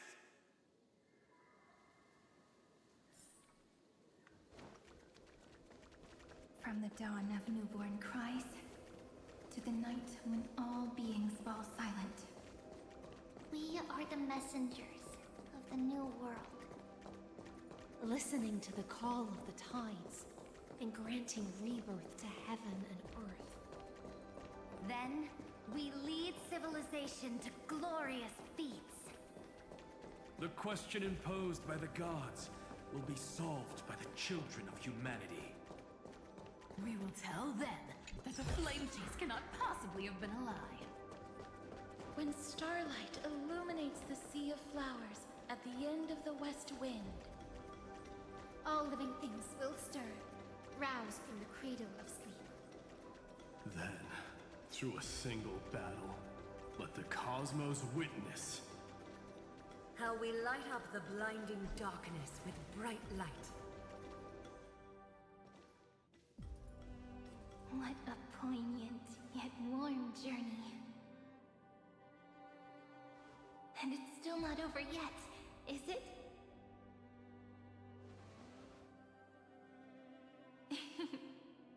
We finally meet.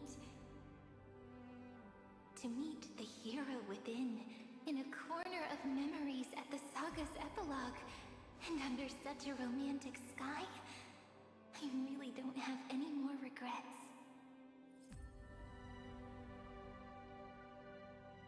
On top of that, the little seed had grown into such a big tree. Don't I look really pretty right now? Of course you do. Cheerful, beautiful, optimistic. Just how I imagined I'd look as a grown-up. It's because everyone has been gently adding to the story you left behind. Remember how we made a promise to one another? When we met again, it'd be my turn to tell you a story. A story about love, no? I've been looking forward to that. And you must also remember the first story I wrote for you. The one about the crystal flower and the little fairy. So now, I want to add something more to this story and us. On that day that the flower shattered, gazing at the empty ground, I thought the little fairy would finally see the light. But that light wouldn't be found in the flawless flower, nor in the fairy's eyes. Rather, in the world mirrored within every fragment of the shattered crystal. All the flame chasers walk in your 30 million retellings of their story. At this moment, All the memories are tangled with each other, and all the previous cycles have gained meaning. People will come to understand that time and time again, when they stood at the crossroads of fate, they would never have chosen otherwise. In the experiments of erudition, and in the breeding ground of destruction, it is entropy increasing, a merciless truth, an evil instinct. But under the pen of remembrance in the trailblaze, the flame chase is a journey that changes from constant losses to an unwavering act of release. It's about knowing how fate is shattered, yet still embracing fate's brokenness. It's a journey that longs to receive love, but longs even more to offer its love to others. That's so heartwarming. But I'll add a small bit to suit my tastes. I'll write that love is an innocent flower. It grows up silently, creating longing in every passerby. But the flower itself cannot walk into the world. Unless someone plants that love into their heart and brings it with them into tomorrow, right? You really have learned everything now. Then, join all the other flowers in this story. And let's write an ending unlike any before, for this world we so deeply love.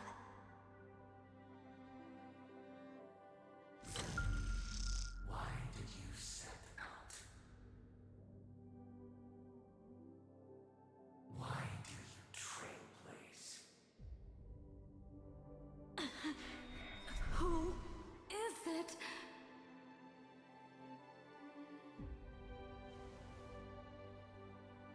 Don't be afraid. Take my hand if you feel nervous. Honestly, I've always thought you were really incredible. After all, no god guided the path of the Trailblaze. It could only be forged by those who dare to take their steps one at a time. So, that's why I'm asking you. Step up as a senior and show everyone in Amphorius how it's done.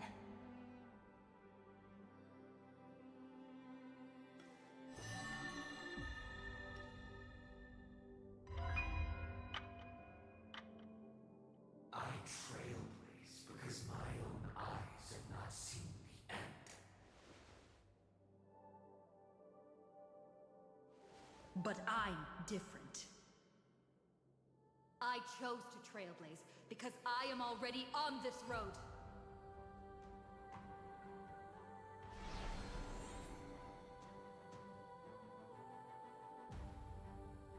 The end of chaos is a mass of pure darkness, pure destruction.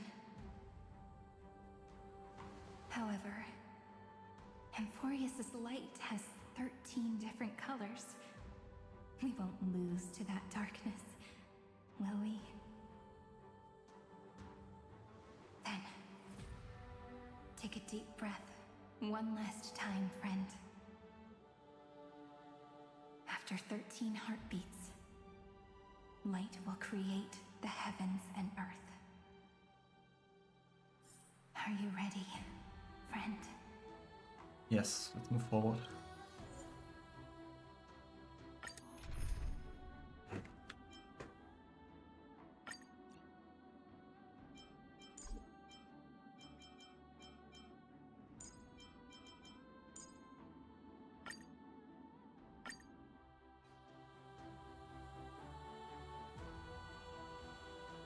Seek the 13 factors of life, and let them converge into the primordial chaos. Using the remembrance of the past, We will trailblaze tomorrow's destiny, infusing a world-bearing love into destruction, and inscribe the opening stroke of Genesis.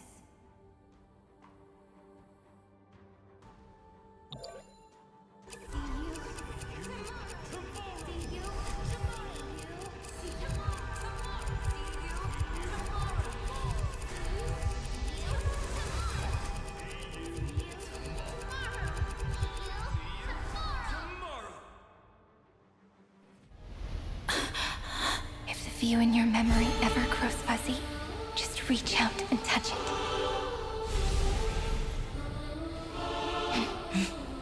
Then, restore its power to nourish the spirit. My friend, on the next page we write together, there's only one thing we need to do. Let's give this long, painful, nearly hopeless tale a truly gentle ending.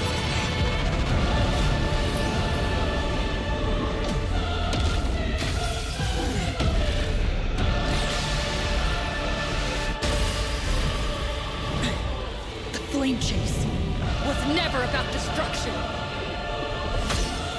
It was about breaking free and trailblazing!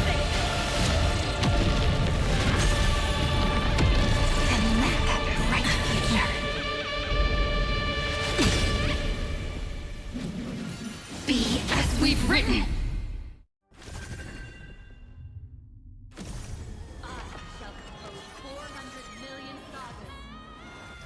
We will relight the flame chaser's path. In the months of hate, I command the wandering steps here to reach harmony! In the month of June, I lift my banqueting cup to dispel nihility. In the month of battle, I make forth the foundation of freedom!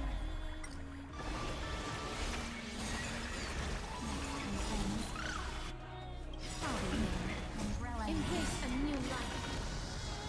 We're all here! In time, watch over the Evernight. Trillions of memories will turn into stars and light up the cosmos.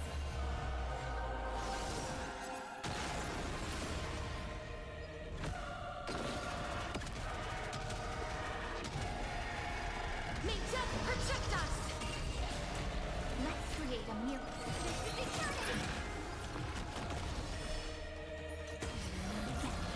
In the month of weaving, I extend golden threads to weave beauty. In the month of reaping, I enlighten the foolish with pulmonary erudition.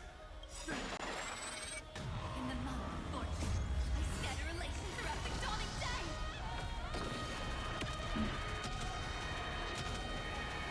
Ninja, protect us!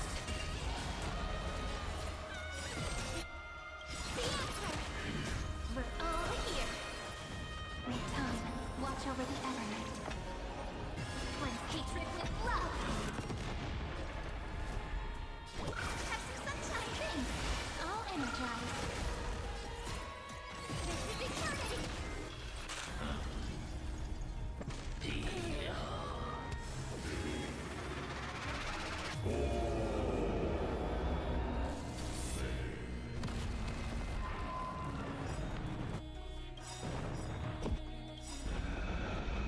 Name this thing! Dispel the gloom! Restore the skies! Embrace a new life.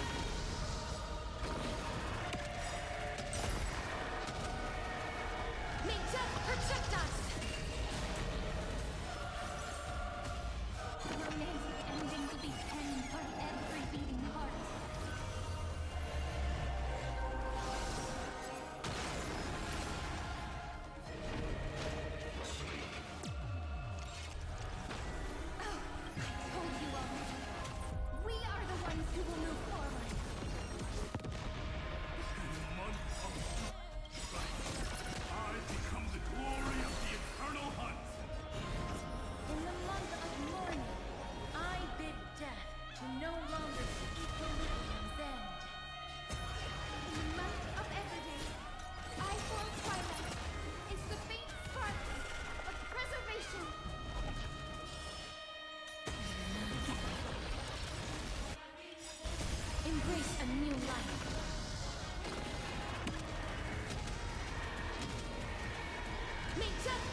Guide with rainbow bridge. The legal...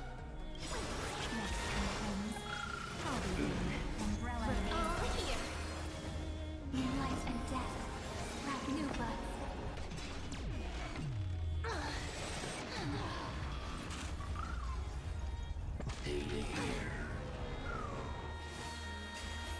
I will pass on your gift, lady. It's as warm as an embrace. I converge love into a river, and it will drown the tomb of hatred. Month of cultivation. I turn into the ridges and peaks of permanence. I need remembrance into countless stars in the sky. In the month of freedom, I impart destruction unto the shackles of destiny. May death protect us!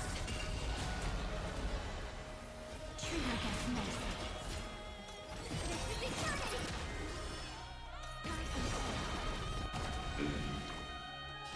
Have some sunshine! I shall remember this one. Lady, this snow blue! Restore the skies! All energized. The cosmos is... Theatra! We're all here! May the sky heal the twilight. Cleanse hatred with love!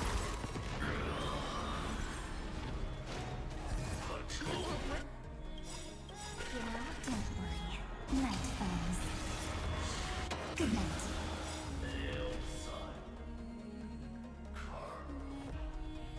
Headless giant.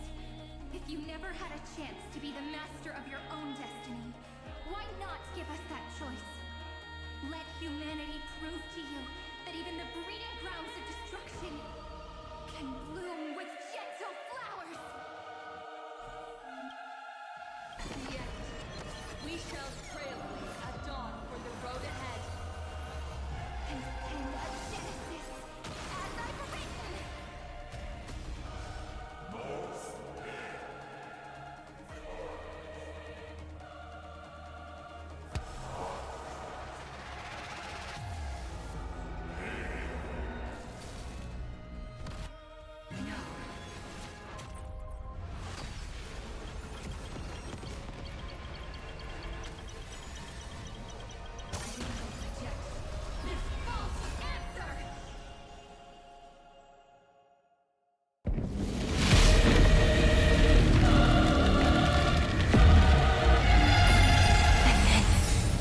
Embrace the stars.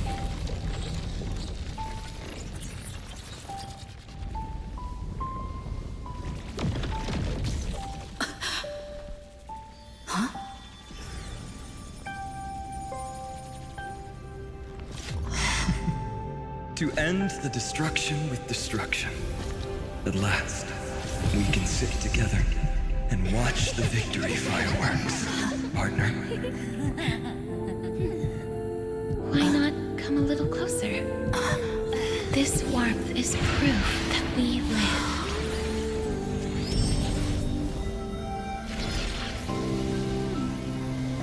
Hey, stay strong. Eyes forward, always. This arrow isn't the end, but the beginning of hope.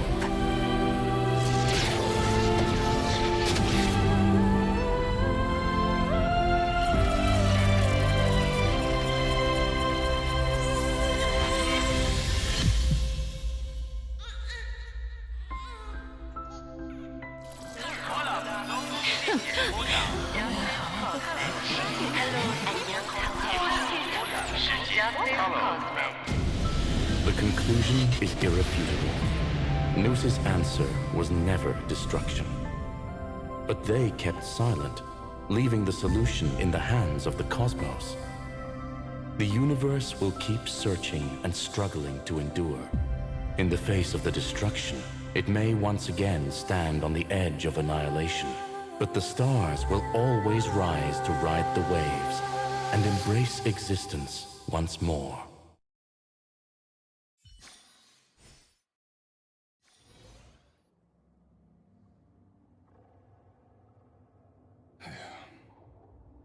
It's over, Lycurgus. Yes, another failure. How is Madame Herta? She's fine.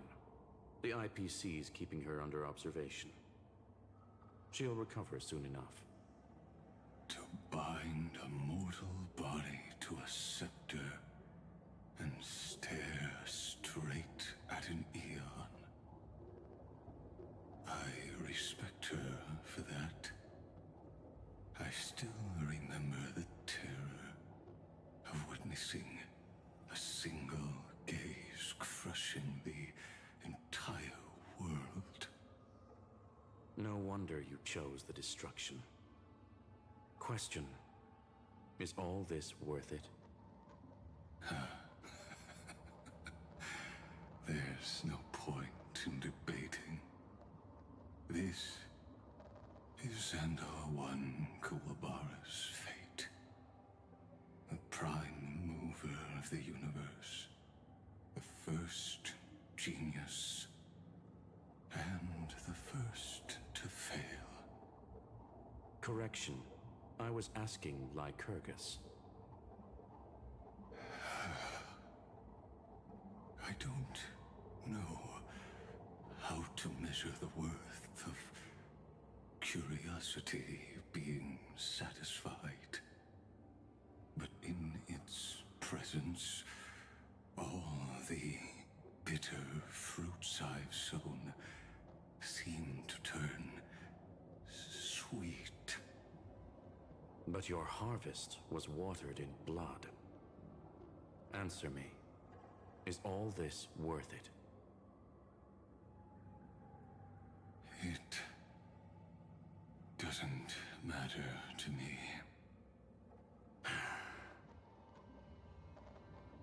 Let me tell you a story. Back when he was a student, Xandar's first experiment was slipping poison into his mentor's pipe, just to see how it would affect the lungs. And? There was no conclusion. His conscience got the better of him. Even so, the truth came out. He was harshly punished. Oh, that cruel mentor died of lung cancer 2 years later. It had nothing to do with Xandar. His fate is no different now. Sentiment clashed with reason, and Lycurgus was born from the latter. But whichever side we take, in the end, curiosity claims us all. You've handed yourself a death sentence. And yet, Iron Tomb's fall still isn't sealed, right? Fu Li, the key variable, still hasn't made their move. As the Theoros, Lycurgus has reached the end of his road. If you can, take my body to the fallen Adlevin. There, you'll find a formula. It is Xandar's final gift to you. If the day ever comes when you must destroy the erudition with your own hands, it'll come to your aid. A foolish last wish. I won't grant it. You will. Not for yourself, but for your conscience.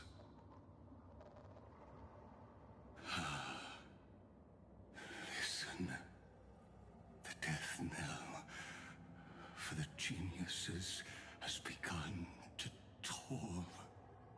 As always, let me go first. To the prisoners who stepped out of the cave, stand before my tombstone and offer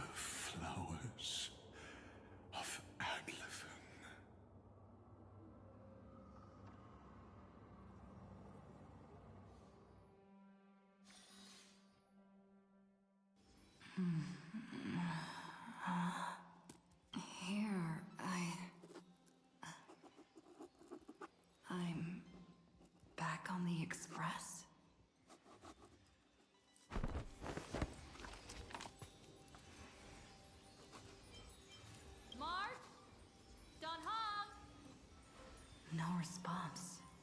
Am I the first one back on the Express?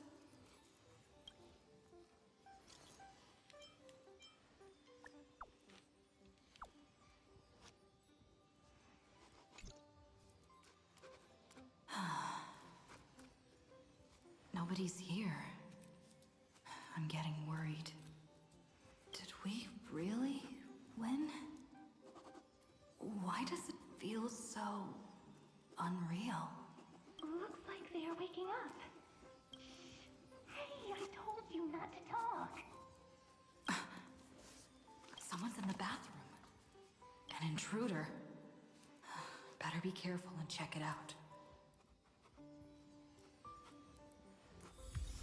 Oh no, she's coming this way. Quick, hide in here.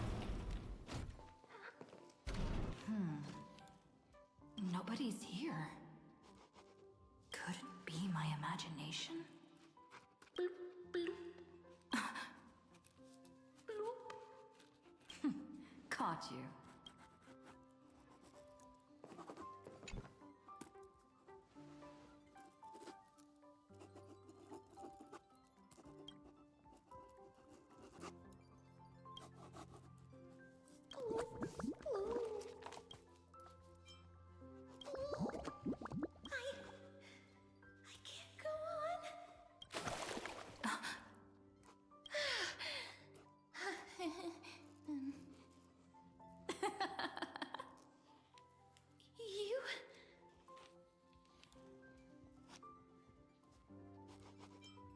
Wait, please. This isn't what you think.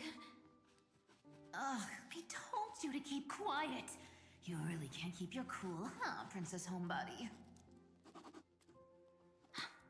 I'm not Lady High Lens. Even the embodiment of death needs to breathe sometimes. Yeah, whatever. It's all the same anyway. Gotcha there, Grey Mystery. Oh wow, how shocking. So composed, Grey Mystery. It looks like that big battle really helped you grow up, didn't it? Speaking of which, your Astral Express is quite luxurious. I hear you travel to different worlds.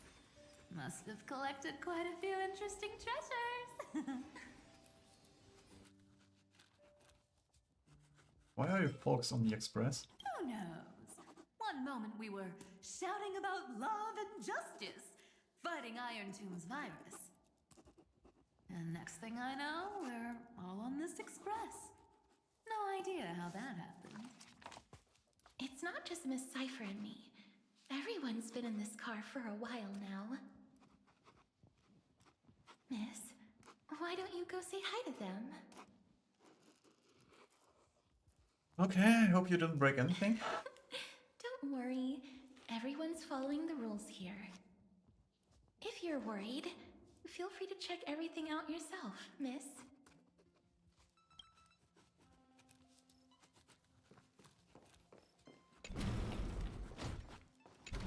Wow!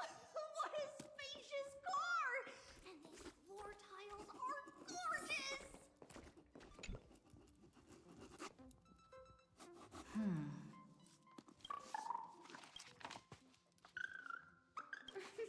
Watch your step, teachers. Ah, great. Look who's finally awake. I hope Cassie and Miss Cypher's little prank didn't scare you too much. I saw through it right away. As expected of you. When we woke up, the entire express was completely empty. Not a single soul in sight. Such a shame. I was looking forward to making new friends. Especially since they were Grey's most trusted travel companions. I'm worried about them. Don't worry. We beat Iron Tomb together, right? They must be on their way home. When they arrive, we can throw a party together. That's exactly the kind of thing Lord Finan has been dreaming about. Finan's here too? He was just here chatting with everyone. Now, who knows where he's run off to? Lord Finan's always been quite the restless one. But you're used to that by now, right? Have another drink, my Demus. Sure. Those three have been chatting over there for quite a while now. Why don't you go say hi to them, Bree?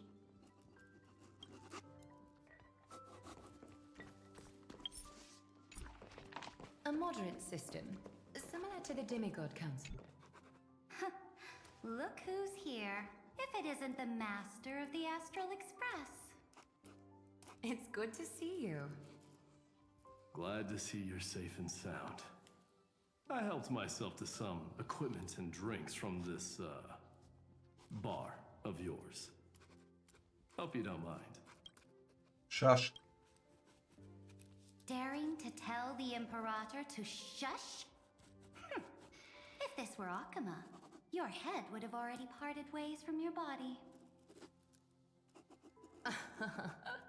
The drinks on this express are quite unique.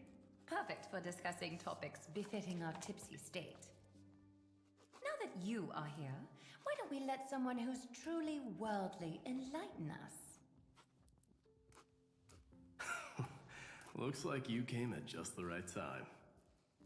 I do not mind. What form of government have most civilizations across this vast cosmos survived with to this day? I'm not old enough to enjoy talking about this kind of stuff. That's exactly the kind of answer I'd expect from you. I bestow upon the Astral Express this supreme mission. You must spread the great deeds of Amphorius to every corner of the cosmos. Thus, capable individuals from countless worlds will surely find inspiration in the Flame Chase's tales and embark on their own grand journeys. It's hard to say if that'd be a blessing or a curse for the cosmos. I can imagine our conversations here will only get more unrestrained. Don't let our rare moments of joy hold you back. This banquet on the Express truly lacks manners. You may leave. I permit it. That man just left. Wouldn't even stay for another drink. He needs to show more respect. If you're looking for him, try your luck in the car above.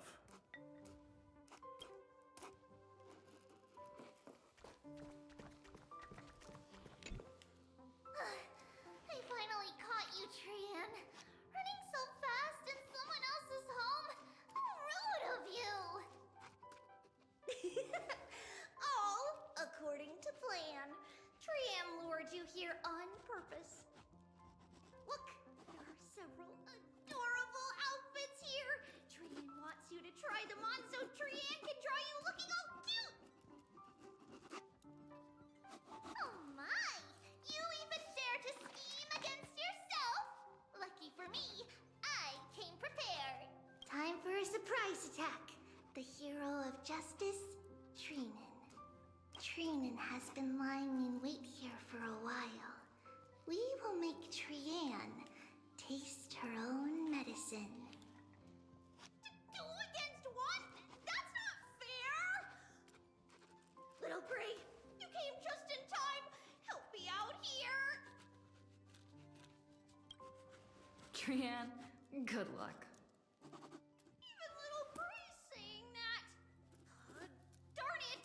Trian won't give in!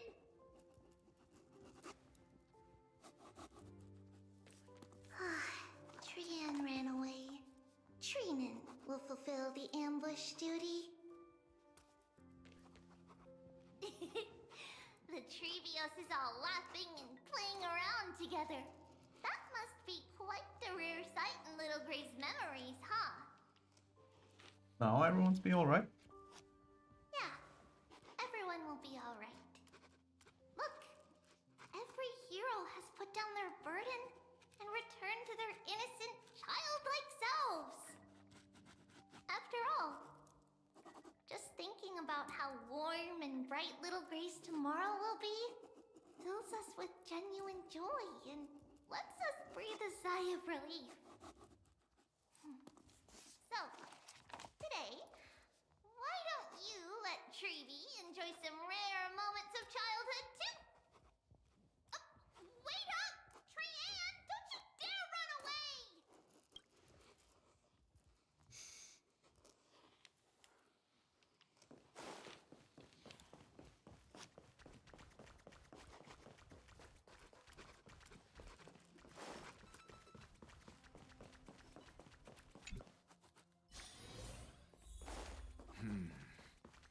Based on my calculations, there are countless celestial bodies with water in the cosmos. By the way, I heard that the Imperator's Flame Chase army like to hold feasts at the Luminary Throne. That's true. However, sometimes Dux Carminum and I feel it's a bit inappropriate to drink so freely before the throne of the most revered titan in the grove. Inappropriate? What's inappropriate about it? I only wish I were born earlier. I would have partied like that from the month of Gate all the way to the month of Fortune.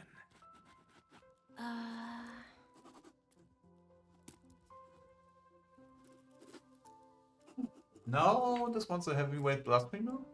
Blasphemy is just a phenomenon, not the end goal. I'm sure there are plenty of people across the stars who question these so-called eons or paths. Didn't I spend some time in that Lycurgus's head? I sure learned quite a bit about blasphemy from that experience. Humans create gods, and gods shape humans. Who's really the one trapped? The creator or the believer? Professor Anaxagoras, let me just check one thing. You haven't bought into those twisted theories of that Fioros, have you? Don't worry. The difference between a genius and a madman is that a genius shares lethal truths, while a madman tries to force them upon others. I see. It's like drinking honey brew at a banquet. Likable folks invite others to raise their cups together, while the unlikable ones force others to drink with them. Being able to break down complex information into common sense like that. You're quite the scholar yourself.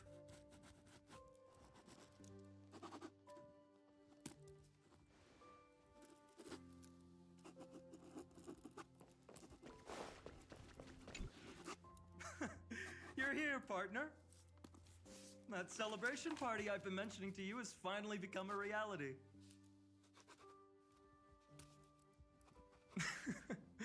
Though the vibe's a bit different from what I imagined, this still counts as keeping my promise, right? I thought you all had faded away.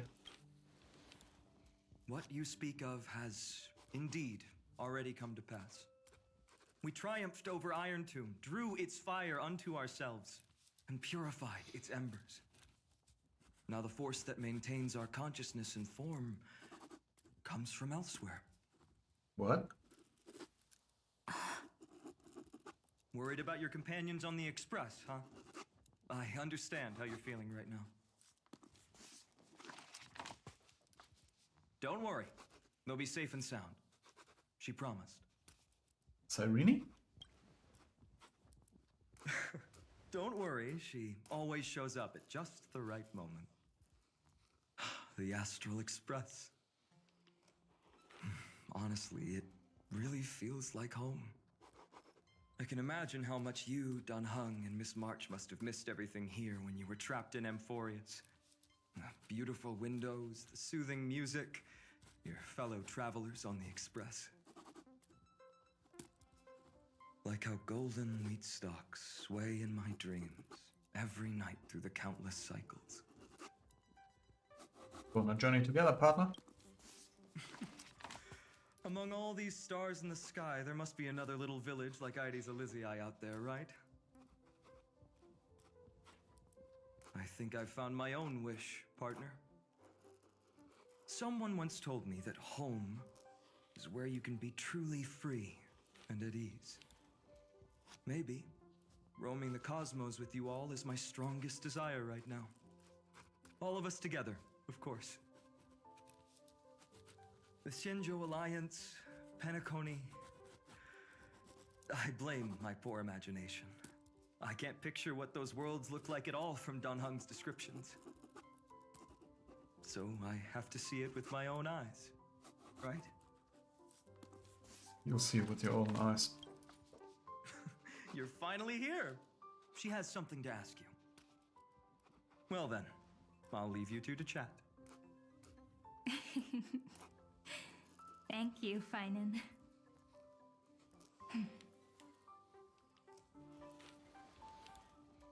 After such a good sleep, you must be bursting with energy now, right, friend?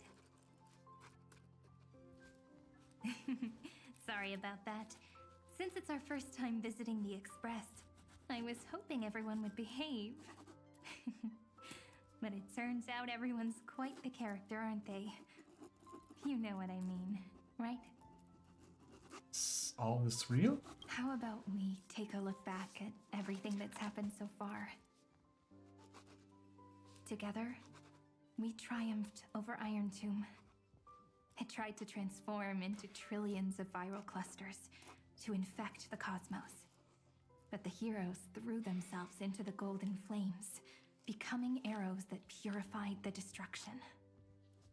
The fall of Iron Tomb also symbolizes the demise of Scepter Delta ME-13.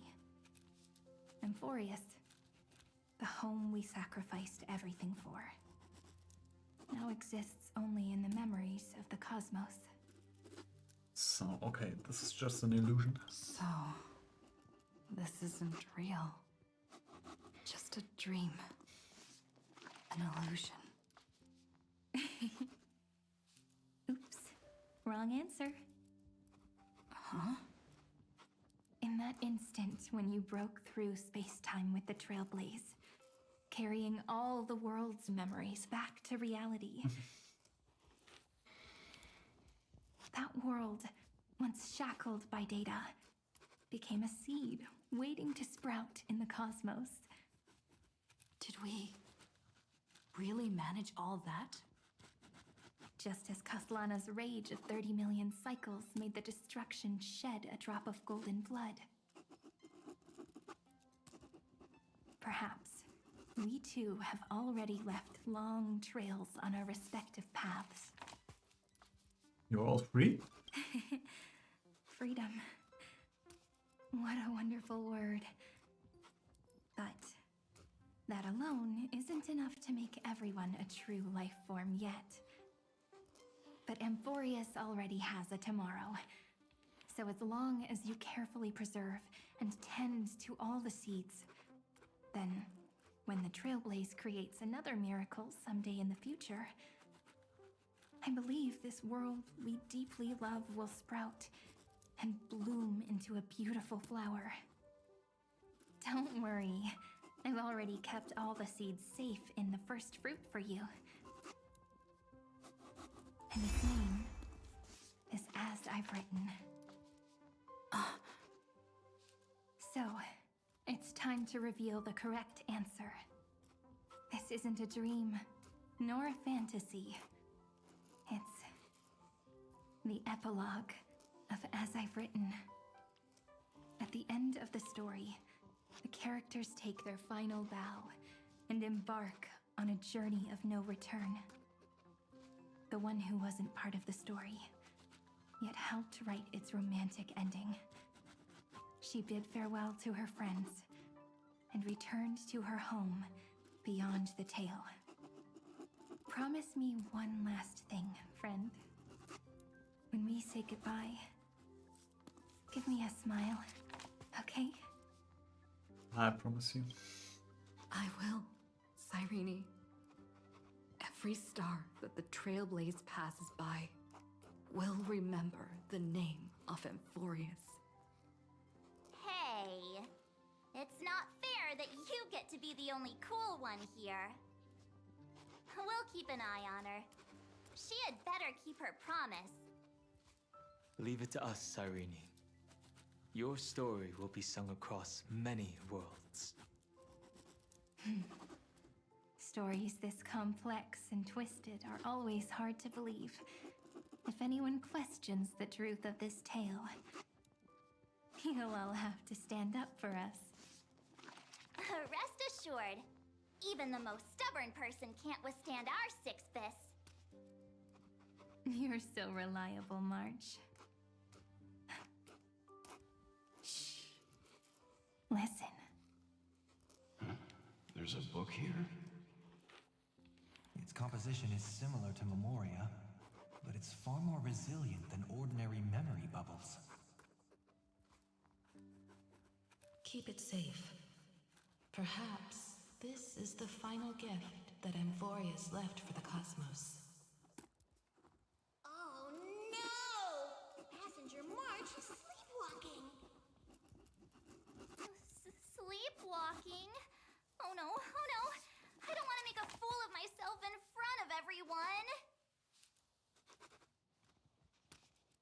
Well, now I have an excuse to stay a bit longer. I can hear all those sneaky little plans brewing in your head. March, Dunhung, my friend.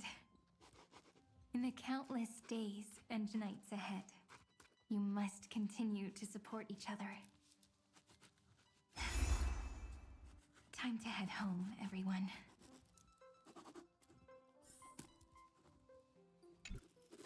Leaving this place means, as I've written, will conclude here. No one will have the chance to revise it, and no one can continue writing it. Don't leave any regrets.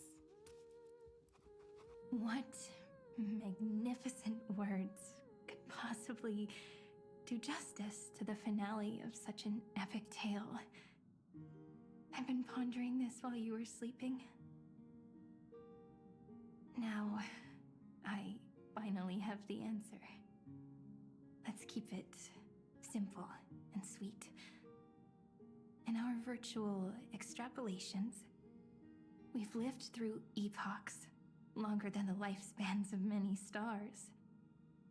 No language in this world, no written words, could ever carry the weight of this journey. In that case, let's not be bound by the minutiae of words. Those who understand its passion and romance will naturally be moved to tears by the final period placed at the end. And now, it's time to say goodbye to our readers. And so we reach the final page of As I've Written. Let's not leave behind any regrets, everyone. Everyone's here. Who wants to write the first line? Going first is the hardest job. I don't want to make a fool of myself. How about letting the great Imperator draft it for us? Are you all such cowards? Then I shall enlighten future generations, just like the 30 million cycles of flame chase. Without me, there is no world. Go think, observe, and conquer. What's wrong? Everyone's gone quiet. The great Imperator set the bar way too high. How are we supposed to follow that up? Where the Emperor leads, loyal subjects must follow. I guess only the Dux Gladiorum could possibly match that kind of overwhelming presence. Me? That suits me just fine. Once the deed is done, one should leave decisively, letting posterity judge right from wrong. Until we meet again in our next conquest, my dear dukes. The stars shall sing of the Imperator's great journey. I should have shared a drink with you all, Dux Goldweaver. Loosen up, High Sealants. Life is like the ocean. Tides rise and fall, and everything eventually dissolves into the waves. So, sing your heart out in every moment of your existence. Whether it's a feast or the nihility that awaits ahead, I will find its radiance and sing its praises. May the next feast be eternal. Miss High Sealand's toast is so poetic. Does everyone have to be so poetic? In my opinion, we should leave some real words of wisdom for future generations. Next up, any volunteers? I'll do it. There's no dragging one's feet in the Kremnoan language. Does the Kremnoan language even... Haikith, don't interrupt. Kill the play, and games shall be born. Kill the strife, and glory shall descend. Not bad at all. But now I can rest easy. After all, the lines I prepared are way more profound than yours. Ha! If nothing else, you're certainly unmatched when it comes to singing your own praise. Farewell, everyone. If we meet again, I shall once more become your steadfast support. That's a promise I won't back down from. Mighty Mos, become king. What's up, Cass? It's nothing, Lady Trebios. I just finally realized something. Then speak your mind, and let your words be immortalized on the page, Cass. If your heart still has room to spare, share a bit of gentleness and softly cherish all the beautiful things around you. That's so beautifully said, Cassie. Thank you, Miss Hyacinth. My only small regret is that I couldn't fully embrace this world I loved so dearly. I hope those who read these words can fulfill this wish in my place. Everyone, let's meet again at the end of the West Wind. The place you reside is the gentle sea of flowers. Well then, it's my turn. Take it away with your performance, Anaxagoras. This time, you won't have to worry about being interrupted.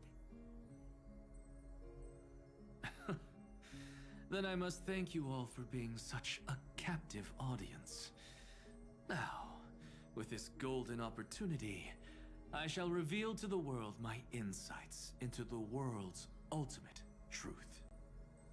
Truth is a solvent that dissolves all things in the world, and thus cannot objectively exist.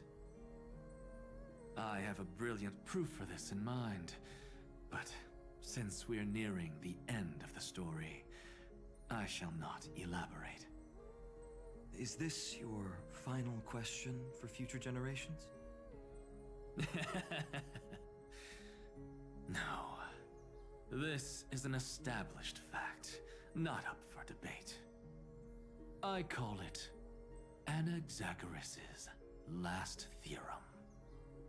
Oh, you. Still as profound as ever, Professor. We've got time, you know.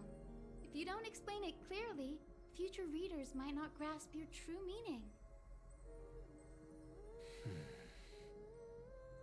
The true meaning isn't important. What matters is the emotion that stirs within them when they read these words. At that moment, the theorem's mission would be complete. So, Your lessons are far from over. But taking a little break for now wouldn't hurt. Then... class dismissed. The seeds you've sown are already sprouting. Would you mind if I write the next line? Huh? I actually thought you should be the one doing the final wrap-up. But... We'd never turn down a request from you, Aggie. Teacher, Cyphera, thank you both. Trust and selflessness are the two most beautiful garments in the world. One to gift others, one to adorn yourself. One's golden and one's purple? Not being able to completely change your fashion sense is my only regret across 30 million cycles. After all this exhaustion, I just want to take a peaceful bath now. I'll see you all again at dawn. Thank you for your hard work all this while. Lady Aglaya just can't give up her favorite hobby, can she? So, I guess it's my turn now. There must be many others like Miss Hyacinth out there in the cosmos, helping and healing people everywhere. You've got to set a good example for them, right? Of course. Look up at the sky more often and smile more. Many stubborn ailments fear optimism, but it's the best medicine. It's so catchy. The kids will definitely love this message. When it comes to understanding children's hearts, Lady Trebios definitely knows best. Look, the Rainbow Bridge is already hanging in the sky. Shall we get going, little Ika? It's you who healed the sky.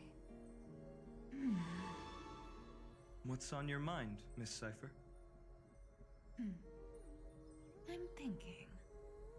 Should I leave behind a riddle? Some twisted, convoluted scheme that'll drive everyone in the universe mad trying to crack it. I see. You know what? Just go wild with it. No one's gonna judge you. Oh well, my brain's not working right now. Let me be genuinely sincere for once. Don't be afraid to fall. Just run. Destiny's just a slow-moving nymph.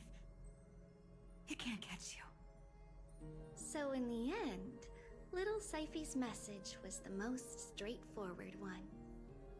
Even if you combined 30 million of me, I probably wouldn't have read as many books as you did in one lifetime. I won't pretend to be cultured before Big Sis Treeby, Trinan, and Trian. Amphorius's greatest trickery. Gotta bounce now. Meow! Homeward you come, distant wind. It's just us now, Snowy. Yeah, teacher. Maybe I should... No, let me go first. After all shall bid farewell to one, and that person alone will. I never would have guessed you had such a dark sense of humor, teacher. You still know so little about the complete Trebios, Snowy. Jokes aside, I want to leave these words at the end of the story. Whether it's a sunny day or a rainy day, remember to tell yourself before you drift off to sleep, see you tomorrow. See you tomorrow. Times 1,000. Prophecy received, times 1,000. From now on, no more goodbyes. Finally. The time has come to say farewell. I'm grateful that you could be here to witness this moment, partner.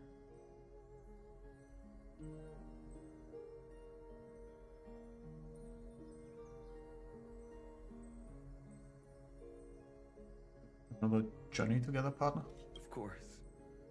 As long as I've written stays by your side, Amphorius will always be with you.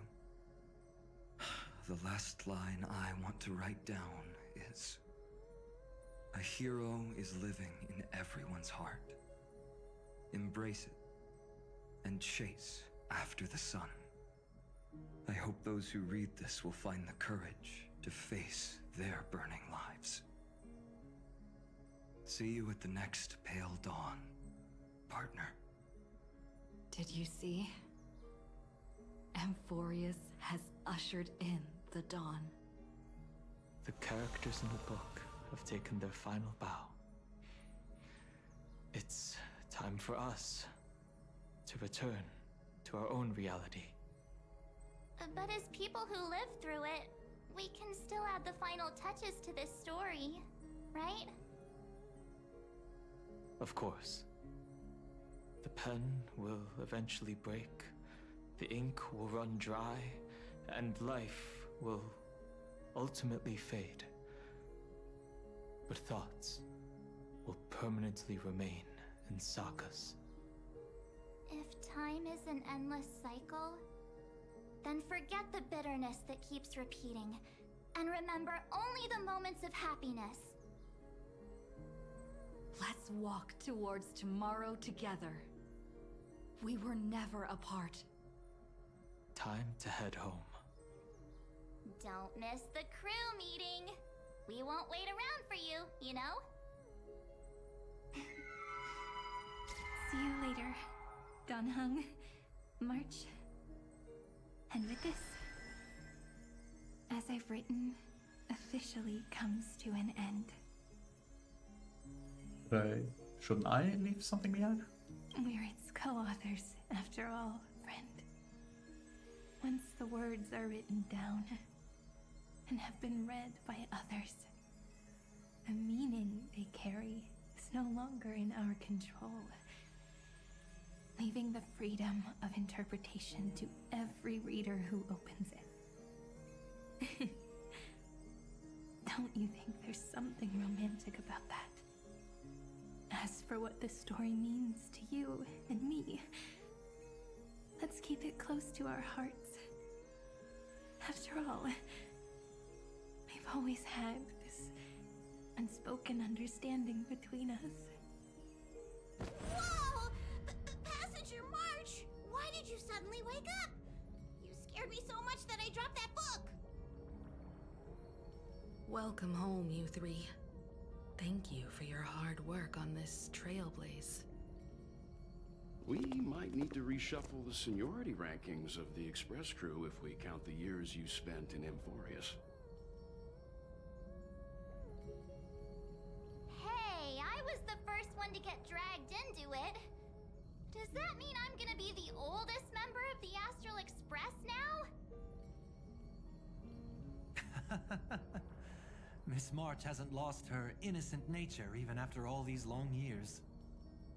In other words, she hasn't really grown up at all. Hey! This is the first time I've been able to examine as I've written up close. Miss Irene's handwriting is gentle, yet steely, with an underlying strength. I had no idea it was so sophisticated. Looks like I need to brush up on my knowledge in this area. Maybe start with a few basic books first to get your feet wet. Look who's talking! As if you're not glued to your phone in your room all day. Huh? Wait, something fell out. It's... Is that... a bookmark? In a corner, unknown to everyone. There was actually an untold interlude that took place. I left it out of the story because it involved a choice. A choice I made for my own selfish reasons. Can you forgive me, friend? I made a decision on my own while you were away. I wrote everything about it on this little card. If you can find it in your heart to forgive me after reading it, please.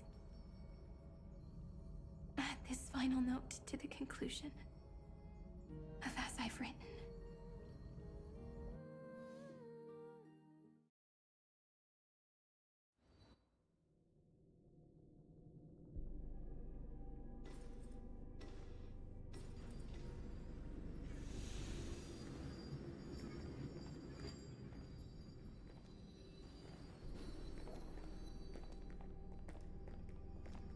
Memories swallowed by Iron Tomb. Return now to reality.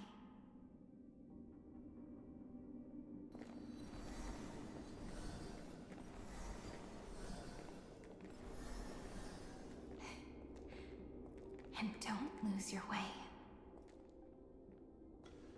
I finally found you, Cyrene. Demiurge. We won the battle. Thank you, Madame Herta. Without you, we never would have stood a chance. Still, is something weighing on you? Right before I shut my eyes, inside the droid head's brain, I saw something unsettling. The fourth instant, this turning point in cosmic destiny, anchored by the erudition. It's not a single instant, but a process, a chain of events. So, this victory isn't the final piece of that chain? Far from it. This is only the beginning. The first toll of the death knell for the cosmos. That sorrowful look doesn't suit you, Madame Herta. Don't hold it in. Tell me. Not long ago, you crossed paths with the Eon of Remembrance again, didn't you? Yes. Even if the figure was hazy, I knew right away. That was the god from Cyrene's dreams. Causality has gone wrong, just as I thought. Causality? Let me put it in your favorite fairy tale terms. The universe began as a seed. It grew into a great tree. And the present is its branches and leaves.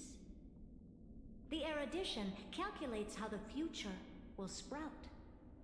With so many possible outcomes, they choose to anchor one path, cutting away the crooked or fragile branches. But if things continue that way, the branches grow endlessly, the leaves multiply, and one day the tree collapses under its own weight. That is why there is a concept in biology called lignification. Soft sprigs form a hardened shell and fuse with the trunk.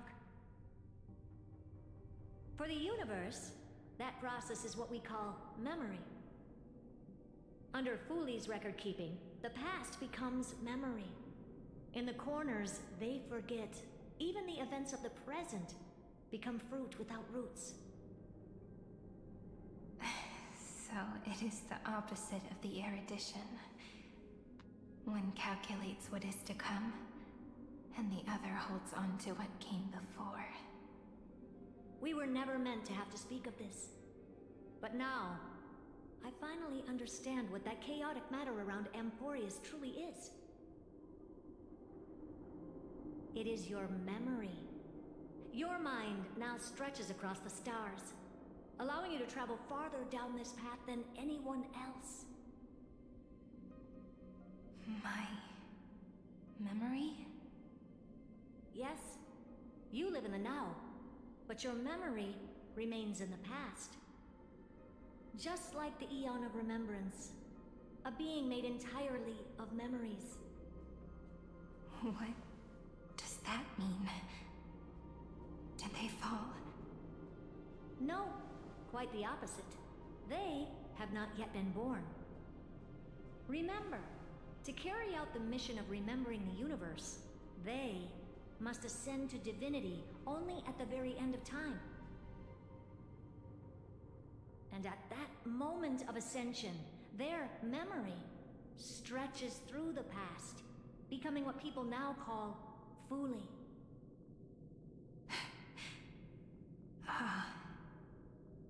That is why they feel so distant, so cold.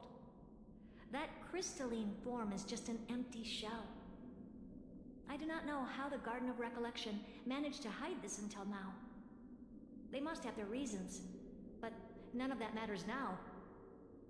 Here in the present, we cannot know who will become Fuli. But one thing is certain. They will be born. And those who might become Fuli all share the same characteristics. They are known as Children of Remembrance. Pure child of Anasrava. Both of you. Children of Remembrance. So help us. Find where Amphorius's memory began, and bring it out. We are the sacrifice the garden used us. The pure child of Anasrava. Abandon us! So that name, it was never my past. It was my future. Or maybe it is the present. Noose has revealed to me two paths.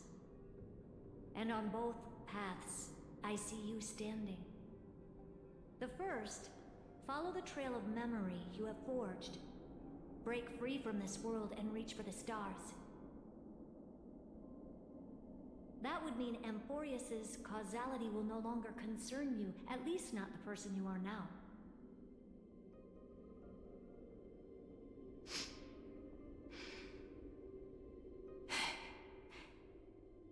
Go on.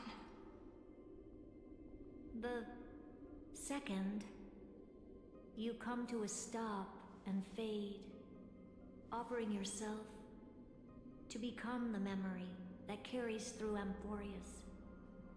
Perhaps this is the choice every pure child of Anasrava must face. That choice means I'll remain in the past forever. And more than that, it means you will close off Amphorius's causality. This world is sealed. The effect that the remembrance brings to it will all converge on one thing. That one thing is you.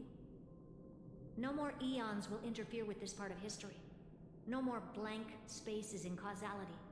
The present will be set in stone and become indestructible.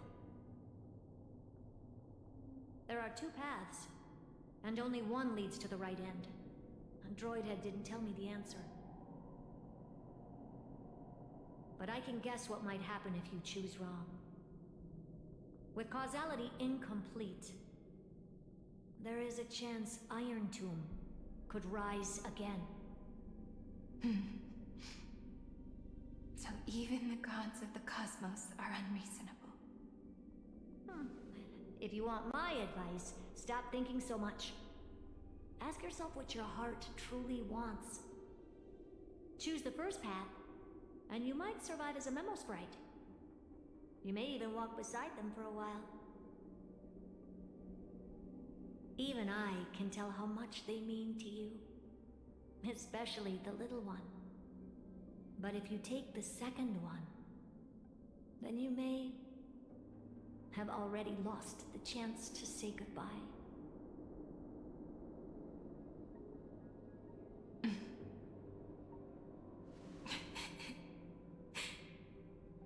I have made my decision, Madam Herta.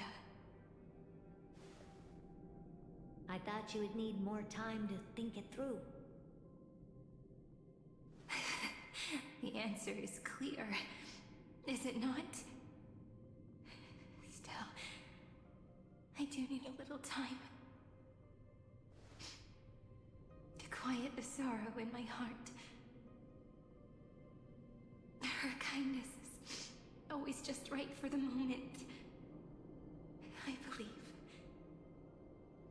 she will forgive me.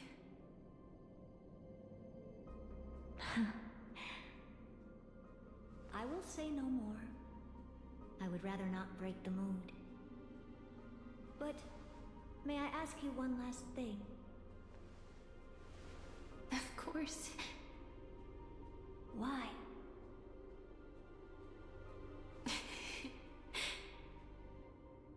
I once heard a saying that went something like this.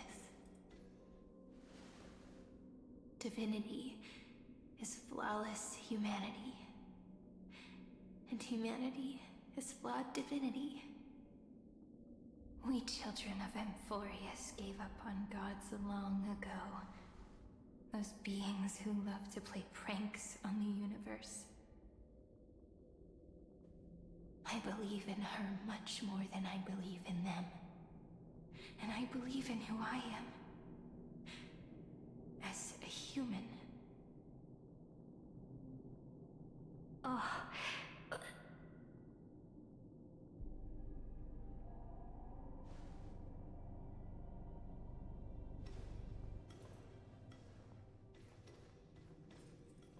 That really is a comforting answer.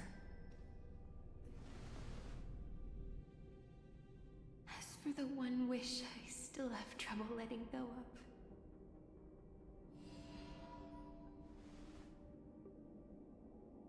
One will remain in the past. One will walk toward the future. I believe that the one I cared for most will witness on behalf of the ripples of past reverie. Every starlit tomorrow.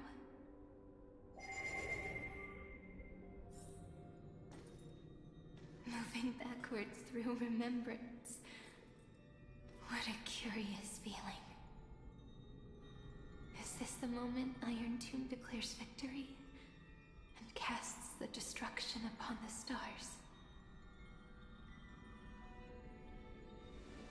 So back then, in the path space, it was I who found me. The gods' whispers were nothing more than a girl talking to herself. Now that I remember, what I heard back then was...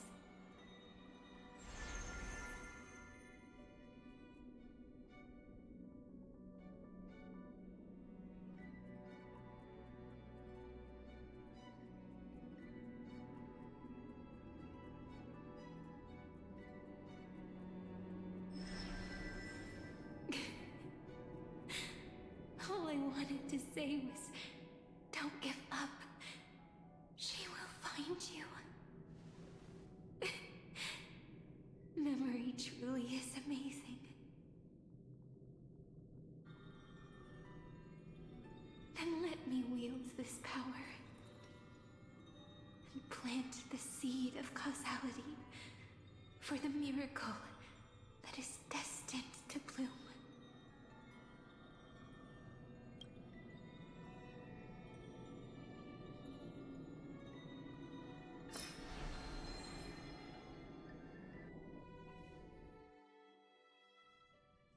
Even so, must we walk all the way to the very beginning of memory? It's such a long road. A bit lonely to walk alone. Then, would it be alright if I came with you? As long as it's Peach. Even 30 million wouldn't be too many. One is enough. Take a deep breath, and then we can set off, alright? Follow the ripples of remembrance into the past. Reconnect every moment in which the gods made themselves known. Clearly, cause leads to effect. now, the future gives new meaning to the past. Effect flows backward and nourishes cause. Maybe that is what makes memory so beautiful.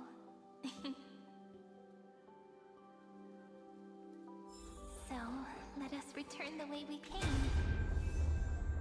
Look back. No! How is this possible? Breathe! Breathe! Partner! Partner! No. I have to get you out of here first! Just hold on!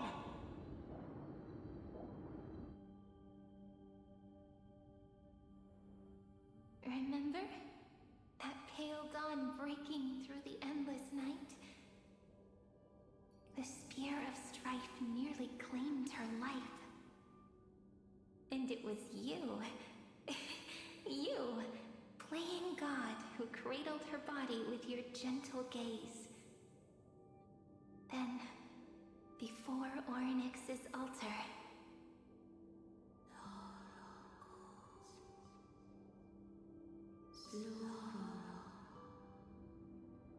even the Titan of Time mistook you for someone else.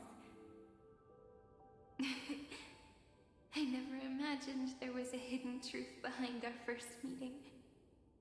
The first time was also the last time I saw you, friend.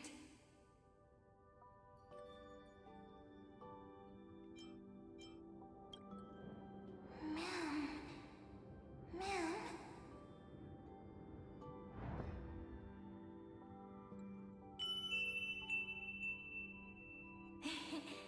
That melody from the memory. I've got it now. And so, the miracle was able to slip away from death temporarily. I'll leave her to the casteress of the past. She will keep her here, in the world of the living.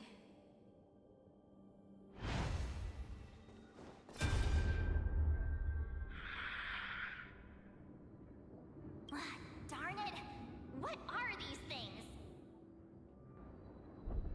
You're not taking me down. Not before I find a way to help her and Dunhung. If you've got a bone to pick, take it up with my six-phased ice. March wandered all across Amphorius for 97 days straight, chasing one goal: to save her friends. And with her bow and arrows, she brought down every obstacle that stood in her way. So that's how it happened. My skill with the bow. I owe it all to March.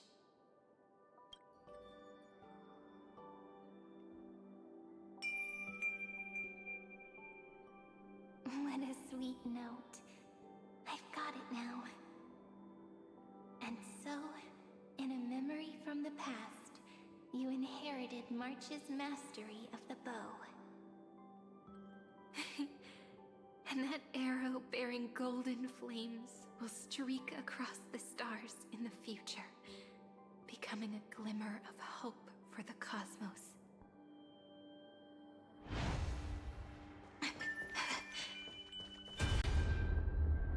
Are you okay? Three paths interweave and fetter Amphorius, co-authoring the fate of the world.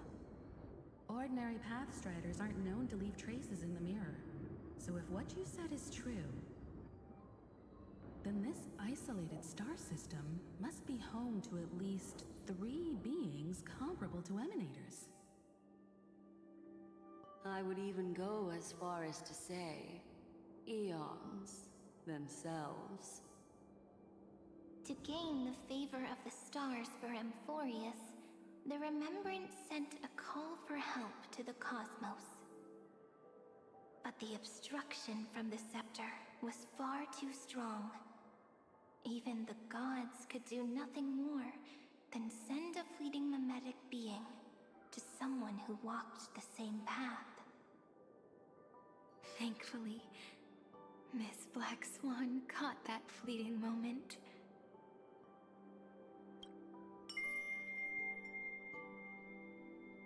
Though, that signal drew some unpleasant attention as well. Looking back now, it was all worth it. The cosmos showed us a kinder face.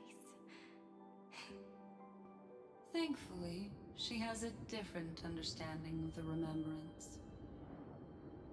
Miss Evernight once said that the Remembrance wasn't looking after Emphorius, but rather scheming and preparing to devour the paths. Her deduction was perfectly logical, but she failed to account for what the humans in this story could achieve. Maybe I have a scheme of my own. A scheme that will bring happiness to everyone. Please keep helping them. And the others in the future too, Miss Black Swan.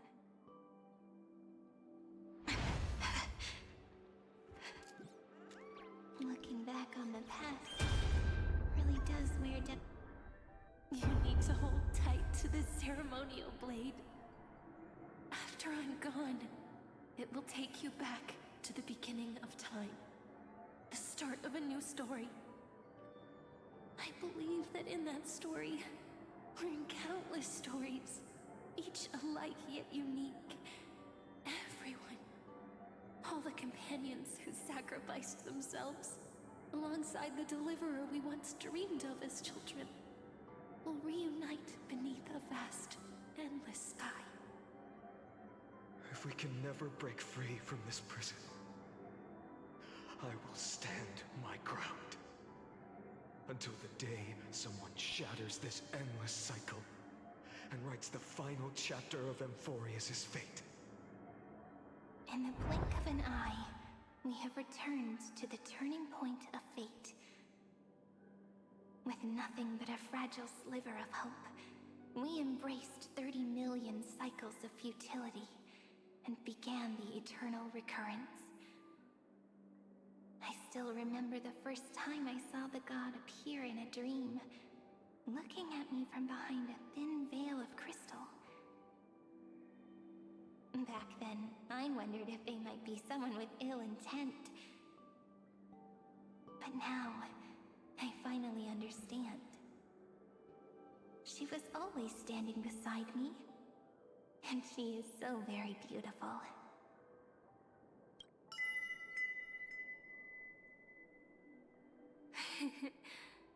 Causality really is a force that cannot be stopped. Even if I wanted to leave a few more words for Cyrene, it seems I no longer can. After all, you still have to leave behind your final consciousness and plant the very first seed. I remember what you once said. When a god sheds a tear, the thing reflected in the ripples must be the most beautiful thing in the world. But do you know what Emphorius saw when its heart was born? The first thing it saw was a name.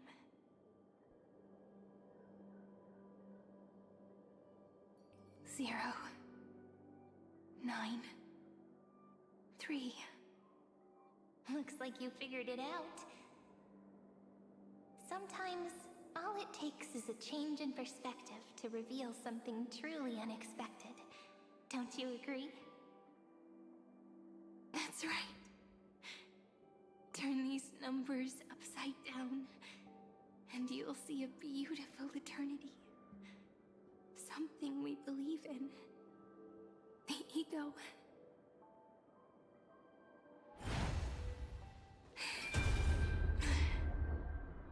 I want to protect everyone in the village. But can I really do that with the strength I have? I shouldn't think too much. Better finish the farm work Dad left me first.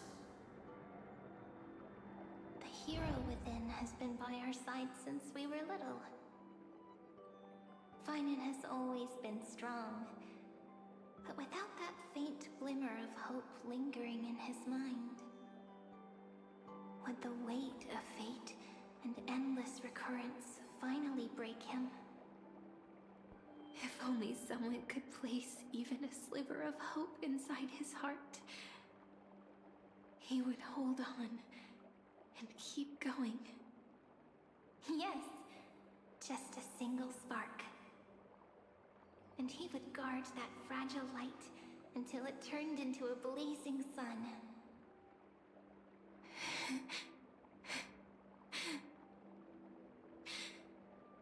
I no longer have the strength to make the hero within look like her.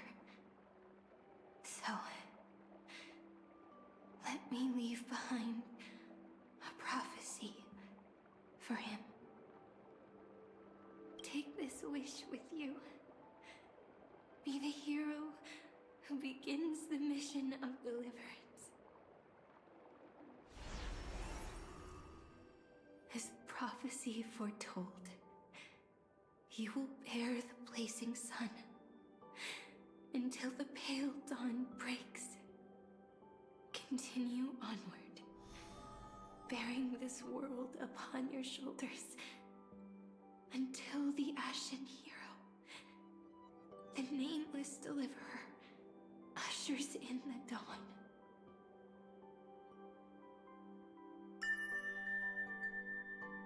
Now, your eyes have seen through all of Amphorius, from the end back to the beginning.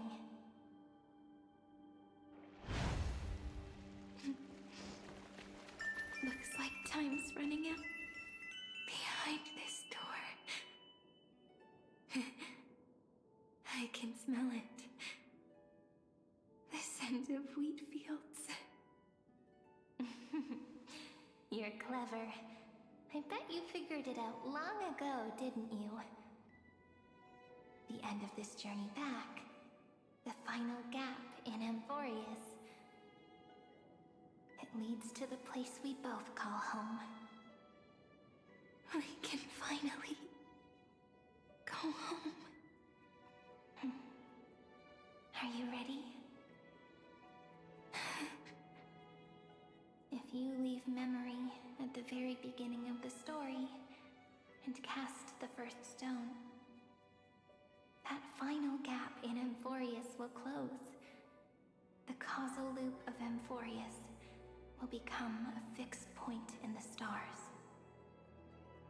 And if I don't do that, then this world and the cosmos beyond the sky might still fall into the destruction.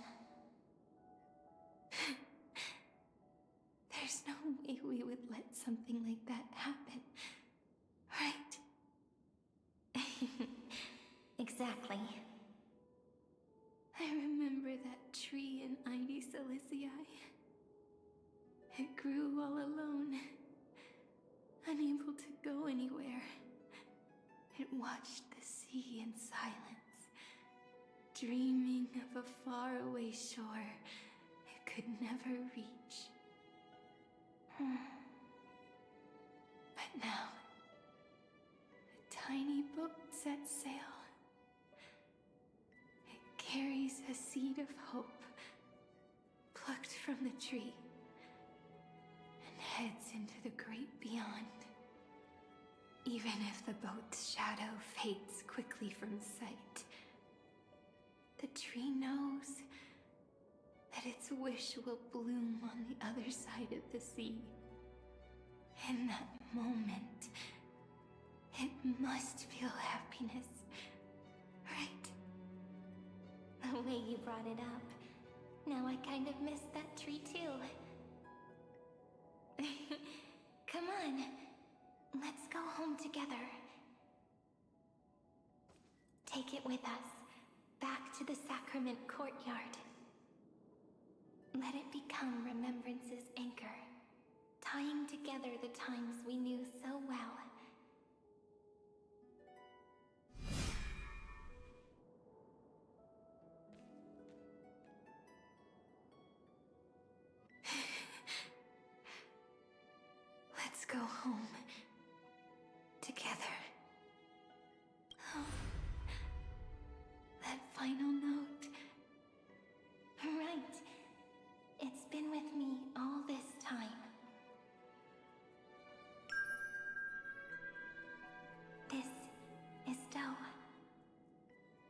also the first note. The one from the first time we met. And the one that stayed to the very end.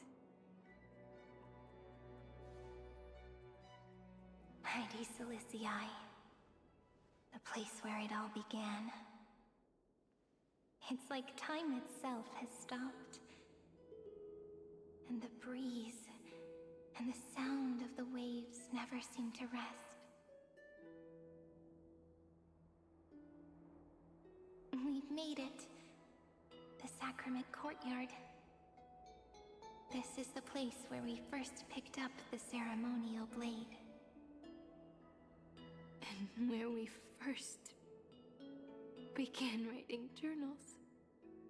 Now, the journey through memory has reached its end. Once the anchor is placed, what awaits us is 30 million lifetimes of reunion. Looping again and again. Endless farewells. Do, re, mi, fa, sol, la, ti. And with them, endless encounters. Ti, la, sol, fa, mi, re, do.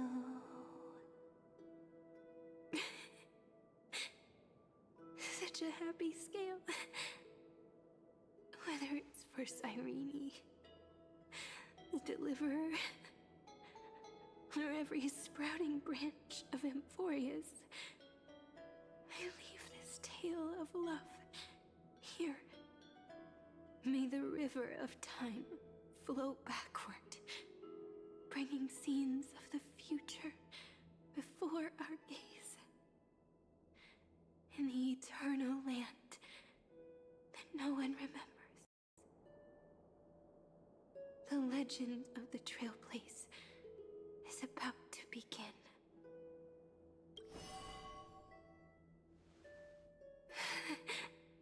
Is it all over now? My mind and my memories. It seems they're beginning to fade. The breeze is warm, but my body is shivering for some reason. If you're feeling cold, let's find somewhere warm. We can rest there, together.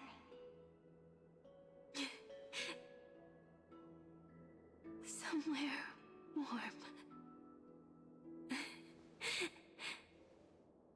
I know just the spot. 405 504 093 Treehouse. Seridra. March 7th. Dunhown. Electra. Hyacinthia. Caslana. Anaxagoras. Aglaya. Midemos. Castoris. Cyphera. Cyrene. And you. Look. Everything is already as we've written.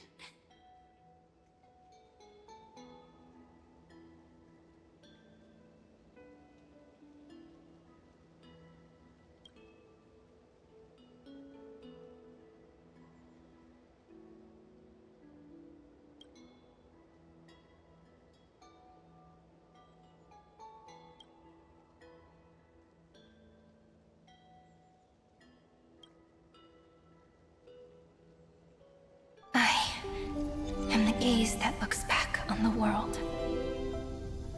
How fortunate we are. In this cycle of cause and effect, humanity never looks to the gods for guidance. The ones who pick up the pen and write miracles again and again are always ourselves.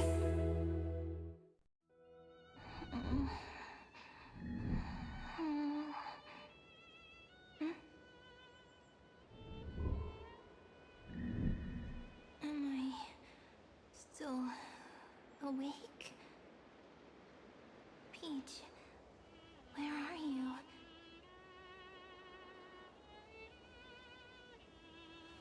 Are you still here?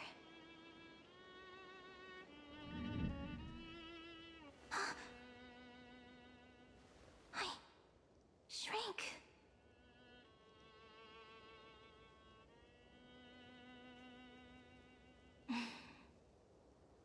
So that's how it works. When memory drifts away with the breeze, love leaves behind a seed and turns into lament. Demiurge, Cyrene, Mem. Back again to the first Philia 093. I always do have my charm. The final ripple nourished the great tree, and from it grew a single pink peach. We've been playing for so long, and you still haven't told me your name! I've told you so many times already. You're just forgetful. My name is Livia. Livia. If you forget again, I won't tell you next time. Livia. Got it. Then you have to remember mine, too. I'm... Piso. I always remember.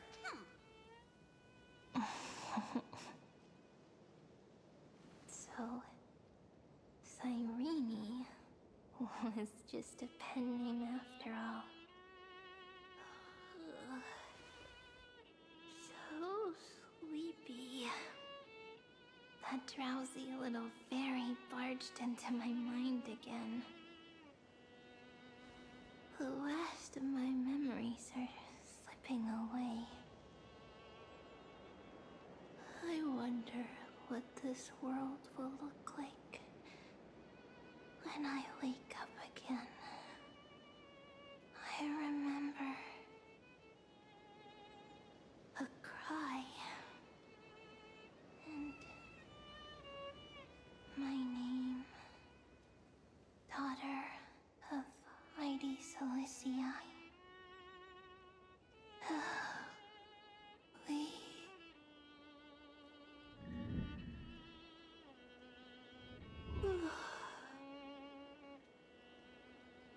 Shh. Never mind.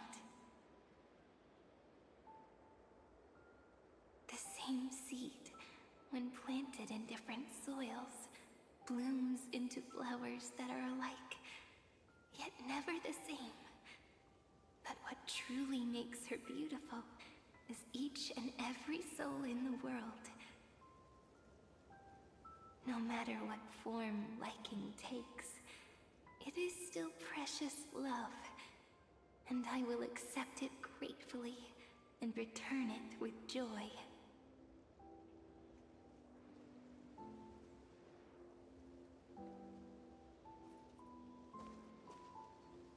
Do you remember my favorite story? That crystal flower was so beautiful because it reflected the eyes of the little fairy.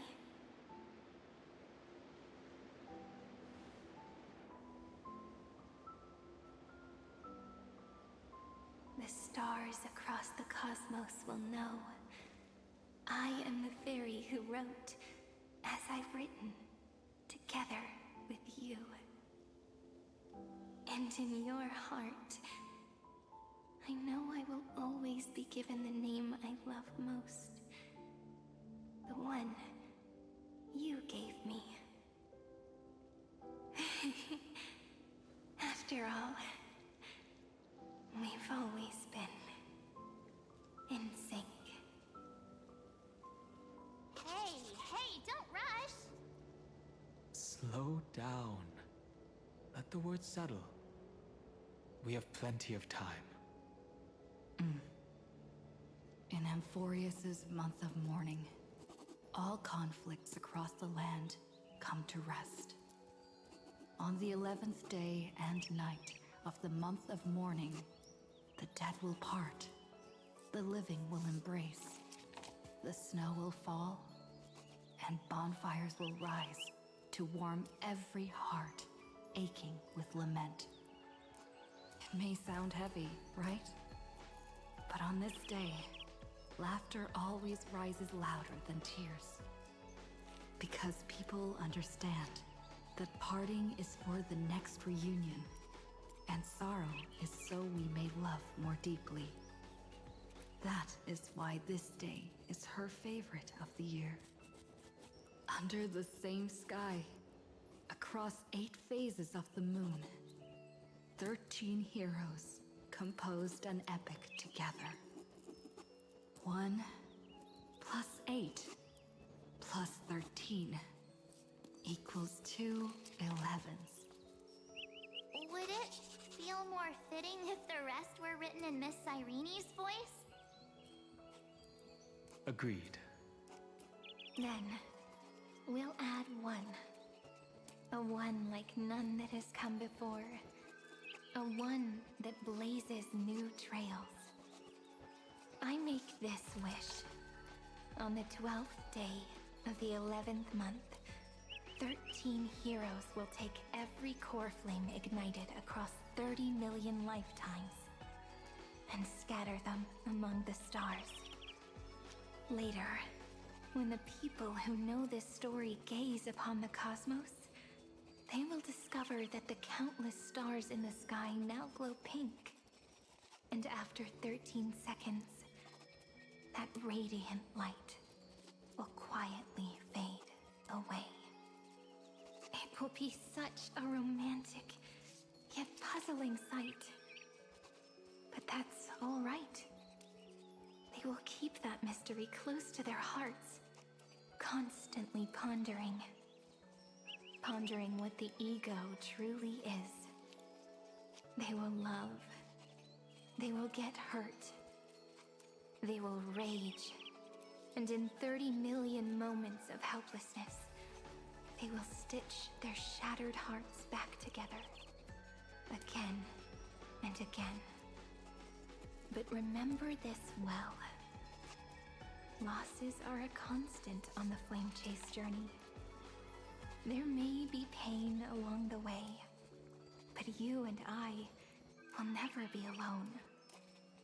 They will come to understand what it means to lose, and in the end, they will choose to let go. They will offer their hearts to this world, to every companion they walk beside.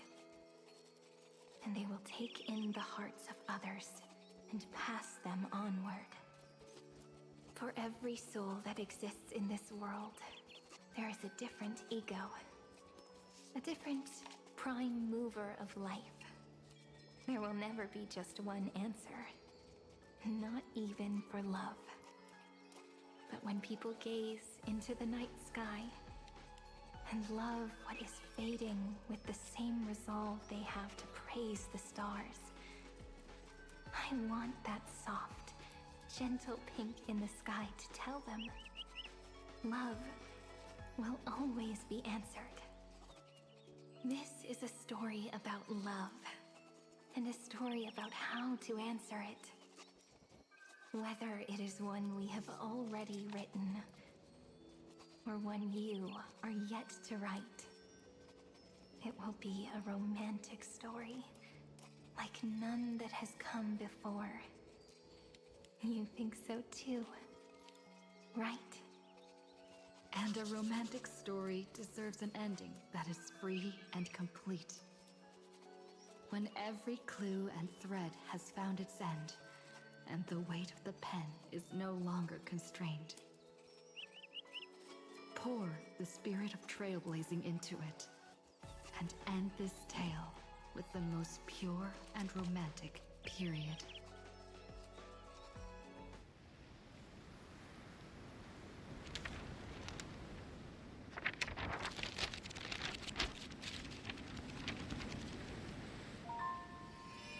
Light. Sky. Sea.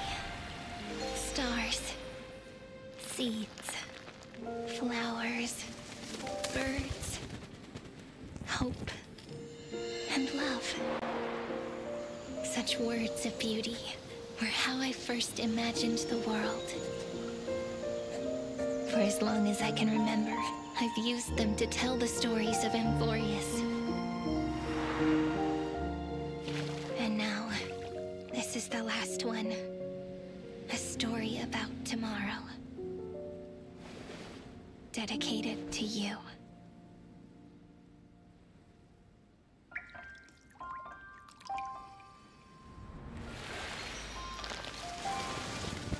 Once upon a time, morning glow, scattered light, shone on you and I, and fading poems, frozen rhymes, our traces on the breeze, whispers of past reverie. Please let me linger for now, enveloped in your sound. Love on the pages, the ink our stories penned. No matter how it ends, I'll do it all again. Oh, stay true, blossom as spring renews, dreaming colors every hue. Tomorrow's eyes to tomorrow's life, while walking step beside you. So stay true.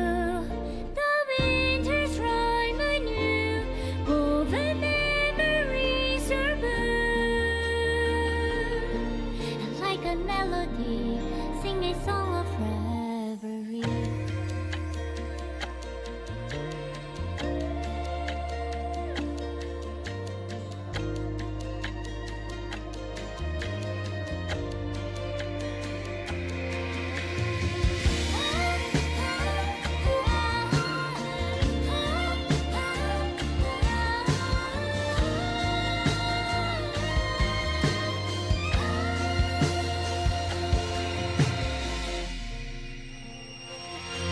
Please stay true, cherish your memory. Go with love, your hearts are key as rivers flow, as gardens grow. I hope you bloom in beauty. See you soon after the end of time, in the mountain frozen rime.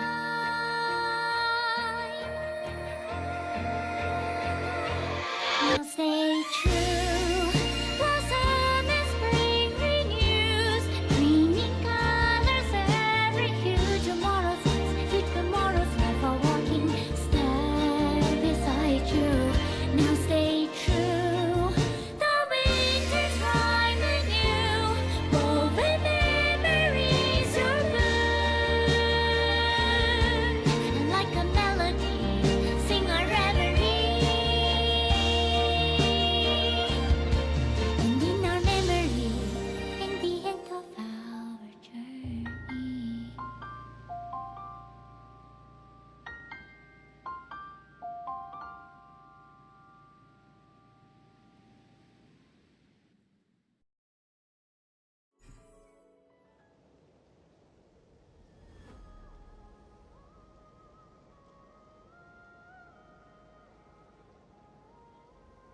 Jesus, what an ending.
longer working.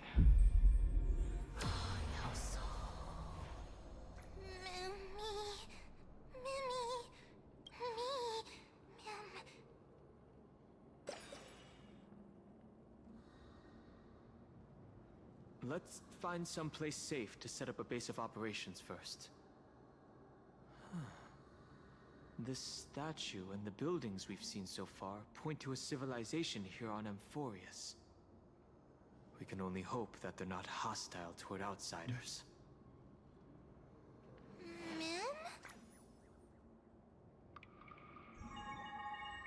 I've reunited with you so many times, and every time feels like the first time we met. Each time, love breaks through the stubborn cycles and takes flight toward a pink tomorrow.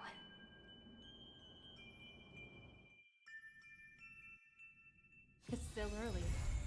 Where to now?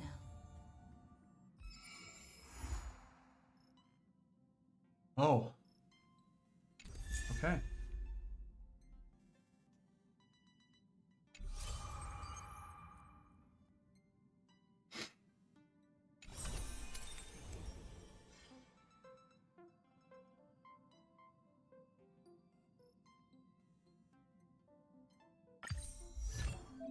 Okay.